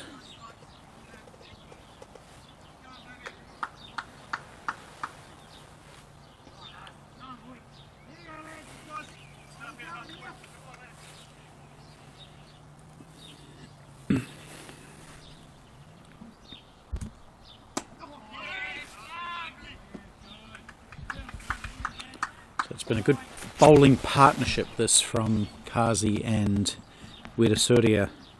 Kazi 1 for 14 from almost 5 overs.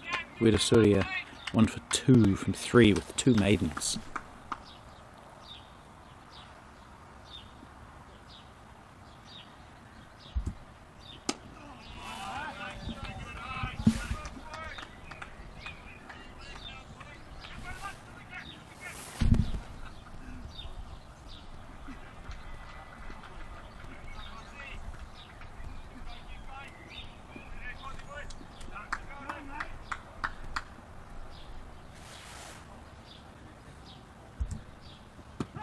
Oh, struck on the pad. Umpire says no, maybe angling down leg side. More probing bowling from Hasib Kazi. 5th over, 1 for 14. Great spell from him. Good addition to the side this year.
Oh, direct hit from Gerhard van Staden, who's proving a bit more successful in the field than he was with the bat. Taking a great catch a couple of overs ago, now direct hitting the stumps from backward point.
Run rate required has crept up to over 6 now, thanks to those 3, 4 or 5 tight overs that Wellington Tasman have bowled. But that'll help. It's launched over extra cover for 4 runs. Jerem Wiley opening the shoulders and saying to Wedasuri, if you're going to keep bowling outside off stump, I'll hit you over the offside, especially if you've got no protection. And that's exactly what he did. Wiley's off the mark. 1-1-1. Nelson. Hello, Nelson.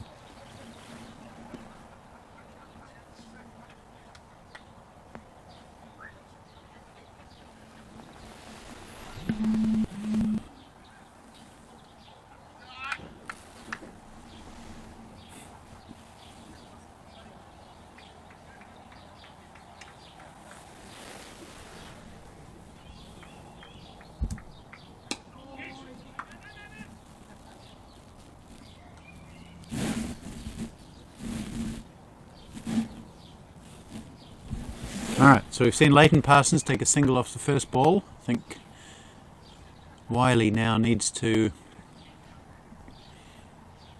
avoid blocking out the rest of this over, at least. He either needs to hit some boundaries or give the strike back to Leighton Parsons.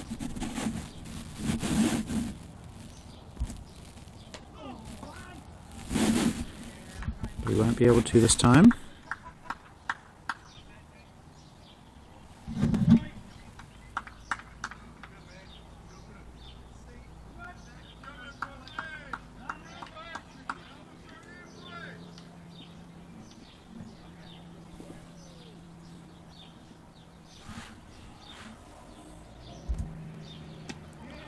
Getting some movement off the seam, Kazi, that one coming back into Wiley, who does manage to get it away for a single.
So he's a real no-fuss sort of batsman, Leighton Parsons. You know, he can hit the boundary, but he's just a typical sort of Kiwi workman-like batsman. Cuts well. Just waits for the balls that allow him to play the shots that he's good at. He's the sort of guy that you know, you can just sort of plug in a target and send him out there and off he goes.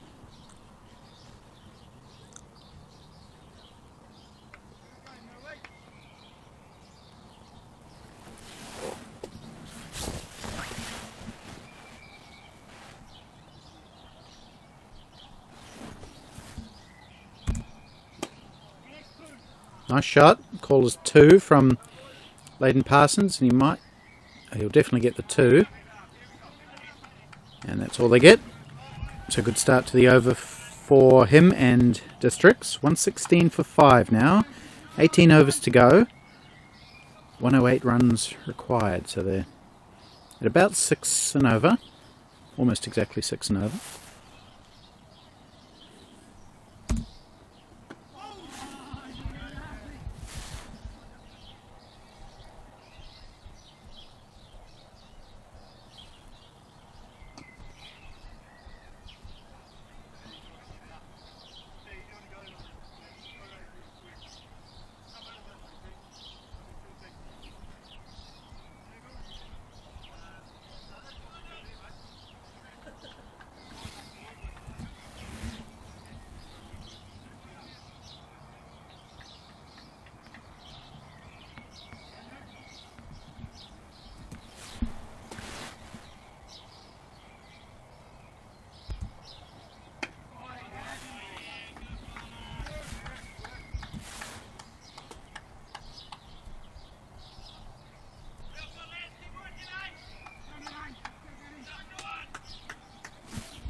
Oh, outside edge from Leighton Parsons. He followed the ball there.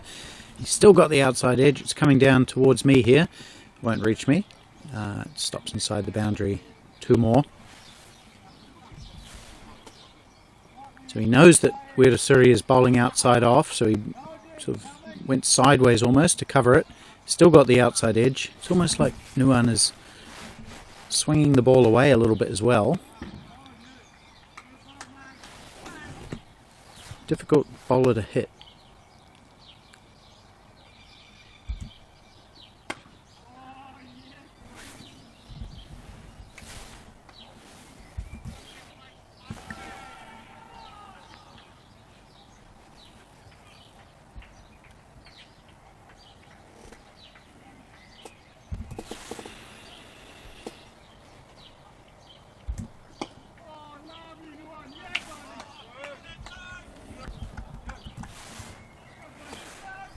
Okay, quick look around the grounds. Division 1, Auckland versus Canterbury Otago. Auckland closing in on that target of 214. They are 20 runs away. 10 overs to go. 5 wickets down, so they should get that.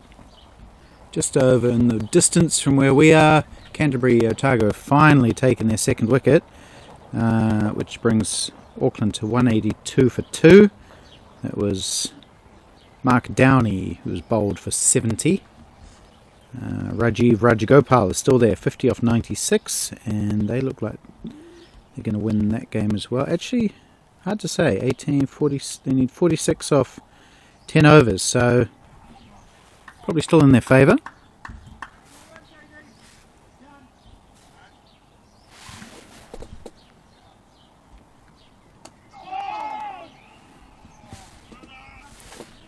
So those are the other 2 games that are in progress apart from this one that we're watching here.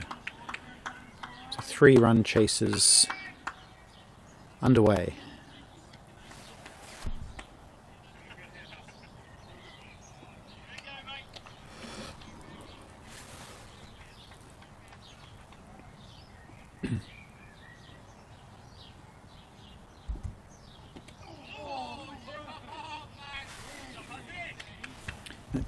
That one clipped the pad on the way through. The batsman's asking for a wide, but think the umpire's saying it caught his pad on the way through.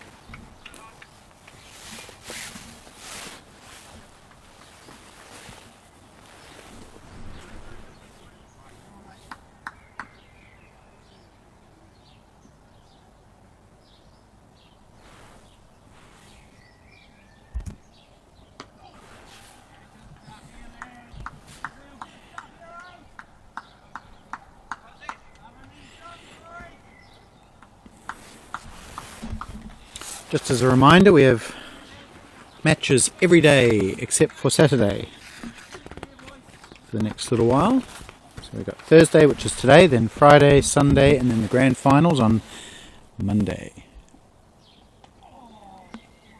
It's slashed away. It's probably going to go for 4. It does. Yep, hit hard enough to get down to third man for 4.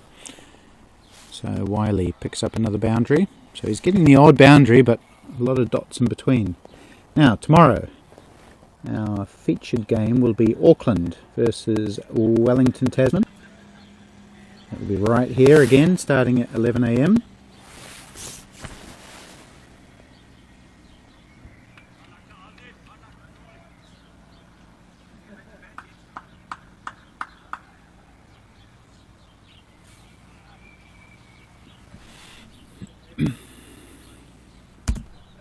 Big head from Jerem Wiley. That has gone skimming for 6.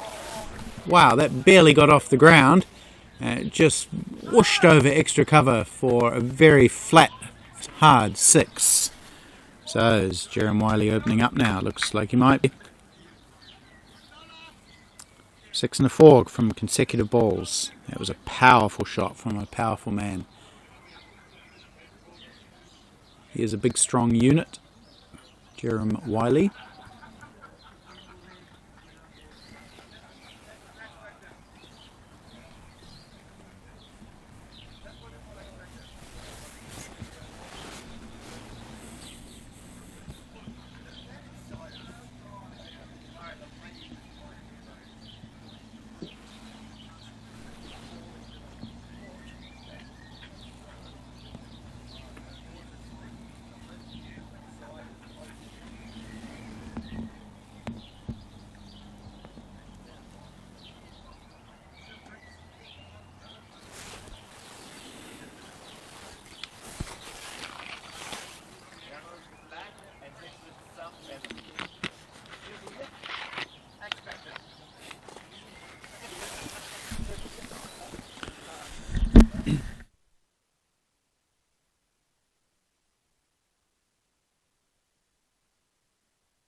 Alright, so it looks like we're taking drinks.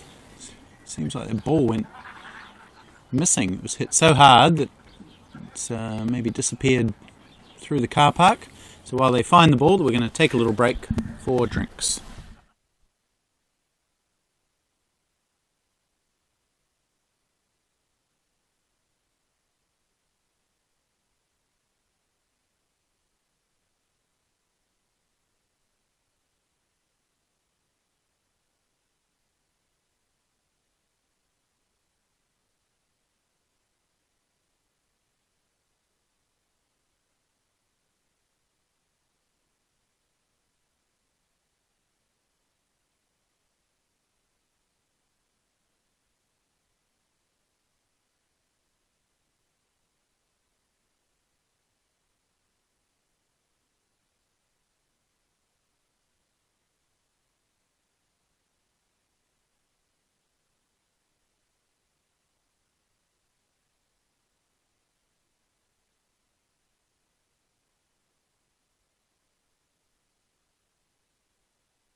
Okay, so we've had drinks, and I've got a little update for you that 6 that was just hit before actually went, smashed the window of the pavilion, went straight into the kitchen where a young lady was preparing post-match refreshments. It scared the life out of her apparently.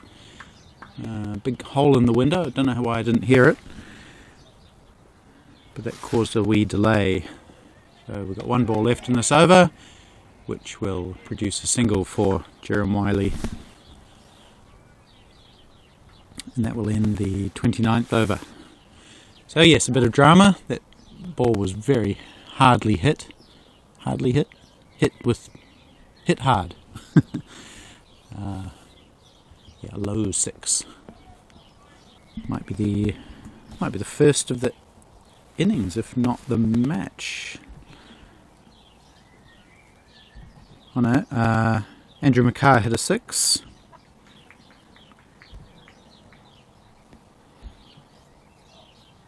And that's the only other one.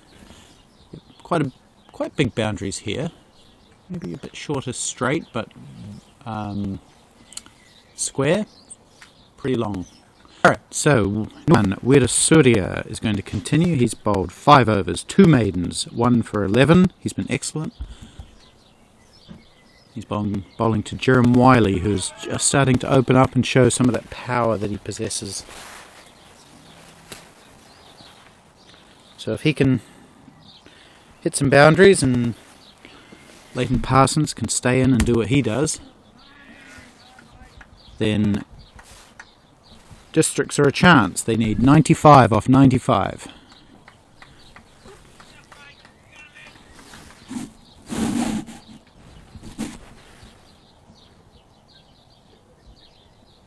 Yeah, big shot. Beats mid on, sorry, down to long on for 4.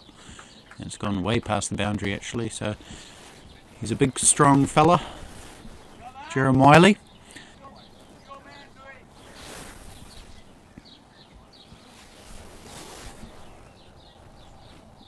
And he's taken a few balls to get his eye in. He's now up to 20 off 27 balls.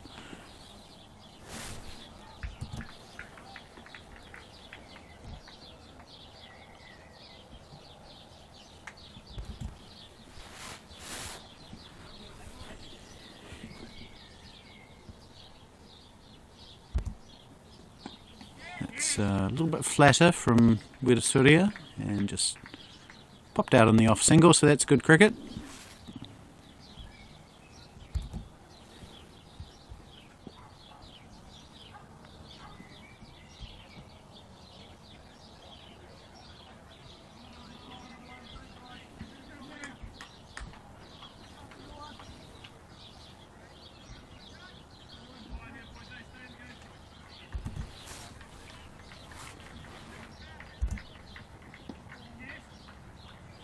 And then Leighton, what he does, just turning the strike over, so that's good cricket as well.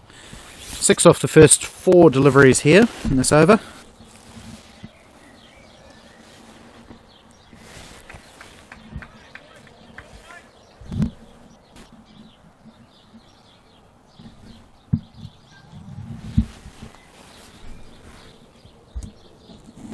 That is huge. Jerem Wiley has gone down on one knee and clobbered that over cow corner for 6.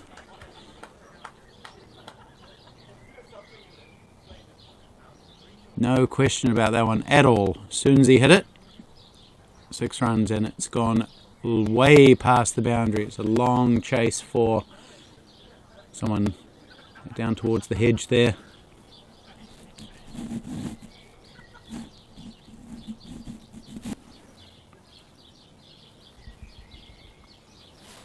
Second 6 for Jerem Wiley. He's up to almost a run a ball now. And the run rate required down to under 5.5.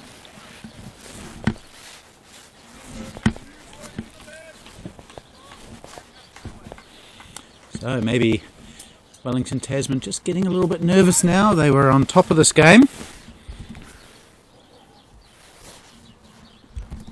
I mean, they're still at least even Stevens. It's tapped into the onside. So he's hitting a boundary and then hitting a 1. Generally speaking, Jerome Wiley. 13 off that over. So after Wedasuria had, I think he had 5 overs for 11 runs. Now he's got 6 overs for 24 runs. And District's looking pretty good. What's this partnership worth? Last wicket fell at 103. It's now 142, so that's 39 runs. Wiley's hit 28 of those. But Leighton Parsons, what a great anchor knock from him. 68 not out from 96.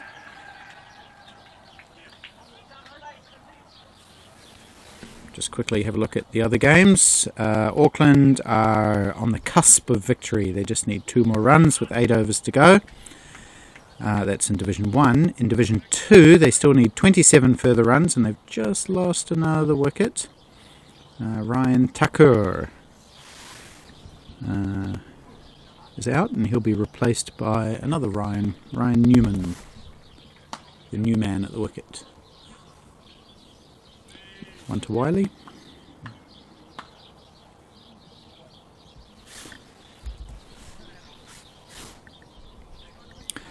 So Auckland looking to make it 2 for 2 in the respective divisions over Canterbury, who won both divisions last year.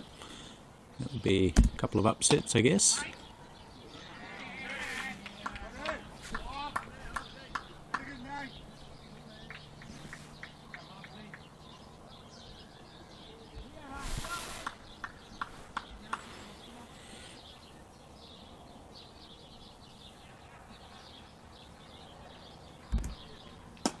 It's coming down to mid-on. Oh, sorry, I got a bit excited there. It looked like he'd thumped it, but bounced nicely into the hands of Sean Windle at mid-on, and no run.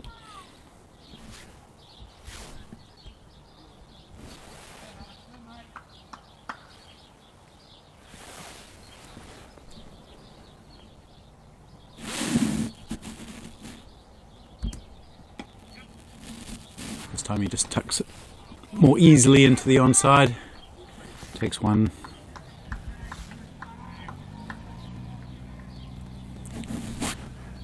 So a good accumulator is, doesn't get bowled down too much. He can be a little bit slow at times, but generally just knows his game really well. So when the ball's in a certain place, he just plays the appropriate shot, picks up 1.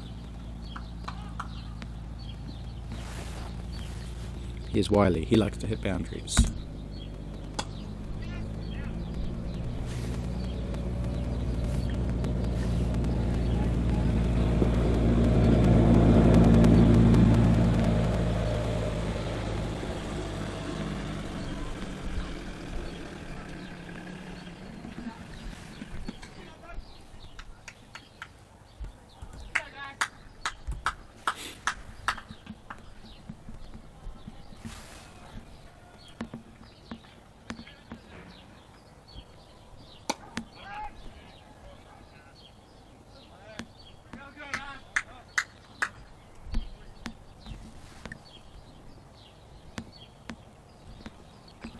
Hasib Kazi has bowled 8 overs, 1 for 31. Really good spell from him. That's under 4 and over. Nuwan Wirasuria going at 4 and over. And Districts need to go at 5.64 and over to win this match. 79 off 84 they need. Auckland have beaten Canterbury Otago, upset the defending champions in Division 1, 217 for 5, so they've won by 5 wickets. Just shows the even nature of this tournament, both at the over 40s and over 50s level. It's a reflection of the strength of having 4 evenly matched teams. Buffed into the offside by Jerome Wiley. Good sprawling save on the boundary. And they take 2. There has been some talk of following the major associations, that's basically Central Districts, Northern Districts, Canterbury, Otago, Wellington, etc. But this model is much better for the over 40s and 50s age groups because of the playing numbers.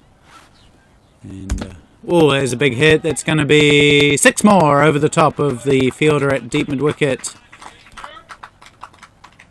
Jeremy Wiley's third 6, and when he hits it, pretty much looks like 6 off the bat most times when he launches it. 6 more. He's up to 38 from 34. 3 4s, 3 6s. Wrestling this game back in District's favour.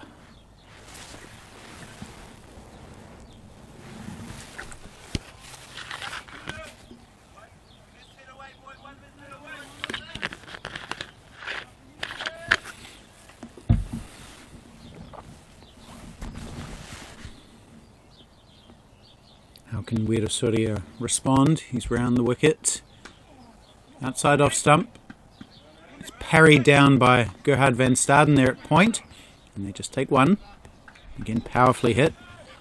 Oh, and that's collected the keeper, Darren Gudby, in a rather painful area. It skipped off the square as the return came in, and,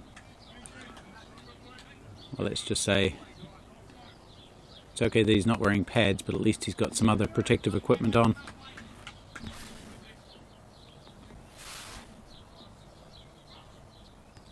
We're already back over the wicket. And Parsons finds the gap again. He'll push hard. But no, just happy with 1.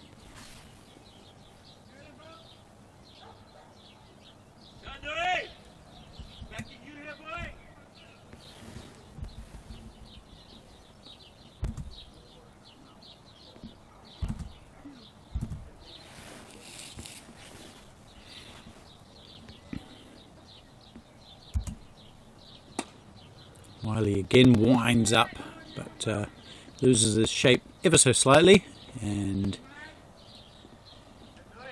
ends up thrashing it down to long on for 1 run.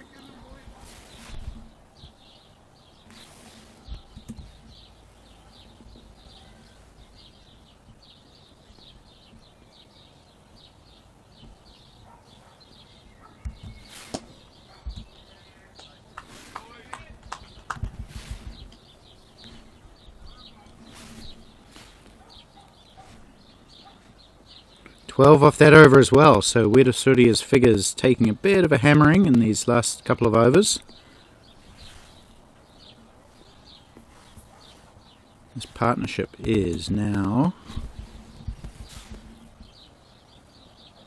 54. They came together at the fall of Stuart Farquhar's wicket. I'll just let you know the wickets that have fallen. Charles Williams was out for 1, James Mackey for 3, Byron Jollivet for 8. There were 44 for 3 at that point. A little bit of a partnership, well 54 actually, between Lincoln Reid and Leighton Parsons before Reid was out for 12. Stuart Farquhar fell for a duck and it was 103 for 5 before these two, Jeremy Wiley and Leighton Parsons, joined forces. Leighton Parsons has batted right through the innings for his 71, and Jeremy Wiley has come out and played a typically aggressive innings of 40 not out. Here's Hasib Kazi for his last over. It's full, driven down to long, off for 1.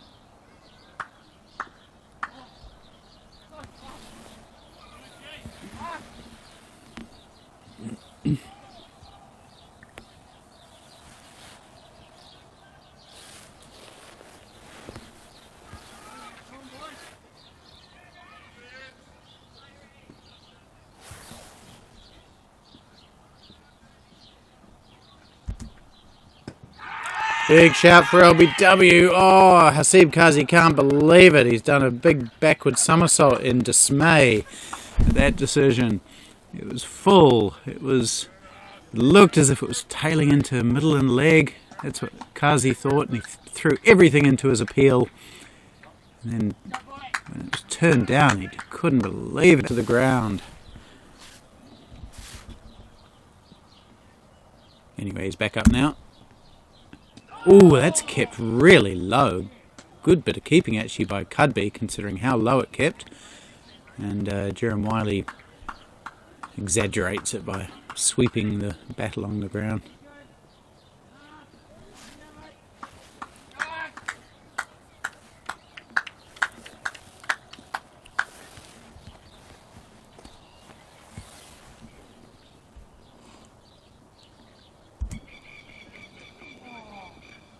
That one bounces more, making it difficult for Cudby. He's tried really hard behind the stumps today.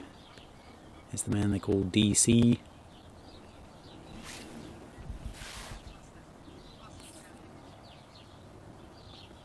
"66 runs still required." So a wicket here will throw things back in favour of Wellington Tasman.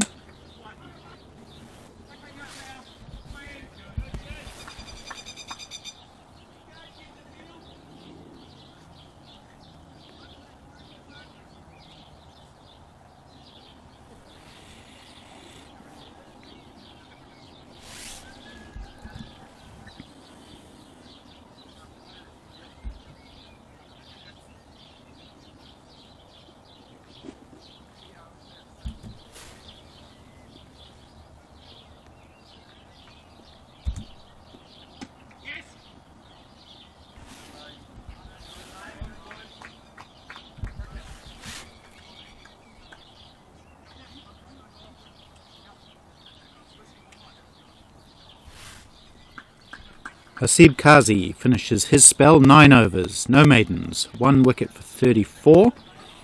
Good spell from him, 160 for 5 is the score. 12 overs left, 64 runs needed, that's 5.33 an over. Excellent partnership this between Wiley and Parsons.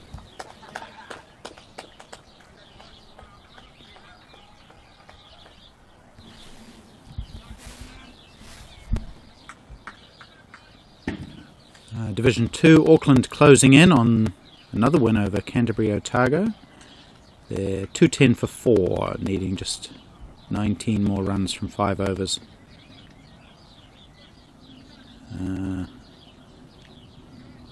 So Mark Murphy took 2 wickets and 2 balls, so that's good from him.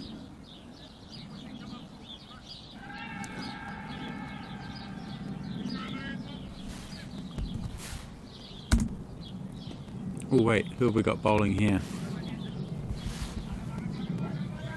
Might be Andrew McCarr, I think it is. I'll just...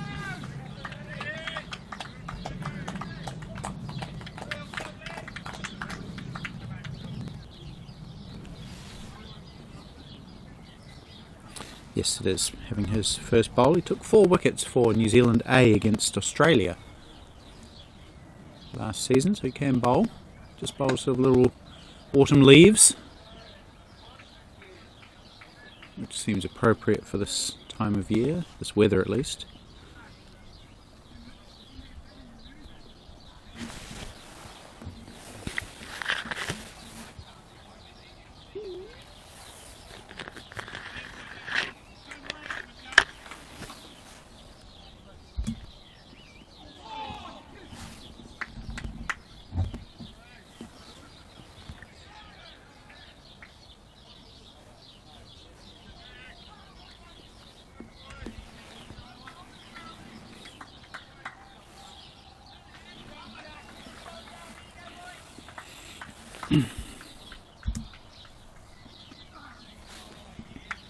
Not a bad bowling choice from McCarr to bring himself on.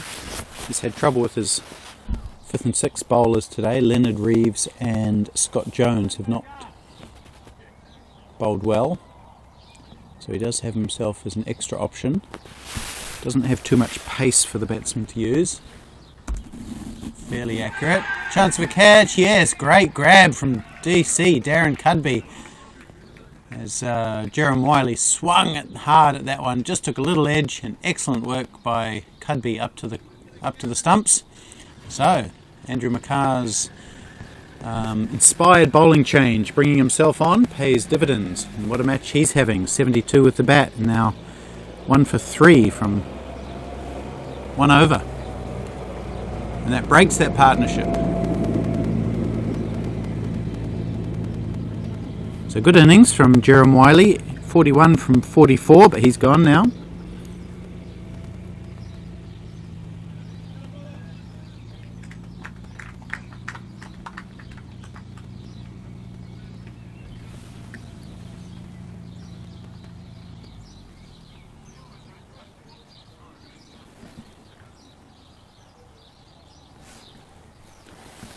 Now, new batsman, I think, is Chris Edmonds. It doesn't look like the skipper, Peter Connell. It could be.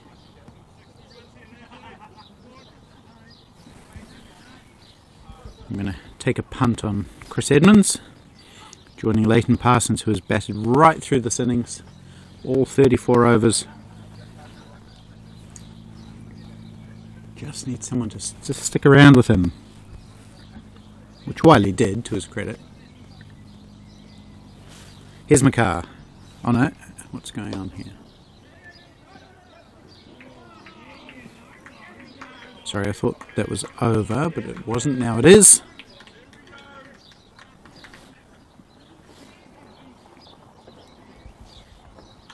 Now who's going to replace Hasib Kazi, who's bowled out? We'll have to find out in a moment.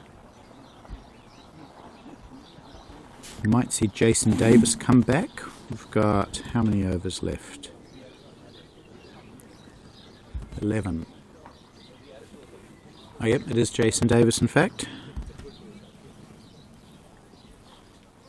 So he bowled pretty well early on. His first over was a little bit wayward, but he's taken 6 overs.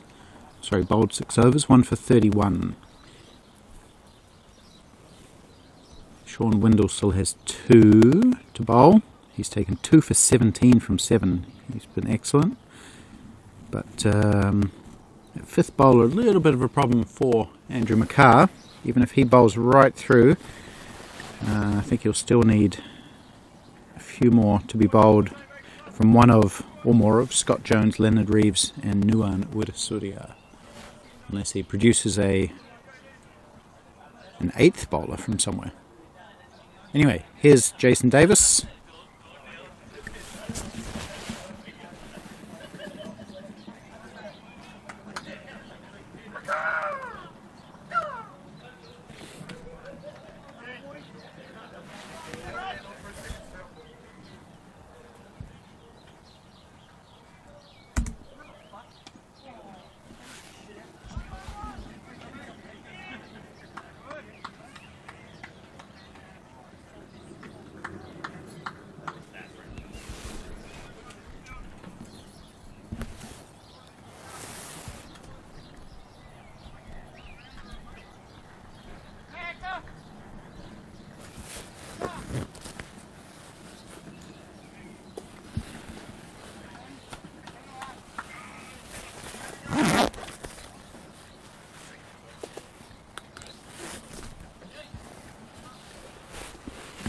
That was my zipper, in case you're wondering what the sound effect was there.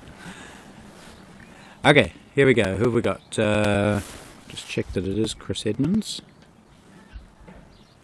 No, it's Peter Connell, I'm sorry. New Zealand captain.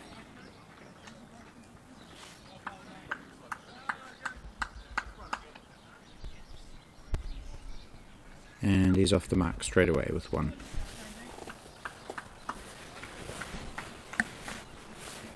Yes, I've got several jackets on here, or 2 to be precise. It's cold, I'm going to say that. It's not windy, it's just cold.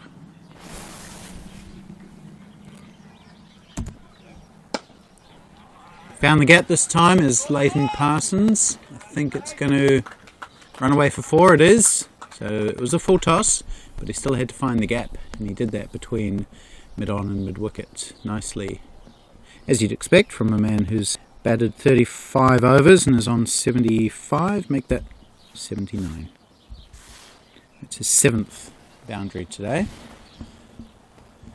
He's looked really good, just very workmanlike, very precise. He's hit boundaries, he's hit ones, he's run well between the wickets, he's paced the innings well, he's never let the target get out of hand. Good batsmanship. Not the flashiest player around, but certainly one that you want to get out as the opposition. That's short. Oh, he probably should have done better with that for a guy who's on 79. Just hits it straight to point.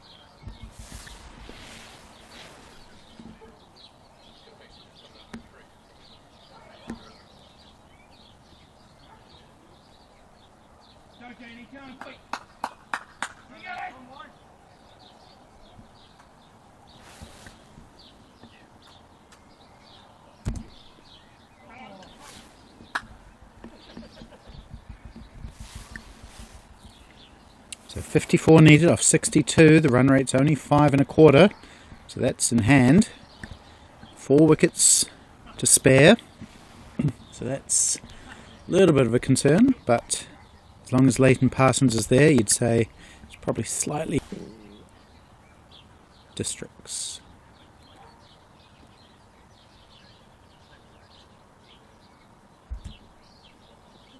It should be a wide because it was impossible to hit.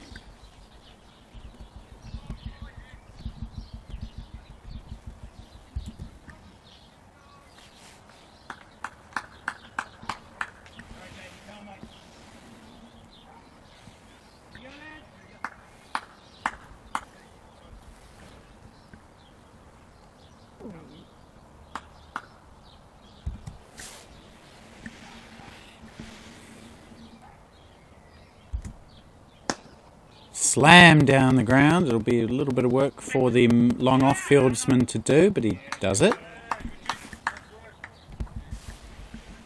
1 run. Takes Parsons into the 80s. He is 80.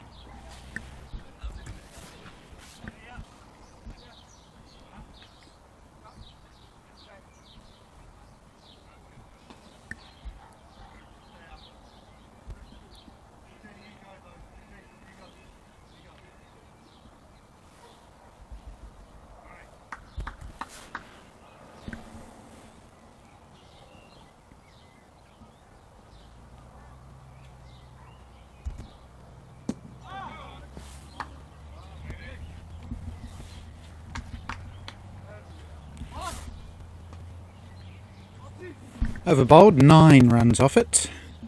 Jason Davis has 1 for 40 from 7. And Districts inching closer to this target of 224. Could have been 254 really, the way that Andrew McCarr and Brian Kramer were batting at one point. They did definitely look like a minimum of 250, but things slip away. Ended on 223. Both of those batsmen I mentioned got half centuries. One of them is bowling now, Andrew McCarr. He top scored with 72.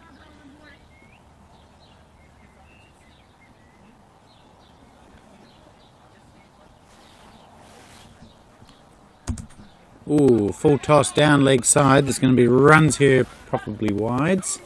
Might go for 5. No, it won't. Pulled in by Mark Young. They ran 2 plus the wide, so that makes 3. So that's always helpful when you get a block of wides, as the batting team, of course.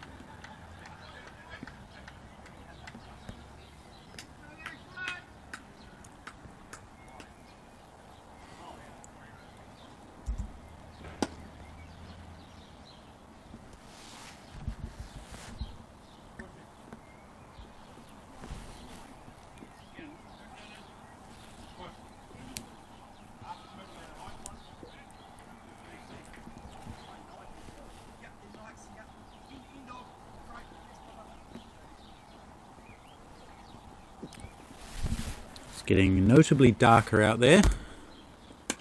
In fact, I think I finally feel some rain on the marquee coming down on top of us here. Yes, it's raining.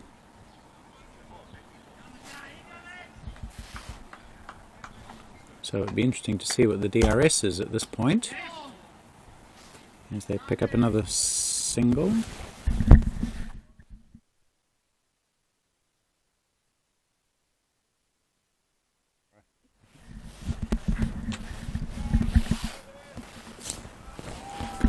Yep, so the first rain that we're having today, it was forecast to rain pretty much all day, so we've been pretty lucky. The players are continuing, so it can't be that bad. As Parsons dabs one down to the third man area, they'll take 2 more. He's up to 83. If they do reach this target, there's a very good chance that Parsons will reach his 100, which would be well deserved. And just looking at the DRS situation here, I'll see if I can find that. The pass score now is 170 and they are 179. So District's ahead at this stage.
As you can see, the players are coming off the field. That rain is steady. It's not heavy, but it's steady. Score is 179 for 6, and if the Cricket HQ DRS calculation is correct, then Districts are 8 runs ahead of where they need to be at this point, so they would win the match. I don't know if this is official. We'll probably have to confirm that, but at this stage it looks like District's winning this match, assuming we don't get to go back, which still remains to be seen. It's not a heavy shower, but it's pretty grey up above.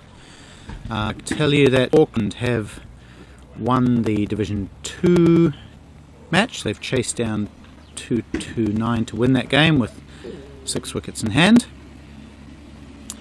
Much earlier in the day, Wellington Tasman had a facile win over Districts, winning by 9 wickets.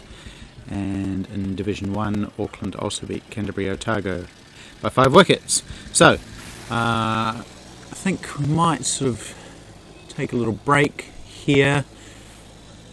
My feeling is that it's game over, but you never know. If you want to stick around, you're very welcome to. If not, then we'll post everything up on the Facebook page later, and we'll be back here at 11 o'clock tomorrow morning, weather permitting, for the round 2.